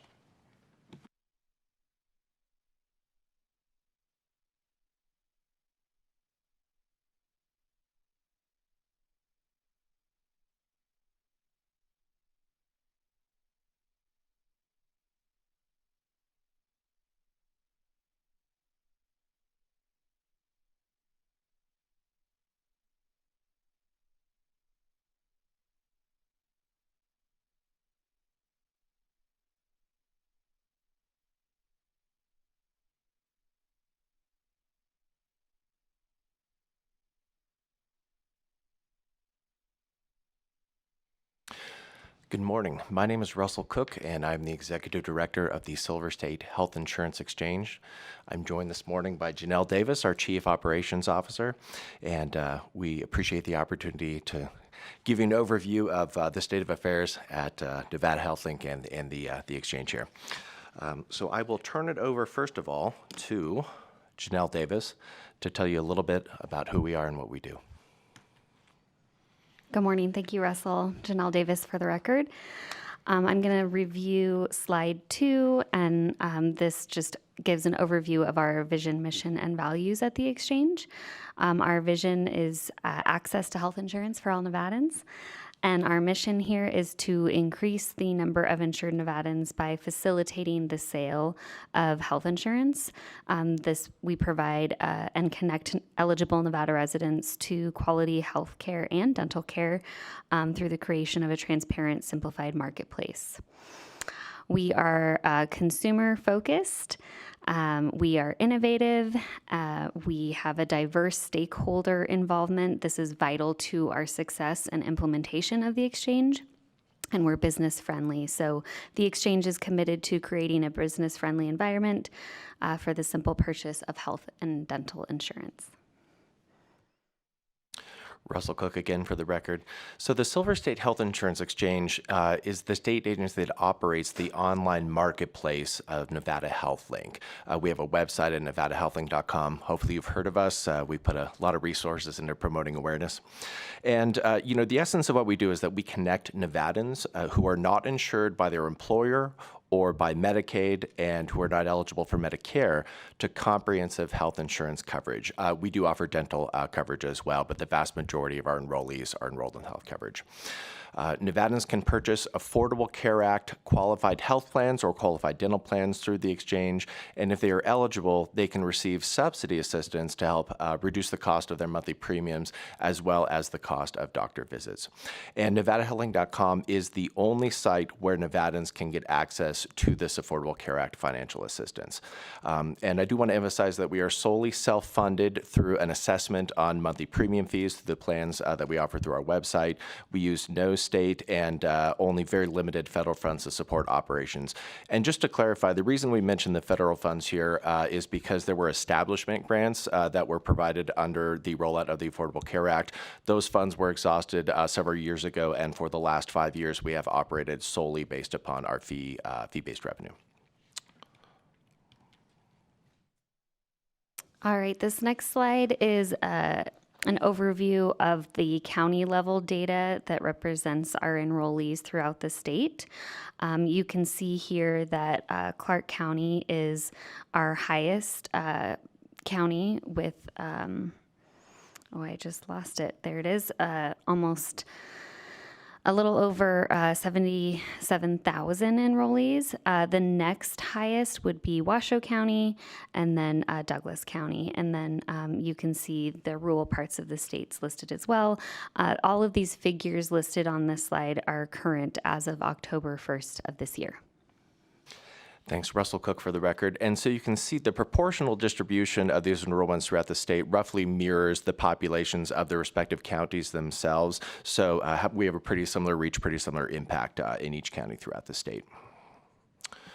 I want to talk a little bit about our 2024 enrollment demographics, and these figures were based upon the end of last year's open enrollment period. Our open enrollment each year runs from November 1st through January 15th of the following year. So as of mid-January of this year, we had a total of just over 99,000 health plan selections, of which about a 50-50 split for male and female, 52.9% female, 46.4% male. You might notice that doesn't add up to 100%, and that's because Affordable Care Act regulations do allow us to enroll consumers without necessarily having that gender identifier. The ratings are the same for males and females. That is, in fact, one of the benefits that was introduced with the Affordable Care Act. And then as far as age breakdowns are concerned, only 14.4% of our enrollees are under the age of 18. 20% are between the ages of 18 and 34. About a third, 33.4%, are between 35 and 54 years old. And then again, about a third, 32.2%, are 55 years of age or older. Thank you. The next slide is summarizes the open enrollment metrics as of 1/21/24, and that's the end of the open enrollment period for Nevada Health Link. Begins November 1st, goes through January 15th. And this is a summary of the unique enrollees with a health plan. So you can see that the total enrollees after this last plan year was 99,312. The bottom left here, you can see a pie chart that consists of the enrollees that used assistance from either a navigator or a broker, and then the non-assisted percentage as well. The top right shows our average premium costs, and this is before advanced premium tax credits as well as after advanced premium tax credits, and then a monthly average APTC. So yeah, just wanted to reiterate that this includes the unique enrollees with a 2024 plan selection in either confirmed or pending status as of 1/1. Consumers who terminated their policies have been removed from these counts. And then the average premium values are monthly averages for all enrollees. And average APTC is the monthly average for enrollees with monthly APTC that is less than $0. Anything to add on that slide? Before we move on, just want to point out a couple things about the age distribution in particular. You may notice that on the previous slide, we had kind of broader buckets in terms of age range, but we do report federally in kind of 10-year increments for age brackets. And the largest by far is 55 to 64 years of age. That is, we refer to that as our pre-Medicare population, and that is the largest by far at about 27,500 enrollees. Did want to mention before we move on that the majority of the enrollees in that particular bucket actually don't qualify for subsidy assistance, even though that's our largest group of enrollees. And we believe that's a reflection of the quality of Affordable Care Act health insurance. There's a lot of talk, it's heavily emphasized that, we have these subsidies, these premium reductions available. But we believe that this is a strong indicator that people are attracted to the quality of these health plans and the benefits that they offer, even if they don't qualify necessarily for subsidies. Also wanted to briefly mention a concept regarding the actuarial values of these plans. They are divided into what are known as metal tiers. In the top row there, next to just to the right of the number of total enrollees, we see a breakdown: silver, expanded bronze, gold, bronze, et cetera. And that is a indicator of the actuarial value as well as the deductible and the max out of pocket that is associated with each of those tiers of coverage. The higher the metal level, as you work from catastrophic through bronze up to silver and gold, you're going to be seeing higher monthly premiums, but lower deductibles, lower max out of pockets, and higher actuarial values. So it's, we really depend upon this enrollment assister population that Jill mentioned a moment ago. Over 69% of our enrollments receive free assistance from either an agent or broker or a navigator, and they are extremely helpful in terms of helping consumers understand what their out-of-pocket costs are going to be at the end of the year, because it's not just about how much you're paying per month, it's about your utilization throughout the year, because there's going to be, copays and deductibles that come into play in a big way if you actually utilize that health coverage. So next, we want to provide a kind of a look back at the history of our enrollment numbers. 2014 was the first year that Nevada Health Inc. offered coverage. That was the first year for Affordable Care Act coverage nationwide. And we struggled a bit with the rollout in Nevada, as did every state throughout the nation, and so too with the federal marketplace of healthcare.gov. In fact, our technology problems were so troublesome during 2014 that Nevada made the decision to move to the healthcare.gov marketplace, the federally facilitated marketplace, starting in plan year 2015, where we remained through 2019. But Nevada Health Inc. retained a desire to reestablish a state-based marketplace for a couple of reasons. The chief consideration was the cost of utilization of the federal marketplace.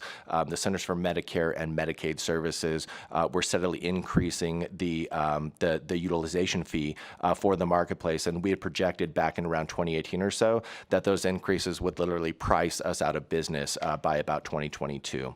And another consideration was the flexibility that is afforded to states who run their own state-based marketplace.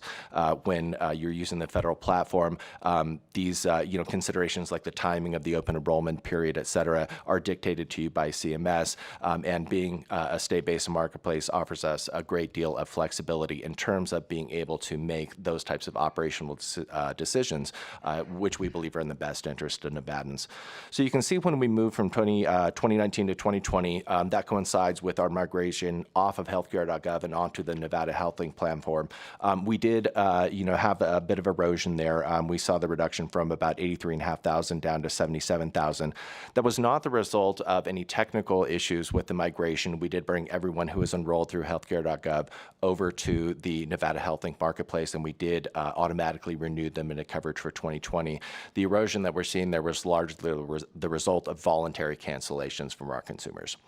But we did recover quickly. You can see that we've had steady gains since then, reaching our high point in 2022. That was largely attributable to the introduction of expanded subsidies under the American Rescue Plan Act, which were more recently extended under the Inflation Reduction Act. That was a big part of the puzzle there, but we also attribute a significant amount of that growth between 2021 and 2022 to enhanced marketing and outreach efforts, as well as significant growth in our assister community, including an increase in the number of licensed agents and brokers who were offering enrollment assistance for Nevada Health Inc.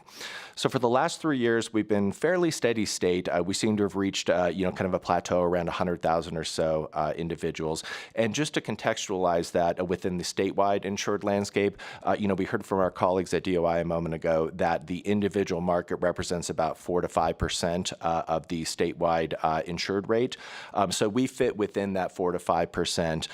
But our 100,000 or so enrollees exist alongside of Nevadans who have purchased their insurance directly from their insurance carrier to comprise the whole of that individual insurance bucket.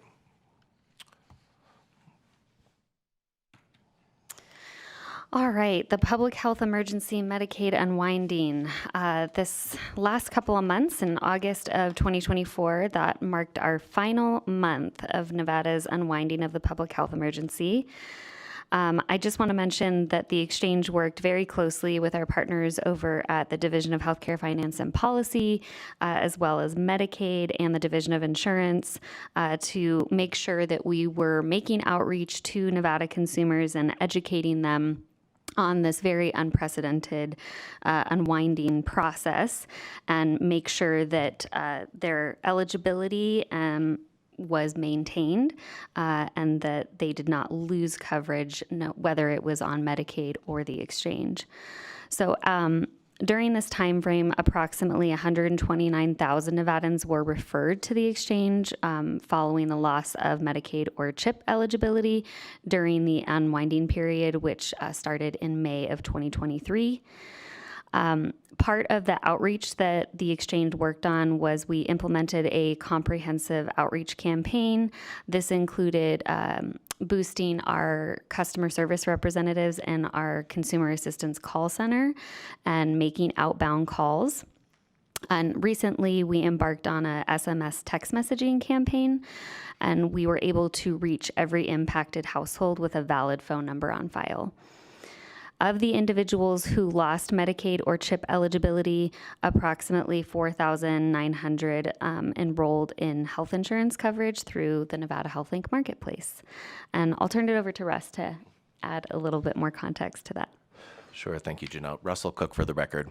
Wanted to provide a little bit of clarification regarding these numbers here, because what these represent is a subset of the total number of impacted households within the unwinding period. And for those unaware, the unwinding really had to do with a moratorium that the public health emergency legislation that was enacted in 2020 placed on Medicaid redeterminations. So if you qualified for Medicaid during this time period, you could roll on to Medicaid, but the ordinary periodic redeterminations that were conducted on a scheduled basis were paused starting in, I believe, Q2 of 2020, and were only resumed again in May of last year. So the Medicaid rolls steadily increased over those years, and then the purpose of the unwinding was to work through that backlog and redetermine all these households per the standards that existed prior to the enactment of the public health emergency. When we talk about 129,000 Nevadans, that is a subset of the total number of Nevadans who lost Medicaid or CHIP eligibility during the unwinding period.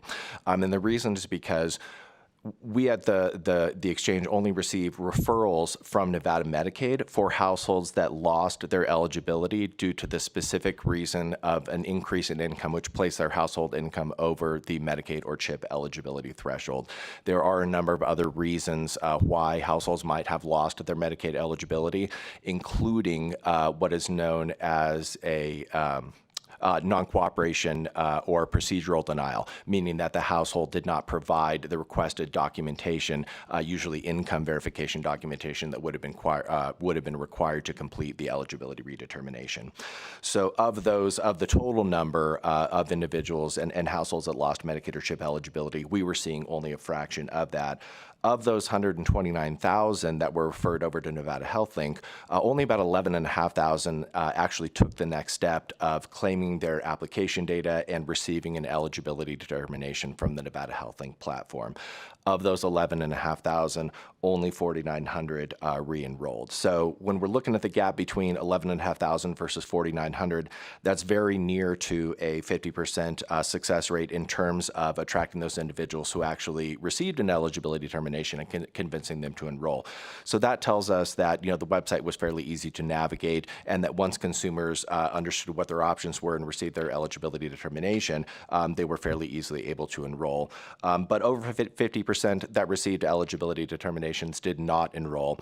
And when we look into that data, we've been able to make some inferences. One thing that we noticed is that of the individuals that actually enrolled, the net premium of those individuals were paying each month kind of looked like an inverse inverse bell curve. At the low end of the scale, individuals that qualified for these premium reductions were typically paying a net premium up to about $80 per month, and we saw a sharp reduction after that. At the high end of the scale, we were seeing a significant number of people who lost their Medicaid coverage were actually enrolling in unsubsidized coverage, meaning that their income had increased so much during the unwinding period that they no longer they not only didn't qualify for Medicaid or CHIP anymore, their income actually exceeded the eligibility threshold for premium reductions through the exchange. So that $80 number for net premium seems to be kind of a magic number beyond which individuals or households that were previously receiving Medicaid but who now had to fund their own health insurance had deemed that health insurance to be unaffordable. Did want to mention also before we move on that in terms of our outreach and messaging efforts, our platform has since day one provided email as well as print mail notifications to consumers who are referred to the exchange from Nevada Medicaid. But we supplemented those efforts to add the direct-to-consumer outbound calls and SMS messaging. And to date, we've sent approximately 80,000 SMS messages. So we have reached at least once, in many cases multiple times, every single household that had a valid phone number or an SMS-enabled phone number on file. All right, we're going to take a bit of a forward-looking perspective on the upcoming open enrollment.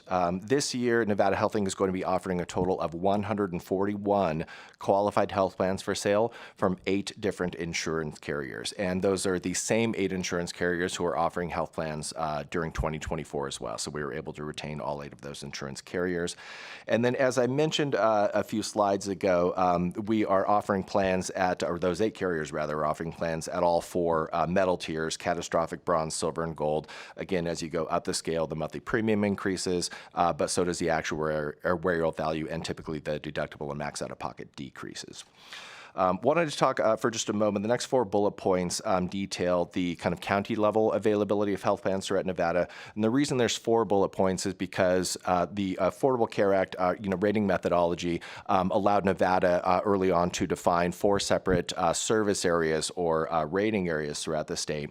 Rating Area 1, which includes Clark County and Nye County, and that is by far the most populous rating area, is going to have 86 health plans available from 7 different health carriers. Rating Area 2, which is Washoe County, is going to have 71 plans available also from 7 carriers.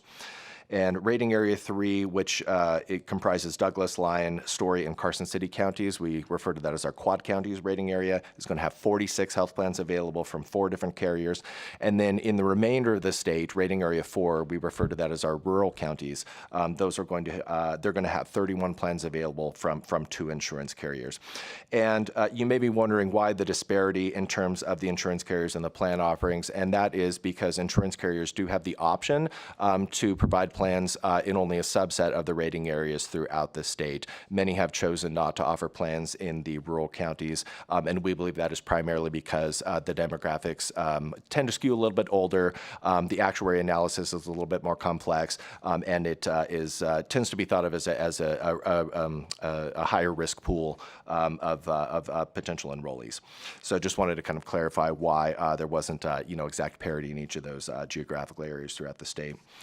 I mentioned earlier, it's not all about health insurance. We do offer dental coverage as well, and there will be 18 qualified dental plans available from 5 different dental carriers throughout the state. As far as rate increases relative to 2024 are concerned, the final average rate increase on the exchange is going to be 6.55%. And I did want to clarify that that is weighted in terms of the current distribution of enrollments throughout our platform. So we saw a couple slides ago, the majority of enrollees choose a silver plan. Gold and catastrophic have the lowest enrollment numbers associated with them. So those premium increases, or that value rather, of 6.55%, is weighted in terms of the proportional distribution of enrollment across those different metal tiers and plans. And then I want to talk just for a moment about, circling back on the topic of enrollment to sisters. We talked a few slides ago about approximately 70% or so of our plans receive the benefit of free enrollment assistance. And that happens from 2 different populations of enrollment assisters. On the one hand, Affordable Care Act regulations require the exchange to administer what's known as a navigator program, program. And navigators are essentially grantees who are paid by the exchange, and these are operating. These are from the operating budget of the exchange. The term grant funding here comes from ACA legislation. We're not referring to federal grants. These are agency funds. Again, no general fund. These are all fee-based agency revenue. And we do have 7 navigator organizations throughout the state who are employing a total of 40 individuals to provide free enrollment assistance. And they're a little bit different from agents and brokers who receive commissions on a monthly basis. These grantees are actually paid by the exchange to offer that free enrollment assistance, and they are located in a variety of community partners throughout the states, primarily community health centers, and they are able to help the exchange develop printed materials as well as to provide in-person assistance in a variety of languages. For instance, we have a very strong years-long partnership with the Asian Community Development Center in Las Vegas, and they're able to provide printed resources and enrollment assistance in Tagalog, Korean, Mandarin Chinese, Vietnamese. We also have a navigator presence at the Mexican consulate in Las Vegas, so we were able to provide free enrollment assistance on a walk-in basis right there in the consulate. And then we also have an extensive agent and broker community. Almost 900 agents and brokers are going to be licensed to offer enrollment assistance for plan year 2025.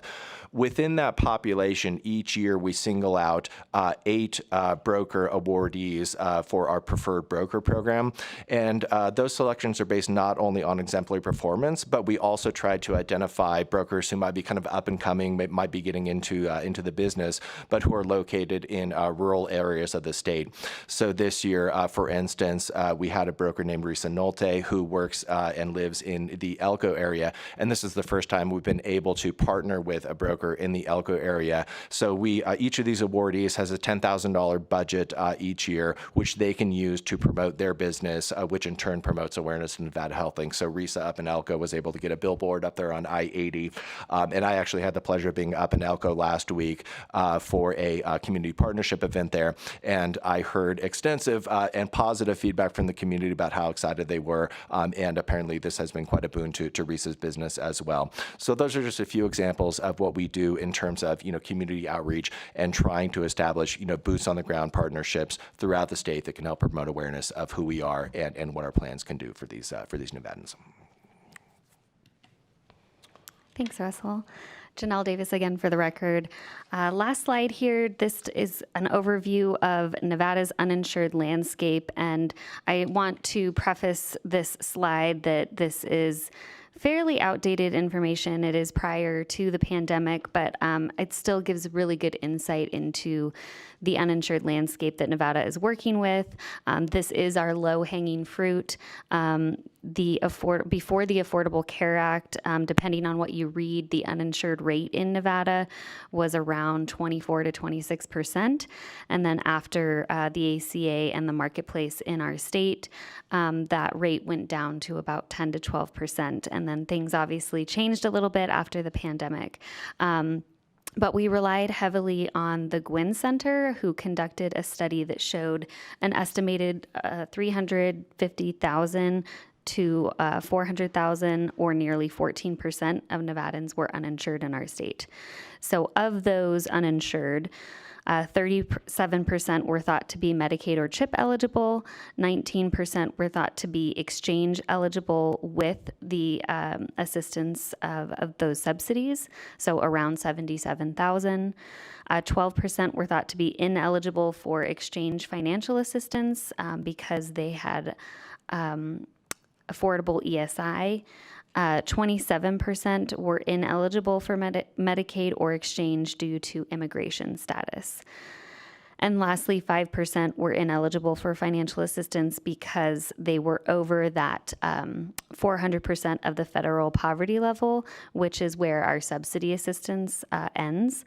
It starts at 138, goes to 400% of the federal poverty level. But these consumers may now qualify for the subsidies due to the ARPA increases that Russell mentioned. So I think we're also looking at conducting further research to be a little bit more up to date. But the exchange does use the U.S. Census Bureau, and they recently did an uninsured study. And their current uninsured rate was reported at 11.6%. But I'll also turn it over to Russell to add a little bit more on this too. Thanks, Janelle. Russell Cook for the record. Really just wanted to kind of draw things to a close here by, by acknowledging that despite the difficulties that the pandemic has presented to other sectors of the economy, we're one of the only sectors in the state where our business actually increased throughout the pandemic period, and that was largely attributable to the expanded subsidies made available under ARPA and later under the Inflation Reduction Act. Those subsidies are currently scheduled to expire at the end of 2025. So didn't want to end on a grim note, but just wanted to mention that although things have been trending in a positive direction over the last couple of years as far as the continued reduction of the statewide uninsured landscape is concerned, and certainly the moratorium on Medicaid redeterminations played a big part in reducing that uninsured rate further, the combined effect of the unwinding of the public health emergency with the looming and potential expiration of the expanded ARPA and IRA subsidies could move us in the other direction in the coming years. So we appreciate your time this morning, and we'd be more than happy to answer any questions you might have. Thank you. Any questions? Anybody? Great. Thank you very much for that overview and update. We appreciate your time. Thank you very much. Thank you. Okay, I think at this point in time, we're going to take a somewhat brief recess to let people grab a little lunch, go to the restroom, answer emails, whatever you might do. I'd like to keep it relatively short, maybe 30 minutes. So if we could plan to re-adjourn around 1 o'clock, then we'll go with that. So with that, we'll put this meeting in recess.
Hello, we're going to reconvene the October 16th session of the Economic Forum. Next on the agenda is item number 9. It's a presentation on the Southern Nevada Economic Construction and Housing Outlook by John Restrepo, Principal of RCG Economics, and Cameron Belt, Senior Economist and Research Director at RCG Economics. Welcome, both of you.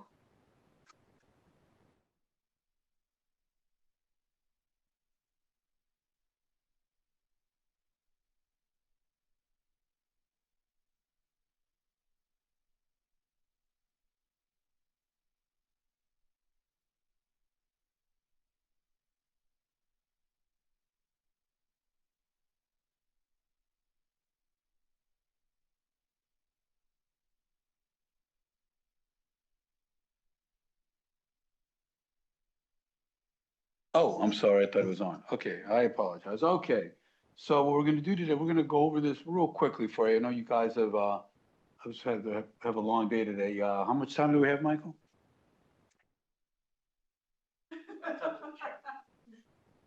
We should, okay, we should be able to get through our 700 slides for you today pretty quickly. Okay, so let's kind of go through this. There we go. We always like to talk about this because, you know, we are economists focused on the labor markets and economic development. So we love this motto. Economics is extremely useful as a form of employment for economists. The other one I like is that if you think amateur economists are dangerous, please don't listen to a professional economist. So take all of this with a grain of salt as we go through this. But we're going to split this presentation between myself and then Cameron, and go back and forth, and I guess we'll open up for questions afterwards. Okay, we're going to do a brief overview of the U.S. economy, real brief, just a couple of slides. I know you've dealt with it before. We're going to focus on Southern Nevada economy a little bit and the real estate and land issue. I know Brian and his team at Applied have dealt with this as well as us, and then some final thoughts. Okay, Cam, go ahead. So we wanted to provide some interesting insights at the macro U.S. economic level to just kind of underscore some different themes throughout the presentation and hopefully highlight some things that haven't been brought up throughout the rest of the day. We had an idea of all the other presenters and we didn't want to redouble information. We wanted to kind of present new information as much as possible. So at the macro level, one of the things that's gaining our interest, as well as the interest of a lot of individuals now at the Fed, Jerome Powell being one of them, is the divergence between gross domestic product, GDP, and then also GDI, which is called gross domestic income. These two measures should track one-to-one. It's two sides of the same equation. GDP is spending, GDI is income. You can't spend more than you make, really, is what it comes down to. In reality, the numbers are showing some different scenarios right now. And as of Q2, the most recent numbers, which just got revised, so this gap isn't quite as big. It closed down a little bit.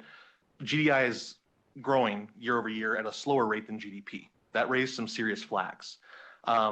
Again, these numbers do get revised. They're from different types of surveys, so there's always some bias here. But this is the first time we're really seeing this big of a difference. And it's also the longest time that we've seen a divergence between the levels of both GDP and GDI. GDI has been below GDP since, I believe, the beginning of 2023. That doesn't happen very often, and it hasn't happened ever for this prolonged of a period. It's raising some questions, to which there's a lot of different answers, but one of them is, and we'll get to a slide here soon, possibly debt has more to play here than we expect. Another slide that doesn't really get talked about too much is the cumulative impact of inflation over time. Normally we look at the CPI year over year, and in recent months we've seen it go down from a pretty big peak. I like to present it in a different way, which looks at the cumulative impact on prices from a base year all the way to where we are now. And as you can see, from January 2021 till now, gasoline is up 35%, food is up 21%, all items are up 19%, core prices in general are up 18%. But the real kicker is that average weekly earnings are only up 16%. So you've seen this increase in prices that's been cumulative over time. We hear that's decelerating, but the true fact is that wages have been held back a little bit compared to all the prices. That plays into that GDP and GDI a little bit there. We're seeing prices increasing, so on the surface, we're seeing this increase in that activity, but we might not be seeing it at a household level.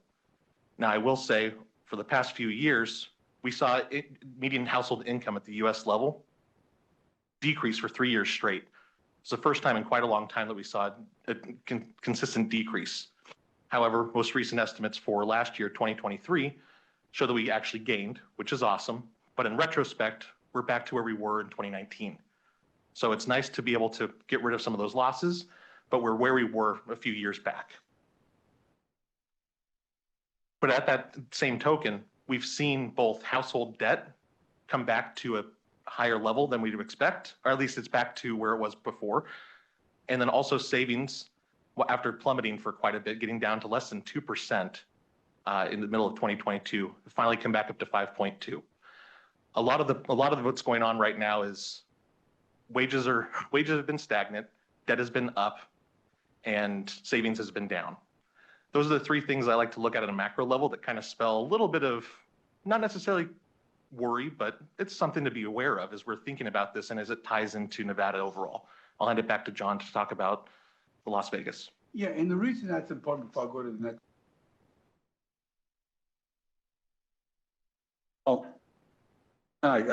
This is important because we all know that the Southern Nevada, particularly not Northern Nevada so much, is still largely driven by discretionary spending by visitors coming here.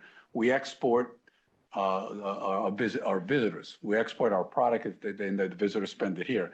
And so when those visitors are feeling a little concerned about purchasing power and that sort of thing, it ends up affecting our economic activity here. So we always want to set the stage on the economy, the local economy, what's going on at the national, because we are so dependent, as someone famously said, on the kindness of strangers coming here and spending their money, whether they're domestic, region, or U.S. or internationally. But okay, so on the Southern Nevada front, the Las Vegas MSA or Clark County, this is what the job numbers looking like. We have about 1,200,000 jobs. Unemployment rates at 3.7%. So you can see the effects of the pandemic. If don't have it here, but if we went further back, you could see the real collapse after the Great Recession. But that's pre-2014. So we're starting to stabilize a little bit. Unemployment rates holding steady at this point. The job numbers are growing at a decent pace, but it's still 3.7% annual growth on jobs is pretty decent. We anticipate that holding on through the 2025. After that, we're not quite sure, but we're doing okay at this point. Again, largely because the American consumer is doing okay, even though costs are up, they're still spending. We still have good economic activity nationally. Wages. This is a chart that we look at all the time. This is a really important one for us. And the two different lines are nominal wage growth. That's the dark blue line. And then the red line is wages after adjusting for inflation. And we're at $662 a week after adjusting for inflation, $1,000 before you adjust. I believe this number is equivalent to where we were in probably 2010 or 11, I believe, if I'm mistaken. So we're pretty far down. The wage growth is still stagnant here. And it causes a bit of challenge to the cost of housing and those sorts of things. I know Brian and his folks track housing pretty carefully as well. So you'll see some of the housing charts in a few minutes. But you can see here, this is one of our biggest concerns for Southern Nevada right now is the wage issue. Next one is taxable retail sales. We introduced this because it is a subject of economic activity, consumer spending, all sorts of things. What we've been doing recently, at least internally, and that is, again, adjusting taxable retail sales by inflation, the purchasing power of that dollar. So when the state looks at its taxable retail sales, it should be looking not only at the nominal amount, which is the dark line, but also the spending power of that dollar, and that's the red line. And you can see there's a divergence at this point. And this is not new to or unique to Nevada. It's all over the country at this point. So it's always we recommend looking at these kind of fiscal numbers on an inflation-adjusted basis when you can and when it's appropriate. Same thing with the gaming win. Gaming win is doing pretty well. We've had historical numbers in the last couple of years, but again, when you adjust for inflation, it's not all that dramatically different than we saw it 10 years ago in August of 2014. You can see that red line is kind of the same. the big collapse was obviously the closing of the resort industry during the pandemic. But again, the purchasing power of these dollars are kind of losing some of their strength. On the real estate side, housing. We look at the Dennis Smith data quite heavily. We depend on that quite a bit. That's Home Builders Research data. Sorry, not Dennis is retired. That's his son, Andrew, who runs the place. Anyway, you look at the median household price, median housing price, new home, at the end of August in Vegas was $500,000. Resale, or excuse me, that's the total weighted. The total new homes was $500,000. The existing home sales was 416,000, and the blended number between those two is about 436, 437 and change. So the housing market is still growing in terms of housing prices. That's good and bad news, right? Good for the seller, maybe not so good for the buyers. And it's starting to stabilize a little bit, as you can see on the right. And in terms of new home prices, they've increased by 30% since 2020. Existing homes by about 40%. And then the weighted average is about 38%. So that's where the housing market is going on a for sale basis. We'll get to the apartments in a minute. The next chart is the companion to the first chart. This is closings, amount of actual sales per month. You can see the red line is total home sales. We did about 3,500 home sales total in August. 2,700 of those were existing homes, obviously because the inventory is much larger. We've had one of the shortage of housing across the valley in terms of construction, and that's causing the prices to go up, obviously, along with a variety of other reasons. And 874 new homes were built in August. You can see the price changes. You mean the volume of activity, the absorption rates, if you want to call it that, since 2020. Total homes are down by 25%. Existing homes down by 5%, and the new homes by 29%.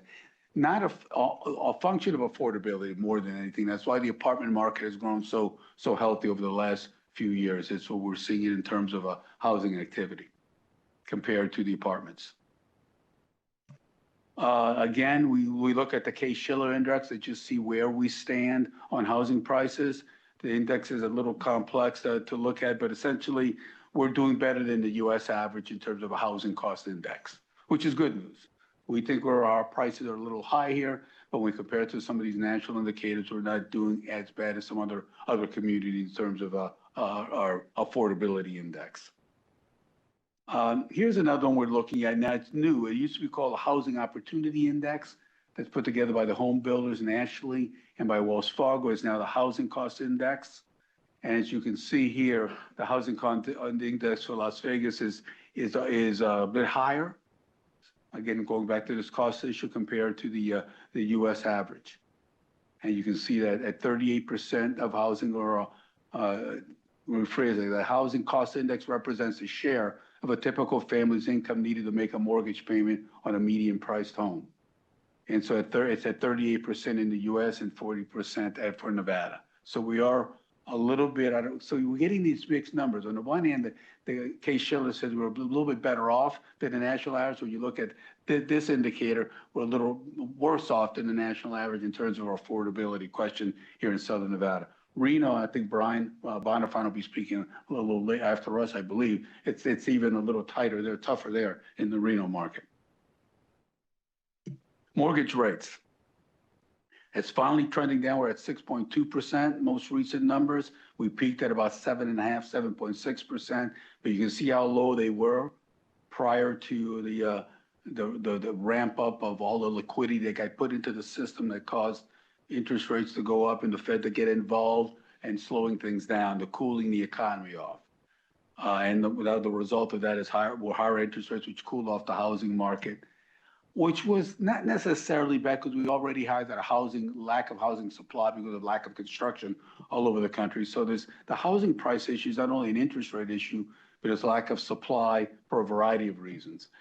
Some of it driven by the pandemic, some of it driven here in Southern Nevada by the land issue, some of it by construction cost issues. There's a variety of things that come into play that have driven housing the affordability in the wrong direction. The interest rates were part of that.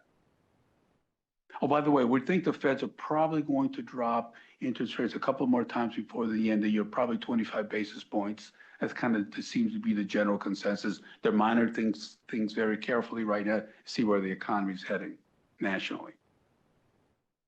The apartment rent index, we get this from Apartment List. They have some pretty good information there. This is, the index is an average of all those properties at the property, vacancy at the property level. And they weighted by the number of units in each property. So in Las Vegas MSA, the index was 6.3% vacancy rate at the end of September, 6.7% at the national level. Essentially, we're fully occupied. When you're talking about vacancy rates at 6% or 5%, it's pretty much full occupancy at that point. There's not a lot of frictional space or units available to absorb. Where this is going, we don't know. We're seeing a cooling off of rents at this point. We're seeing more deals offered by apartment complexes here at this point. So there may be some cooling off on this and this index going up a bit. Same thing on the rents. This is the total average monthly rent, U.S. versus the MSA. This is comparing the September 2017 to September 24. These are the average monthly rents. You can see at the Las Vegas area about $1,500 a month. At the U.S. level, $1,400 a month. There's been a bit of a divergence between those rents, but you can see they're flattening out a little bit in both the U.S. and Nevada. We're not seeing those big increases. When we're going to get back to those lower, $1,000 to $1,100 a month, I'm not sure we're going to get there anytime soon, but at least they're stabilizing a little bit right now in terms of rents. And this one, without belaboring the point too much, is kind of busy. These are rents broken down by each of the valley's jurisdictions and by 1-bedroom versus 2-bedroom. Henderson clearly here is the most expensive rental market in the valley right now. You can see by both the orange line and the blue line. The first four groupings really combine to make, the first three groupings combine to make the unincorporated Clark County average, which is that one in the middle, and then there's Las Vegas and North Las Vegas to the right. That's a snapshot as of October. Again, one more look at the rents. This is the overall rent growth over the last year. You can see that North Las Vegas has had the highest rate of rent growth. The other ones are flattening out. I think the prices in North Las Vegas were a little less expensive, so it saw the most appreciation in terms of rents because people started moving into that area from a pricing standpoint. Vacancy rates in industrial offices, which we look at, and we look at also as indicators of the health of the economy, and to a certain extent, the rate of economic development and economic diversification.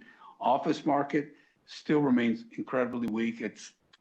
Talking to the office brokers the other day at a conference that we were at, that was in town, national conference, NAIOP. In fact, Jeremy spoke at that, right, Brian, last week. And the office market is weak all over the country. And so we ended 12% vacancy rate at the end of the second quarter. There's not any sign that that's changing anytime soon. What we're seeing is an increase in the industrial vacancy rate, which we also use. It's really one of the primary indicators that we look at from an economic diversification standpoint. And it's creeping up to 6%, which is still pretty full, but it's starting to go up again. There's less quality space available right now, and there's some issues there's some built-in obsolescence driving some of this vacancy rate right now based on some of the space that remains available. But it's still a very healthy market. Same thing with rents. Rents are quoted per square foot per month. Office is up at $2.64, but it hasn't been changing that dramatically over the last few years. And then the rent industrial market is kind of moving along at a decent pace.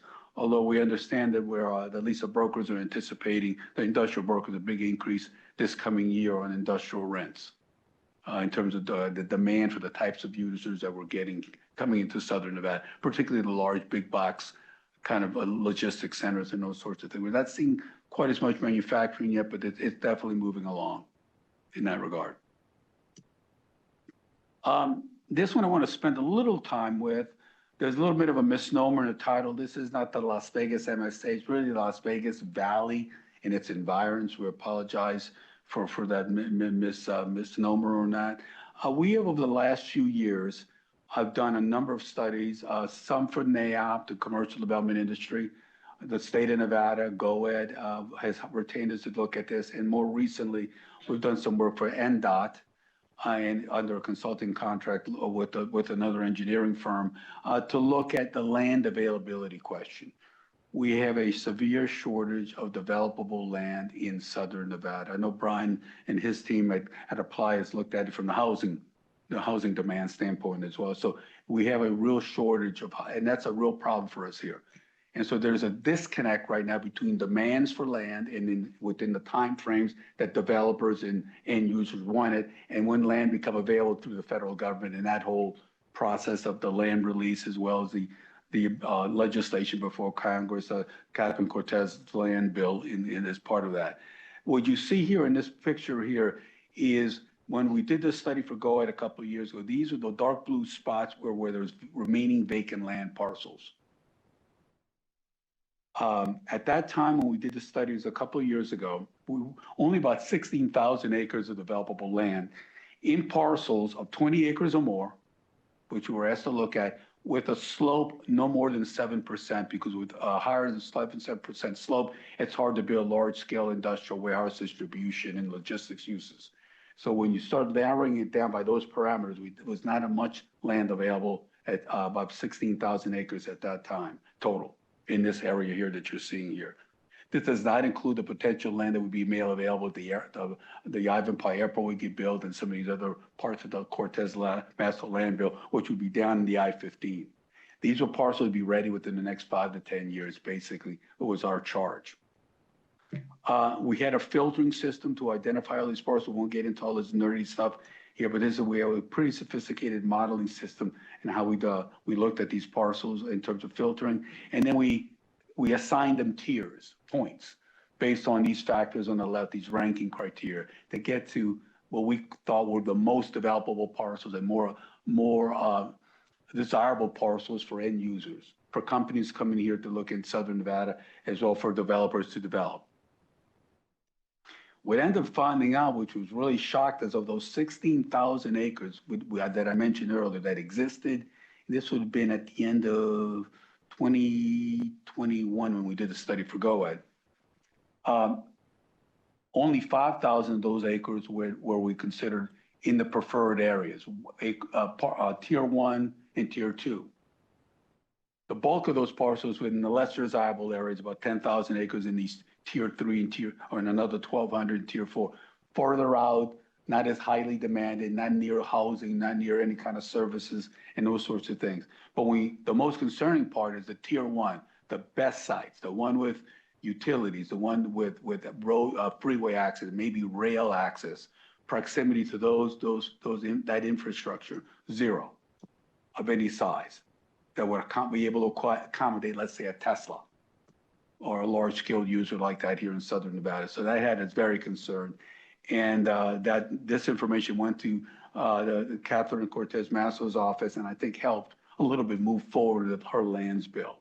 Subsequent to that, we've done a study for GOED that takes also factors in all the land down to Prim and the Sloan to the California border area. And our situation gets a little improved there, as long as we can make that land available within a reasonable amount of time. The question is, we don't know when the airport's going to be available, when these lands bills are going to happen. So when we look at time frames, as I mentioned earlier, between available land resources through the feds and the demand by the private sector, there's a huge disconnect. And that has us concerned in terms of our moving toward that more sustainable economy that we're looking for. We have this in PDF, right, Michael? Is this in PDF or is it PowerPoint?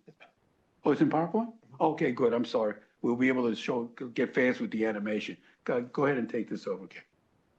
Yeah, so earlier this year, we had gone through and done an exercise to look at just categorizing all the land that's available throughout the Las Vegas Valley. And as part of that, what we were able to do, and through the partnership that we have with some of the researchers at UNLV's lead Center for Real Estate Studies, we were able to visualize the amount of developable vacant land going back from 1980. We've got before that, but not many people were here at that point, so we don't have to talk back to that. But in any case, from 1980 to 2024. to do this, this is primarily focused on privately held developable land that is vacant. So anything that is in white is either already developed or it's either federally owned or municipally owned. So we're looking essentially at what is available to be developed by the private sector, and also that has a low enough slope that you can actually build something on it rather than it being just a mountainside, right? Even though you still can, but we don't want to get too crazy with it. But as you can see, from 1980 to 2024, dramatic difference, right? Dramatic growth from over the last 40 years. We do have a little bit of an animation to kind of show what that erosion looked like over time, to kind of see this at a decade basis. I mean, I go back to early 1990s when I first came around, and I remember seeing what this looked like, but it's kind of dramatic to see it play out in real time in front of us. It's real. There's not a lot of available land within our disposal boundary that we're allowed to develop on. This constraint is continuing to put pressures on not only home construction, but also industrial office, all sorts of commercial development as well. The land issue is a real one that we're thinking of, and it also does have real impacts across multiple areas of the economy. And I'm going to let Cam kind of take over the final thoughts, but I do want to, again, reemphasize the reason all this is so important, as you guys know, obviously, and that does have an ultimately effect on the fiscal state of, in our opinion, the fiscal state of Nevada in terms of the revenue flows, right? Thank God the resort industry is doing well, and now we've expanded into professional sports, is really critical as part of our resort industry. But some of these other constraints that we're starting to see now, when we're hearing from our clients in the commercial development industry, as well as some of our non-real estate clients as well, is that there's some concerns on how can we continue to sustain our economy here, and what that does to the generation of the revenues needed by the state and local governments to provide services. And one of the things that we've been looking at a lot, that's really not a constraint issue in the sense of physical, economic issues like we're talking here, is looking at our regulatory structure as well. In addition to our tax structure, do we have a regulatory structure, zoning, business occupancy licensing, and all these sorts of things that are standing in the way of our moving toward a more resilient economy, in addition to some of the things we talked about today. So we're always looking at these kind of barriers to entry, because, you know, as economists, we always like to look at the negative side of everything. But looking at these kind of barriers to entry and barriers to our economy is something that we feel is critical, only because we need to make sure that the state continues to prosper and its revenue base continues to grow. So I'd like to just kind of hand this off to kind of wrap it up real quick, just to do a recap. Yeah, and so just the top 5 things that are on our minds at RCG right now. The land supply is number 1. I think it is a real barrier, and it's one that we can put real numbers behind. We can see the absorption happening on a yearly basis, and we know that there's a fixed point at this point. So because of that, that gains a lot of attention. And we can also see it. We see it around us. We can see it pretty easily. So that's something that is of high concern for us. Wages and income also, while we have seen growth overall in terms of nominal, that flattening out in the real basis is a bit of it's a concern. It's something to be aware of, at least, because that functions into everything that we have for our residents here. As we talked about earlier, the Case-Shiller Index shows that we're less expensive compared to top 20 metros. That means that everybody coming from everywhere else gets to get housing for lower. But for those of us who live here, the cost of housing index is a lot higher than the rest of the US. That shows that for those of us who are here, for those who may struggle, it is a little bit more of a struggle than the national average. We call this diversify or double down. We do talk about economic diversification in terms of new sectors, but the question becomes, do you double down on a certain sector with more support around it? When it comes to entertainment, do we supplement that with more gaming related towards that? Or is it healthcare that's towards sports and entertainment? Or is it entirely new industries that don't really exist down here? It's one thing to take something from 0 to 1, and it's another to take what currently exists within the market and find ways to help offshoot for that as well. We call that kind of doubling down to some extent. And if I could just jump in just for a second, I forgot to mention this earlier, which is kind of key to all of this too, and it's implied in some of these information, and that is something we've been looking at a lot recently, over the last couple of years, I should say, is what is the ultimate impact of AI and automation to the job base in Southern Nevada and to Nevada in general. There are some studies, and these were done pre-pandemic, so I'll stipulate that said Nevada or Southern Nevada, the Las Vegas MSA was one of the economies most susceptible to lose jobs because of AI and automation, up to 65% of jobs potentially lost that existed in 2019 by 2035. Now let's assume that's an exaggeration. It's only 30%. We cut that in half. It's still a significant disruption in the job markets coming about because of AI, automation, robotics.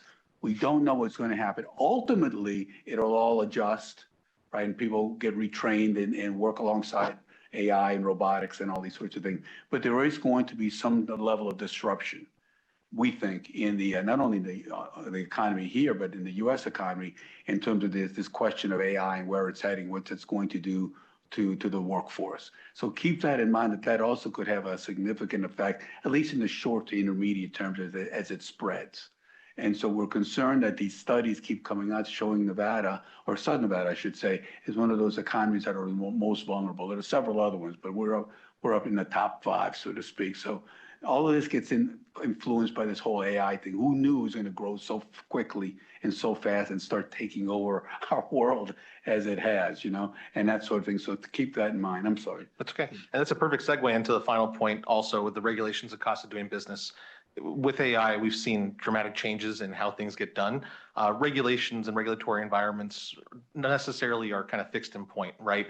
That can hinder resilience. As things change, while there are barriers that are well-intended and do have a basis in history, they may not have a basis going forward. And so understanding how that can interplay with new advancements, we need to be aware of that because, again, as we've said it before, resilience is what's most key. And our ability to use what we have in front of us, which is our land, when that relates to, like, let's say, zoning laws, or our minds, which relates to new business models or new ways of doing business. We need to have a regulatory environment that allows for that innovation to take place rather than hindering it backwards. Because if we do, then there'll be other states potentially that are vying for additional growth or that entrepreneurs or new businesses will flood to as well. So with that, we do like to leave with one final bit of word on economics, and it's the function of economic forecasting is not to predict the future, but to tell you what you need to know to make meaningful actions in the present. It's not all about getting it all right, but it is about being aware of what we need to be aware of and highlighting how that is threatened and where that comes to. So I would think with that, we can close out. Yeah. Well, thank you. Thank you.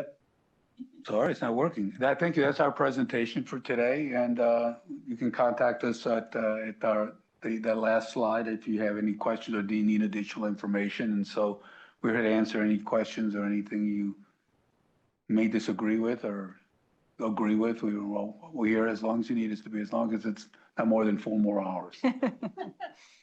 Any questions? Let me ask you. Marvin? You've given us a lot of interesting information, and as you well know, when we do our estimates, we do them by individual taxes and such. But if you were going to give us advice on how we should view the general economy for the next 30 months, by which we will base our estimate of taxes, would you say it's a growth of 1%, 2%? Is it a decrease? What would you say it would be if you were giving us advice? Yeah, we don't at this point, at least looking at our data and also reading all of the economic literature and all that information that we get all the time. And we do not see unless it's well, let me put it this. We don't know right now what's going to happen with this. Well, we don't know what's going to happen with this election. There's a Wall Street Journal article, Marv, that came out the other day that said 68% of the economists that they interviewed said that President Trump's economic plan or strategy would create incredible amounts of inflation. He's already talking about 1,000% tariffs, right? Things like that. So that gets the markets worried, and that gets the economy worried. And so until we see what's happening in the political realm, we don't know. We don't think, and I'm not trying to make a political statement. Trump says a lot of things. He doesn't follow through with most of it. So he may not never do a 1,000% tariff on cars, for example, or refrigerators, whatever he's talking about. But anyway, And so we don't anticipate a downturn in the economy per se. It's going to be, but we do see a slowing down. Until we get inflation controlled, until wages catches up, until we go back to something else, which we don't speak about a lot as Americans. You notice how the savings rate went down. We love to spend money. That's one thing we all agree on, no matter where we are politically. Let's take on more debt, right? And so, but that takes away from investment as well. And so at this point, I think we're going to do okay. We're probably going to do over the next couple of months or the next couple of years, more next 30 months or so, probably 2 to 3% growth in state GDP, Nevada GDP, and maybe some number below that on wage growth. But it's going to be steady, slow and steady. Again, barring anything crazy like the expansion of the war in Europe and the Ukraine or anything international things that we don't know about yet or those sorts of things at this point. Barring any of that, I think we're okay. Just to add on, the one line item that gets my mind a little bit too is just keeping in mind the gaming win percentage, just slowing down a bit. Any taxes that come along directly with gaming win may slow down compared to previous estimates. We might see that relaxing a little bit. And I do know there are other individuals and agents and entities here that are forecasting some slowed growth on gaming win. Now, that doesn't mean that the strip overall is doing less. Obviously, live entertainment tax could increase and things along those lines. But I think the gaming win, you'll see some moderation there. That's definitely a possibility. So I'd say be conservative with any estimates related to that probably. It's all that discretionary spending question. Thank you. Thank you, Brian Gordon, for the record. Thanks, great information. Appreciate you both sharing that. Thinking about some of the trends you mentioned in the housing market and the commercial real estate markets, if we're thinking about real property transfer taxes and the volume of sales and the value of those sales, obviously you mentioned on the housing side, inventories still remaining tight. Prices have sort of held their ground for a number of reasons. Can you just give a little bit of feedback on expectations maybe going forward, and if we wanted to think about the value of property being transacted between residential and commercial, up, down, sideways, that kind of thing? Yeah, that's a great question, Brian. I think, you know, we're weighing this issue of demand for real estate in Southern Nevada, which remains pretty strong. One of the greatest advantages we have, obviously, being next to California and the overflow of some of that economic activity from California too. So we're in a great spot in terms of location as a state and as a region. The issue of land availability is critical. And there is that perception to a certain extent of the water issue. Now, we do a great job. I know we've been in committees together, Jennifer and I, for the water authority in terms of how we manage our water resources. But the fact of the matter is, you know, the water is dropping in the lake still. And so, but I think at this point, we're going to see a slowdown in the commercial real estate markets, primarily because of the land issue and the cost of labor. I had an interesting conversation the other day, Brian, with a developer from California at the NAIOP conference who's done a lot of work in Southern Nevada for years and years and years, who said, this is the first time I've ever seen it'd be more expensive to develop commercial real estate here than in Southern California because of construction costs, but more labor costs and the land costs. We're more expensive land-wise here, let's say, to the Inland Empire, for example, for the industrial land and things like that. And so I think we're going to see a slowdown in some of that demand because of costs at this point, and uncertainty of the interest rate uncertainty, the global uncertainty, some of these things that are happening. So I think we're all going to see a slowdown in it. We're already starting to see these slight little trends down in terms of the demand side, and then also little upward trend, not significant, not spikes on the vacancy side. I don't know if you guys have seen the same thing what you're doing, but that's kind of what we're seeing from talking to the commercial developer guys. Yeah, no, that's great. Thank you. Appreciate it. Yes, ma'am. I was going to weigh in a little bit. I spend most of my time thinking about land, so I appreciate getting to hear a whole discussion on it. And sometimes I feel like I have a little bit of a complex because my specialty is the real property transfer tax, and that's such a minor thing versus what the sales tax and the other revenue streams. But you realize with land, that's going to trigger investment in manufacturing, which is going to trigger sales tax. With the housing, it's the sales tax from when people buy a new home. They're at Home Depot 40 times buying new hoses and what have you. And so I think, you know, and as it's more expensive to house people, it's going to start triggering problems with employment because people aren't going to relocate to Nevada if they can go to Arizona and they can hire staff for cheaper wages and they can live better. So I think, to me, like, the land is sort of an underpinning of the whole valley. And what I've seen too is there's sort of a push between residential and industrial, which I'd never seen, where the industrial land is now worth more than residential. And that's really kind of an unprecedented, usually, at least historically, industrial land is somewhere in the boondocks where it's a little bit scary and there's a junkyard. And at this point, there's pieces that are prime land that it makes more sense to go in West Henderson and different markets. But so to me, it's kind of crucial to think about how that's all going to marry up when we do our transfer tax projections. And I think the other part of it, which you guys touched on, is with the apartment part, is around 2020, sort of in the middle of COVID, we saw a lot of outside investors buying kind of the mom and pop product and then coming in and pushing up the rents, which created a whole bunch of other problems. And now, like, as the rents are starting to drop a little bit and they have to give concessions, they're starting to lose those projects. We're going to see some of those come back through, I think, for the real property transfer tax, but it's always hard to project what happens on that. So it's just kind of an interesting thing because, again, I think land, it makes me happy to know that land does underpin most of our economy.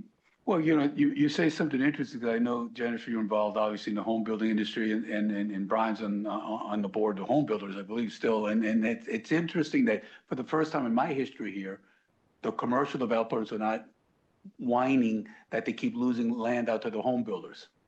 That they're able to, it's flipped around now. The industrial guys out, we're winning finally. We're outbidding the home builders for some of this land. But it is a challenge. Now, you could mitigate it a bit. One of the things that we've been talking a lot about too with some of our clients in the public sector is visiting, at least in the municipal area, visiting their zoning regulation, their zoning laws, to see if there are things that are barriers there to making more infill development more feasible, more desirable, more acceptable. If we're not going to be seeing a lot of large parcels in the outskirts, what can we do to redevelop half-empty retail centers and things like that, using the regulatory structure to encourage development and make it easier for both residential and commercial developers to do more within the urban core. No, I think I agree, and I think the timeframes are a huge part because and without offense to bankers, but you know, if you're carrying land 3 years, like the only guy who's making money on that's probably your lender, not. You're not adding value to your new home buyer, to your industrial user, your manufacturer, your retail. You're adding value to Nevada State Bank down the street or whoever it is. And so I think that's maybe a policy thing separate from here. But well, the other thing too, and I'd like Cameron to step in, that sometimes we forget, and that is housing affordability is a component of economic development.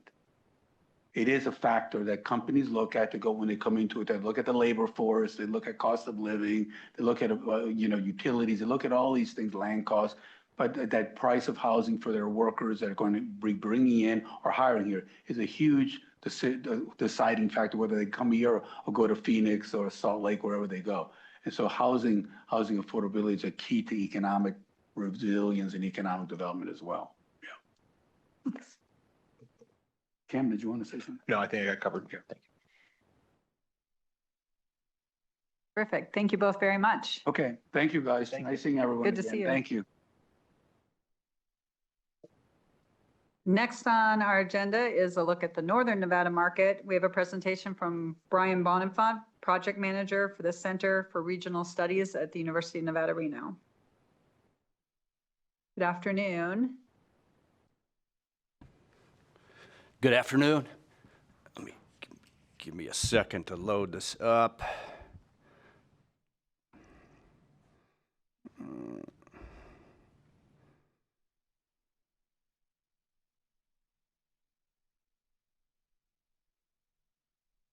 All righty.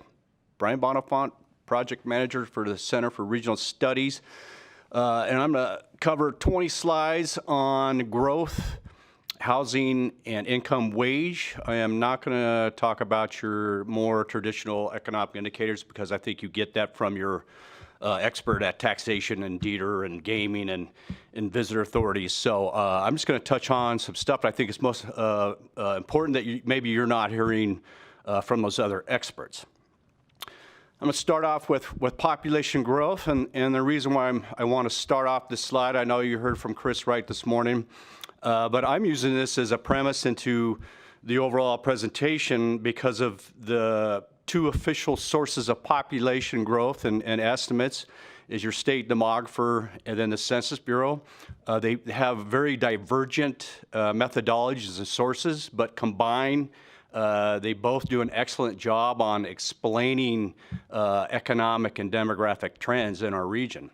Looking at the state demographer in the blue columns over the last 3 years, he estimated that we grew by 35,000 people in just Washoe County. According to the Census Bureau, we only grew 10,000. And so you see that over the last 3 years of this of disconnect happening. Again, we're going to go and look through these methods and sources and see what's going on. So starting with the state demographer population, so his is based on jobs and housing units. We're looking at jobs through August on this chart in the Reno-Sparks MSA that includes that Tahoe-Reno Industrial Center. So through August, we're 6,300 jobs up over the same period last year. In 2023, we're 5,700 jobs up. Of course, that interest rates had a lot to do with that. But again, that still supports that 7,000 pop number that the state demographer came out in 23. Prior, you see those numbers, double digits. That's all that clawback of jobs from the pandemic. Our Tesla years, what we call them, between 2014 and 2019, we averaged 8,700 new jobs per year in the MSA. This, of course, is CES data, and as you've been hearing throughout the year, right, the current employment survey does a lot of revisioning as it gets backed up with that covered employment from the QCEW data. And so we're going to see this stuff changes. The top blues that are grown in our MSA, leisure, hospitality, construction, government, and education health services. That's a national trend. It's growing nationally in those sectors. Down we're losing in professional business services. That's also a national trend that we're seeing in our MSA. And that's due to temp staff during the pandemic that really grew that sector of temp staffing is now really dwindling down. And there's also some linkages with professional business services with tech industry, which continues to see layoffs. But back to the CES, so you will see this get revised. 1Q24 QCW data is out. That's the most recent data. And in our MSA, we're only showing 950 jobs over 1Q23. So we're seeing some real numbers pull back on that QCEW side. In the second quarter, we also saw in the manufacturing, you see that the fourth blue bar, somewhat surprising to us because Tesla did lay off 700 jobs up here in the Tri-Center, Story County Gigafactory in June of this year. And so it was surprising to see this manufacturing number being as what it is. So the other side of the state demographer pop estimate methodology is housing units. This looks at the number of housing units added to the Washoe County tax rolls, according to the county assessor, with the single family in the blue and multifamily in the red. In 2023, we almost surpassed that 2005 mark of almost 6,000 new single-family units added to the tax roll.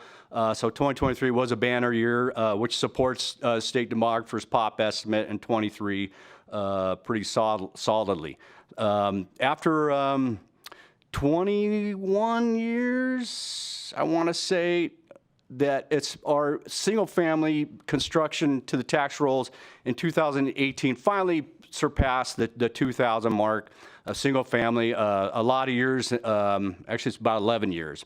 Prior, to the great housing crisis, Great Recession, it was a 15-year run of adding over 2,000 single family homes. So we reached that 2018. Of course, interest rates hit in 22, and so they go down now below 2,000 mark, and so that gap is now being filled, continues to be filled by multifamily. You see it in that red.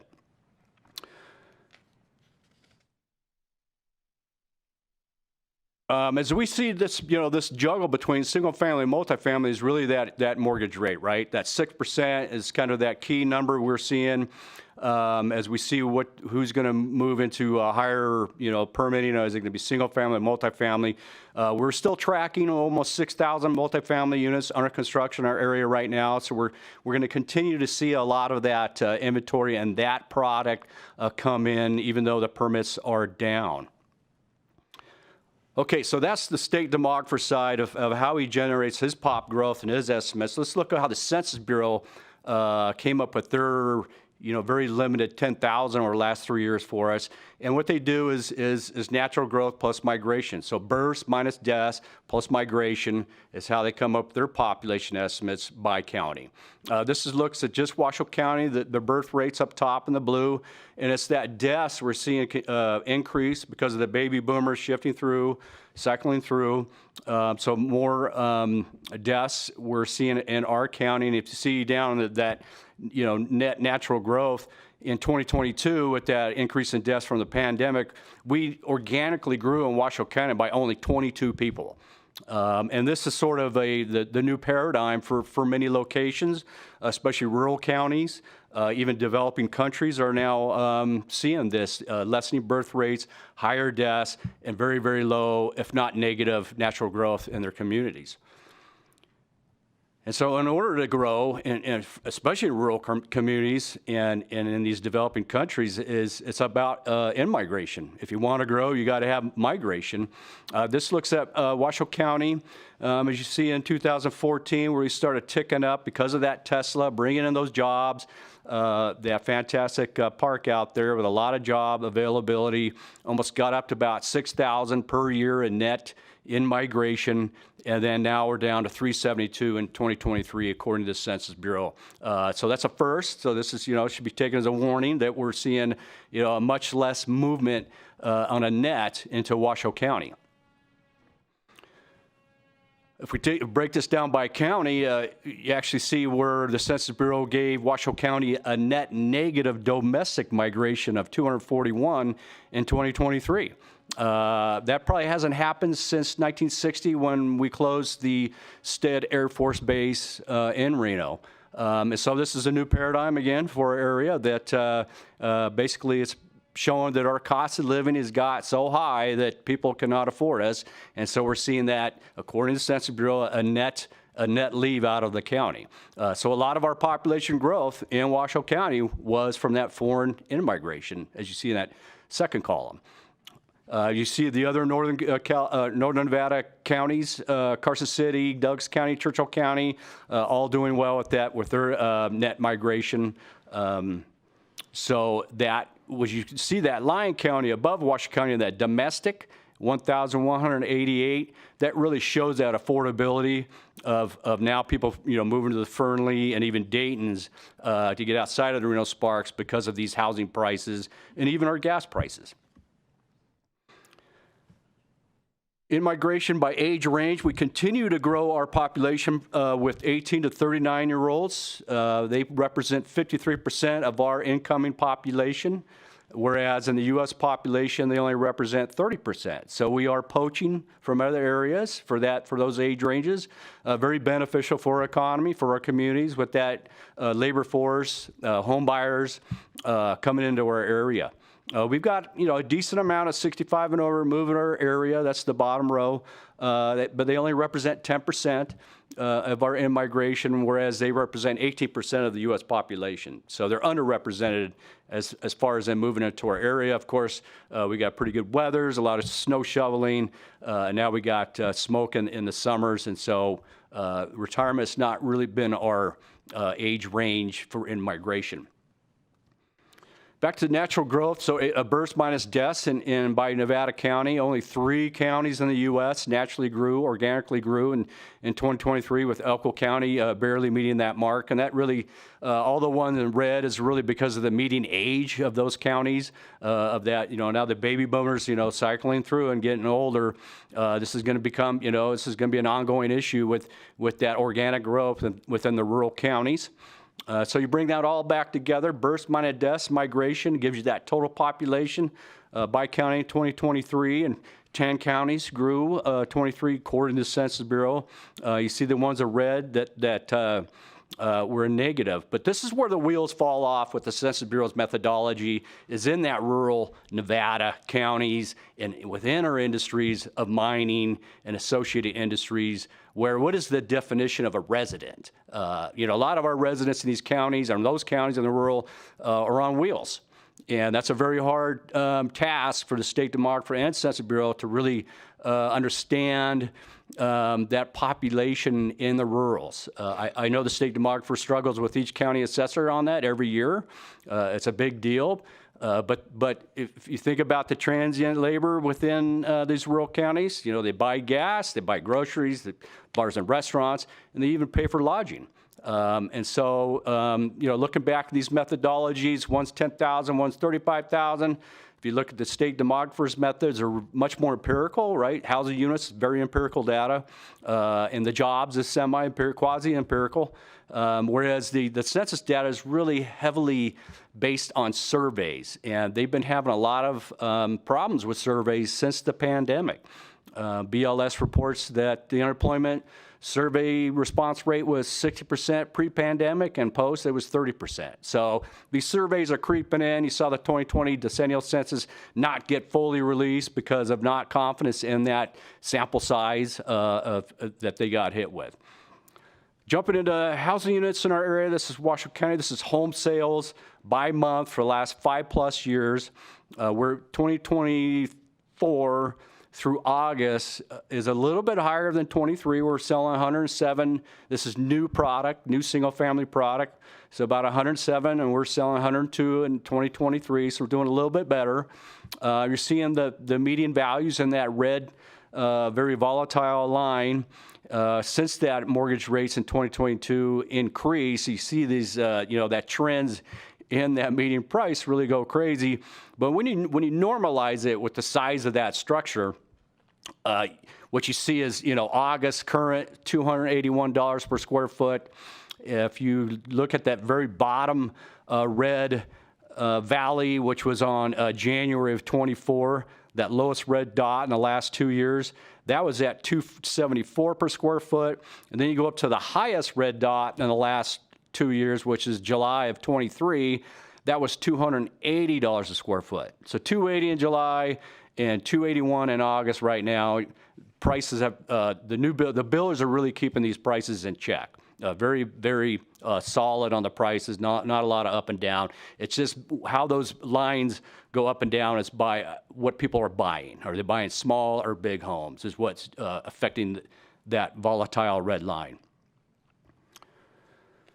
Single-family permits moving forward. This is through, I can't see, I think it's August. January through August. Plus 21%, 24 compared to 23. 23, during that period, was a 24% decrease. We're kind of filled that gap that we lost in 23. So a lot of optimism from the builders. What we're seeing is, you're seeing the demand right there, right? A little bit better in 23 on that new single-family product. And so continue, we see 25 about right where we're at in 24. Of course, what is that mortgage rate at 6 is what the Fed's going to do. But for now, we're seeing a lot of optimism in the builder in that single-family product. This looks at the existing home sales market. Same thing with the sales volumes, a little bit higher in 24 through August compared to, or this is through September for this data, compared to 23. So a little bit better. However, on those the median values, we are seeing increases in those prices when you normalize it with the size of the house. Right now, $329 in September per square foot. July, which was that highest point in the last year on the red line, was $322. And then that lowest dot on the red in the last year and a half, $295 in January. So we're now $329. Prices are on the increase. Existing homes in our area is about $50 more per square than a new single-family product.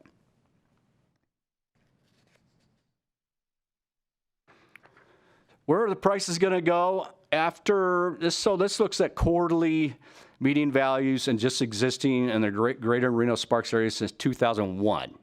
The blue line is what the average annual appreciation rate in the 1990s, which is a very solid, non-volatile decade of home appreciation. And that was a 3.8 average annual in the 1990s. Right now, between 2001 and current 3Q24, it's 4.8. And so between 2012 and the pandemic, our average annual appreciation rates of housing was 11% per year for those many years. And then from pandemic to mid-22, when mortgage rates increased, it jumped to a 22% average annual appreciation rate. And so right now, since that move up in the mortgage rates, we're kind of now seeing that Charlie Brown zigzag, which is, the zigzagging from both seasonality and then the changes in the mortgage rates is going to change how the values go also. Right now, what we're really hoping for is that moderate 4 to 6% per year in average appreciation. Our last 4 quarters in our area, it's been exactly that. It's been between 4.9 and 6.3 for the last 4 quarters. So we're kind of entering that more moderate. We like that 4 to 6% because that's how our incomes and our wages grow. I look at all income measures and wage measures, we're right there 4.5 to 5.5%. However, the housing prices are not hostage to wages and income. They're very much about supply and demand, and we're just not seeing, with the mortgage rates lessening, the horse race was going to be between buyers and sellers. Who's going to lead that race coming out of the gates? And the demand is still there, but we're not seeing the supply. Our new listings and active listing totals in our area are still well below pre-pandemic levels. A little bit closer look at wages separating Washoe County from that Tri-Center out there where they pay $200 more per week out there to entice that commuting. It can get to be a nasty drive in the winter, 15 miles to get out there. So they do have to pay more. The last 10-year average annual wage increase out there has been 6.3% per year. Very good wages out there. Back into Washoe County, last 10 years, 4.1% per year. Look at the 1Q24 QCW wage data, the most recent, a little bit cooling on that wage for Washoe at 3.7, and then 5.7 for the Tri-Center. Still a really good wage increase out there. You look at those annual in the 1Q24, 77,000 in annual income. That for sure affords our single family our Class A rents at $1,650, $1,675. If you double that, that's an individual wage right there. If you doubled 77, then that household could afford a single family home. This looks at the regional home sales in 2024. So we put together 3 quarters of the sales volumes and the gross sales for you across all the areas, broken apart between new and existing. This comes straight from county assessor data, so very empirical. And then we prorated that 4th quarter 24 in there to get a WAG or just get an estimate on 2024 sales volumes and gross sales. We understand the 4th quarter is seasonal, it cools off, but with the lessening mortgage rates, we feel that will buttress that seasonality to give us that 4Q as a proration. And so we built out the 24 for you with the gross sales. We do have this data in the raw format, each record. if you or the staff wants to get in there and try to tease out any sort of tax revenues in there with the transfer tax or the just property tax, we do have the data if you want to access that. Be happy to share that. A lot of discussion about, investors coming in there and buying up the single-family market, the BlackRocks and whatnots. We constantly pop into that assessor data and look at that prop tax cap of 8%. It's coded in the data. You can pull that out, run your ratios, and see if there's you can actually find, the owner names, even if it's LLC, you can tell who's buying what and when. And so we often go in there and look at that because of all the narrative we're hearing about, the BlackRocks, putting that upward pressure on the prices through them, picking off all the homes. We just don't see it right now. The most recent 23, and this is kind of normal for us, is when the prices get really high, those investment algorithms take a pass on us. We're $600K for a home. That's just not for the investment clubs. And so we're not seeing it in the data up here. But what we are seeing, is that in that multifamily, this is apartments. And so that's been the heavy play. If you go back to that housing unit chart for the last 5+ years, that's where the investment's been, is this multifamily. Multifamily rent rates and vacancy rates do not have official real-time database collected. And so there's a lot of anxiety with these rates and, who the builder's going to believe. This graph comes from the Johnson Perkins. They're appraisers in town. They've been doing the survey. They tell you exactly who they survey, how many units they're surveying. They've done this for several years. Very transparent. It is just Class A. It's not Class B, not Class C, not senior, not affordability. But still, it gives us trends, right? And so they're constantly still showing us that less 3% vacancy. And so, for the builders, they see this data. It's like less than 3%. Let's take it down if we can afford the land, of course. And so you've got this data, but there's a lot of pushback from CoStar, Apartments.com, same ownership. They're kind of a global national company into real estate, and they really push back on this data and this sub 3%. They feel it's more 8 to 10%. I think they feel like they have some data behind it. I've asked for that data. I've asked for the transparency for that data.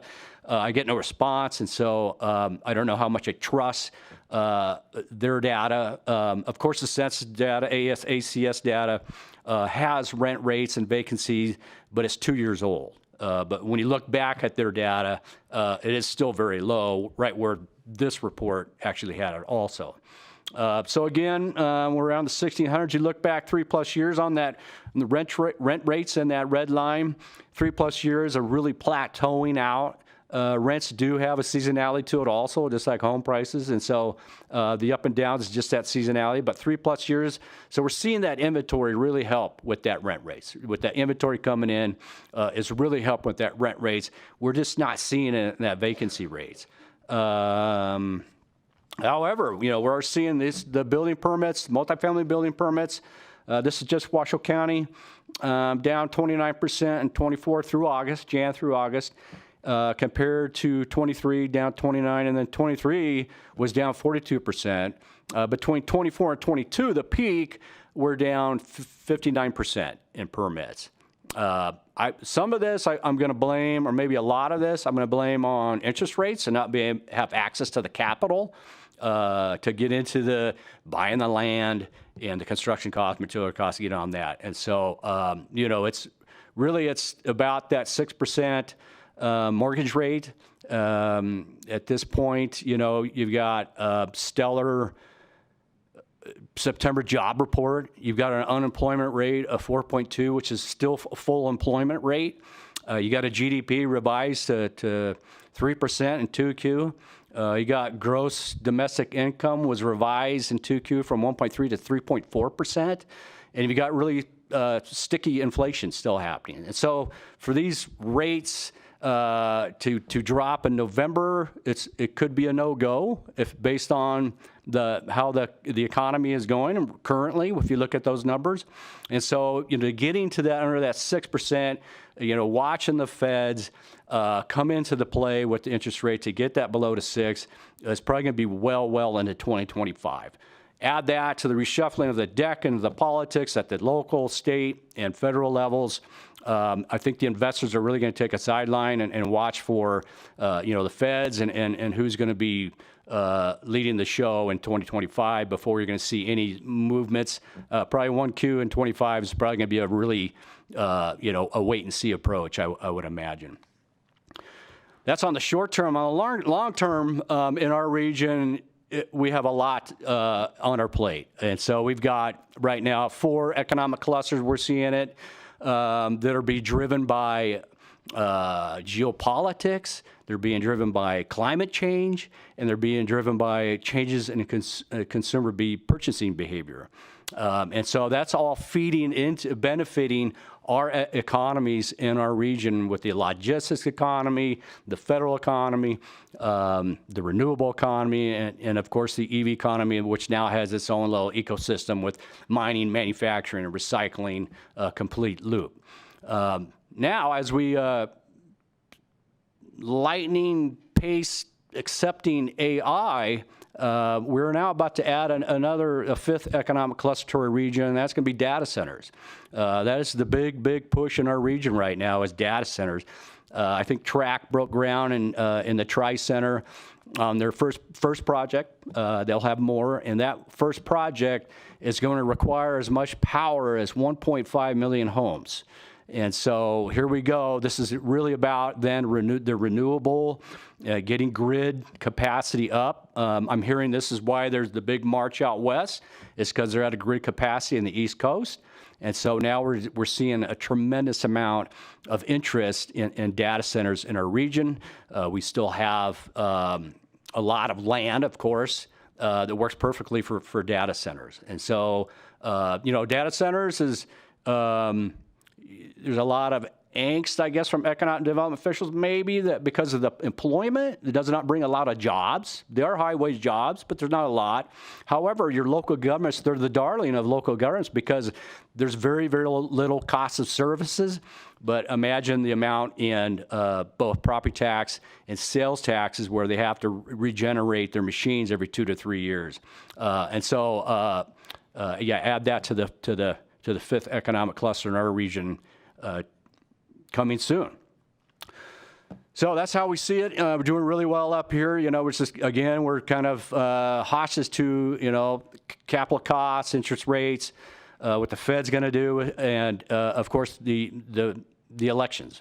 And so 2025 is, going to be kind of the pause button and step back and wait and see.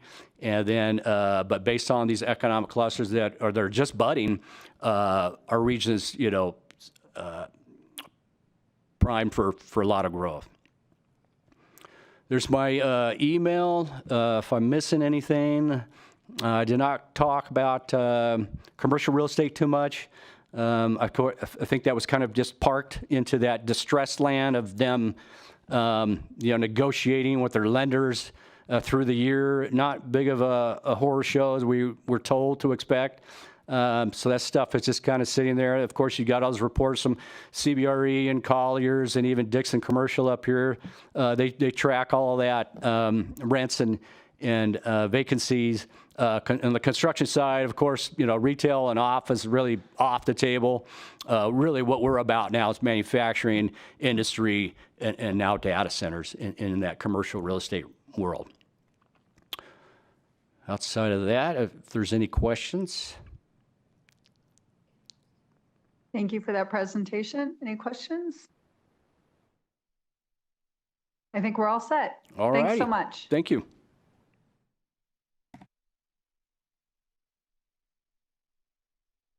Okay, next on the agenda, that concludes our presentations from outside sources. Now we're going to have some updates on forecast performance and those type things. So we'll turn to agenda item number 11, the report and discussion of the fiscal year 2024 actual collections compared to this body's May 1st forecast, adjusted for legislative actions during the 2023 session and a couple of special sessions. And for that, I'll turn it over to Mr. Nakamoto.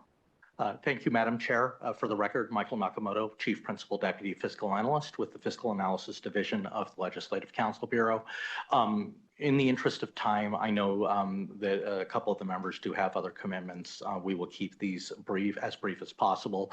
The next 5 agenda items will be very quick staff presentations, of which I'm doing 4, and then agenda item 12 will be done by Mr. Tower up in Carson City. So for agenda item 11, let me bring up the meeting packet on the screen. This begins on page 221 of the fiscal packet. And so there are 2 tables that are involved, and these are tables that you have seen before. Table 1 shows the actual compared to the forecasts for the major revenue sources as well as selected minor revenue sources for FY23 and FY24. And I don't see them on the screen. If BPS could bring my screen up, I would appreciate it. And so what I will actually have you do when it does come up is bring up or pay attention to the 4th column, the second orange column on the right, the May 1st, 2023 forecast. And I'll kind of walk through some of the highlights of this. And I'm not seeing it on the screen, is there?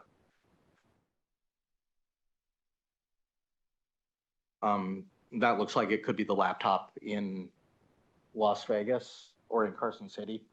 We need the laptop down here.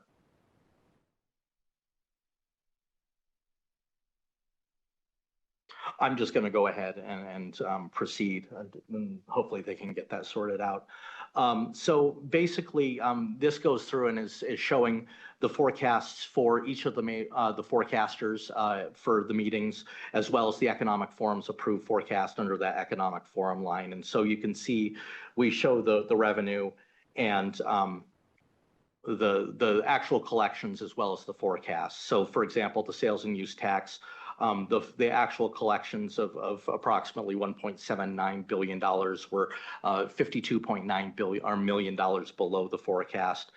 The percentage fees, the actual collections of $999.9 million were approximately $44.2 million above the forecast. For the insurance premium tax, actual collections were approximately $33.7 million above the forecast. There we go. It's up on the screens now. And then we've got the components of the MBT on that page with the total actually showing there with all of the components, approximately $73.7 million above the forecast. And I'm not going to go through all of these, but just to kind of give you a high level overview of what's here for the majors that are on these first 2 pages. And again, that's the sales tax, the percentage fees, the insurance premium tax, the MBT, the live entertainment tax, both gaming and non-gaming, the real property transfer tax, and the commerce tax. And then on page 223 begins the select non-major general fund revenues. And I'm going to actually focus on one on page 224, which is interest income for the treasurer, because this is going to come up in another agenda item. So I'll give you some of the information that you're asking for here.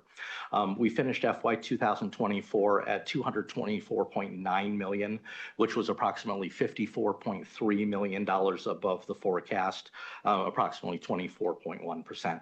And I'll actually give you the information for FY 23 also, because that's kind of relevant to the question.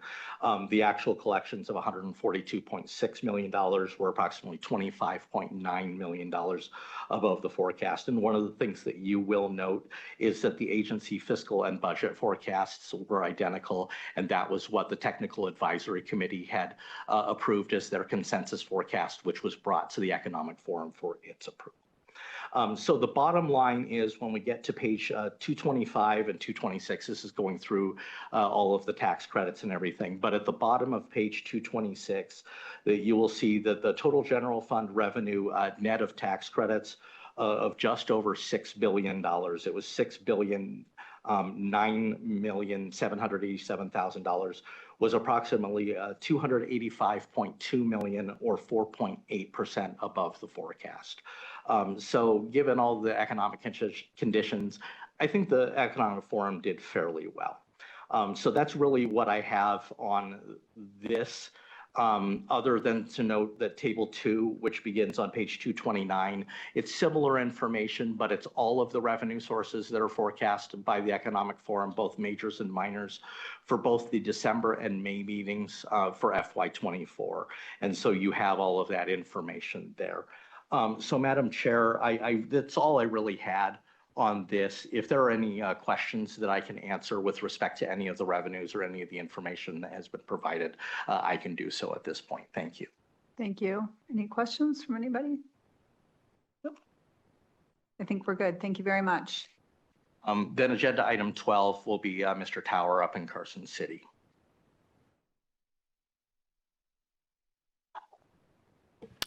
Christian Tower, Deputy Fiscal Analyst Division for the record. And in the interest of time, I know the forum has a hard time limit. My job is it here now to inform you that the forecast accuracy report has been updated for fiscal year 2024 and is available via the meeting page of today's meeting on the legislative website. Economic Forum members also have a printout in front of them, and you should see it also on the screens at the moment in the meeting room.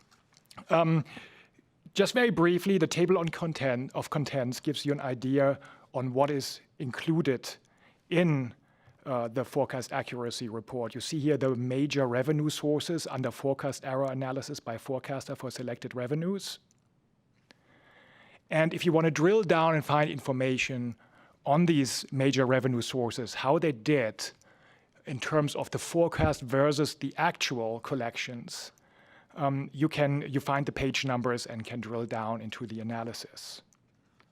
A broad overview and summary of the overall picture of forecast accuracy is provided on page 1 and 2 of the report, with 2 being a helpful summary. And in the interest of time, I would stop at this point and be happy to answer any questions. Thank you.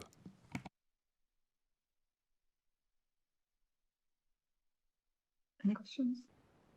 Just one question, Mr. Tower, on that summary table. That's for the fiscal 2024? Is that the time period? Christian Tower, that we're seeing the forecast of? Thank you for the question, Chair. Christian Tower for the record. The table on page 2 is actually the average and absolute average % forecast error over all biennia. And that does not include fiscal year 2022 because the 2023 to 2025 biennium is not over yet. If you're interested in, for example, the general fund forecast versus actual comparison for fiscal year 2024, you would find that in the individual sections for revenue sources. So on the general fund, you would find it on page 37. Here you go. And here in the upper, I don't know if it's on the screen, in the upper row, you would find the Economic Forum forecast, forecast variance to actuals for fiscal year 2024, which you see there at 4.4%. And remember that number is gross, so it's not including tax credit. And underneath you find in that row also the agency variance of forecast versus actuals, fiscal division, and budget division. Got it. Thank you very much. Thank you.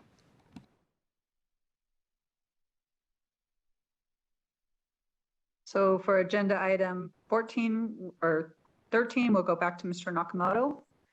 Presentation on historical taxable sales, gaming market, and commerce tax statistics. Thank you, Madam Chair. For the record, Michael Nakamoto with the Fiscal Analysis Division. This is the agenda item where historically we've been asked to put together a series of charts and tables relating to taxable sales, gaming statistics, the commerce tax. And this has kind of been an evolutionary thing, perhaps over the last decade or longer. And this is where we basically come and say, we've updated everything through the latest observations and we've made them available on on the Legislative Council Bureau's website for the Economic Forum.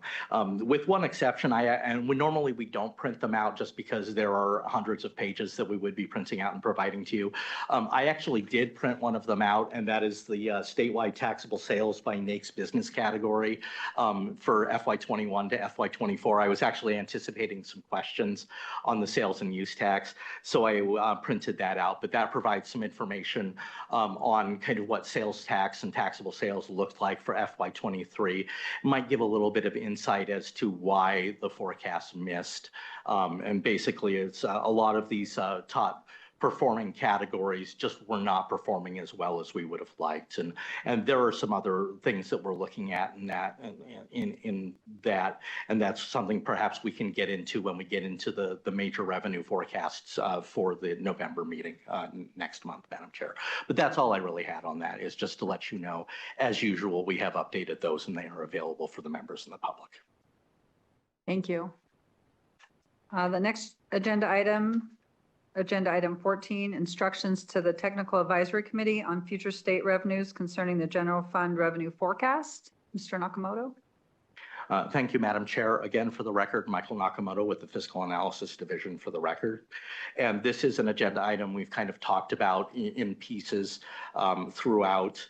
And there are actually two components that the staff to the technical or to the Economic Forum and the Technical Advisory Committee need from you with respect to this agenda item so that we can proceed in our duties as staff to the TAC and the Forum for the upcoming meetings. The first is the decision on the commerce tax, if that is to remain a major revenue source, whether there is an expectation of individual forecasts from each of the forecasters, or whether we, as we have in past meetings, done a consensus forecast between the Fiscal Analysis Division, the Governor's Finance Office, and the Department of Taxation. We found that that consensus actually works fairly well, especially considering this is still a relatively new tax. If you go back and look at some of the information especially in like an agenda item 11 and 12, we've done fairly well with that in terms of the forecasts that we've been providing to you.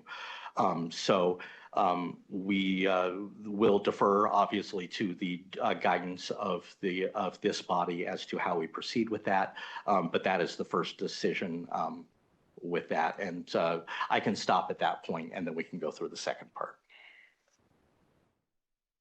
Any discussion, or do I hear a motion on the question of the commerce tax, whether to continue to include it in majors and whether or not to continue to have a consensus forecast? I think it's worked pretty well, and I'll be willing to make a motion that we continue doing the same way we have. I'll second. All in favor? Aye. Aye. All opposed? Motion carries. Thank you, Madam Chair. Again, for the record, Michael Nakamoto with the Fiscal Analysis Division. So the last portion then of this agenda item is for the rest of the general fund, the determination, now that you've determined the commerce tax, of whether there are going to be any other changes to what is a major and what is not a major revenue source. And I think based on the conversations at the last meeting, as well as for this meeting today, really the only question has to do with treasurer's interest income. And you had asked during Treasurer Conine's presentation about some historical information. So I actually went through and I pulled back to FY 2007. And I'm not going to go through all of that, but I think the last few biennia might be kind of a useful guide to you, just based on the conditions and everything that was going on. So I've given the statistics for you for the May 1st, 2023 meeting for FY 23 and 24, to where there was kind of a larger variance in the forecast. But based on the information that we've gotten from the Treasurer's Office, part of that was we just had more money than we thought we did. And then the interest rates, the Fed didn't act perhaps as quickly in reducing rates as we might have thought that they did. So we had a little bit of a higher variance. So going back and looking at FY 2022, the May 1st, the May 2021 Economic Forum forecasted about $7.8 million for Treasurer's interest income. The actuals came in at just under $24.2 million. And I think a lot of that was kind of endemic of what was going on with revenue collections back in FY22. As you remember, we were coming out of the pandemic and all of the forecasts the actuals came in way above the forecasts. And so I think it was one of those things that we just were not seeing, that we didn't expect to have that kind of revenue earning interest. And as interest rates were going up, I think that was part of it. For FY 2021, it was a little closer. The forecast was for about $7.7 million. And the actuals came in at about 8.8 million. So we had a little better handle on it.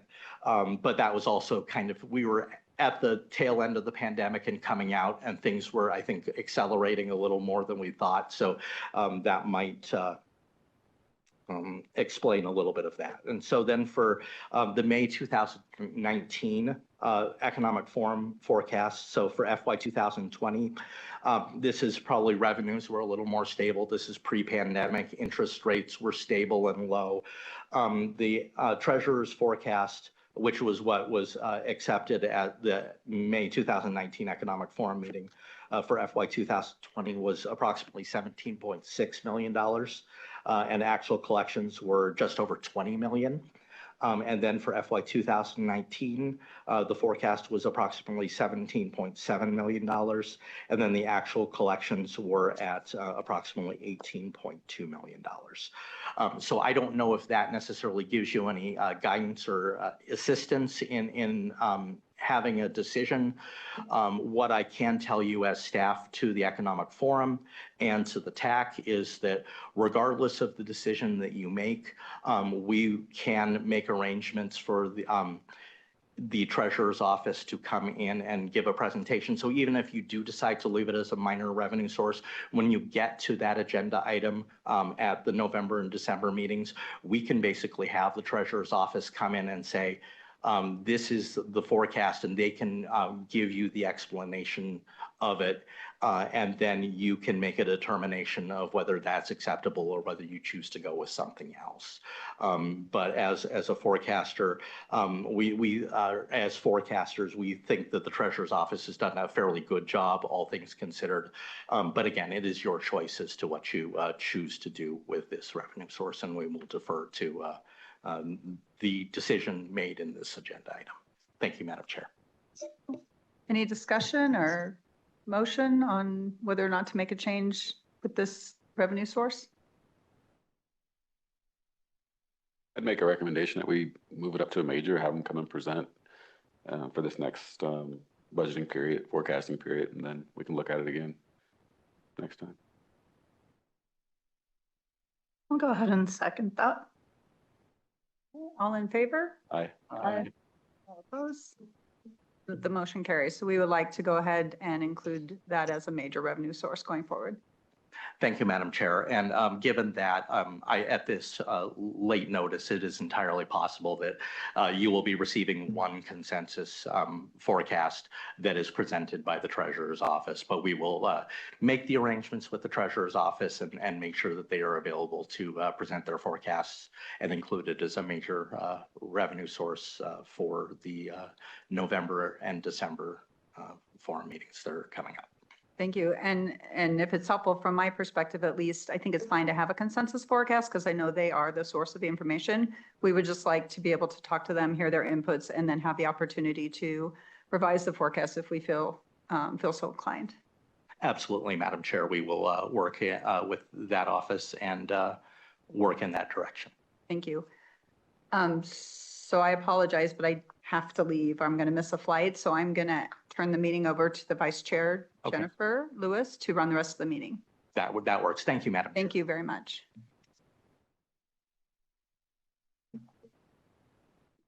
All right, I think that brings us to scheduling of future Economic Forum meetings.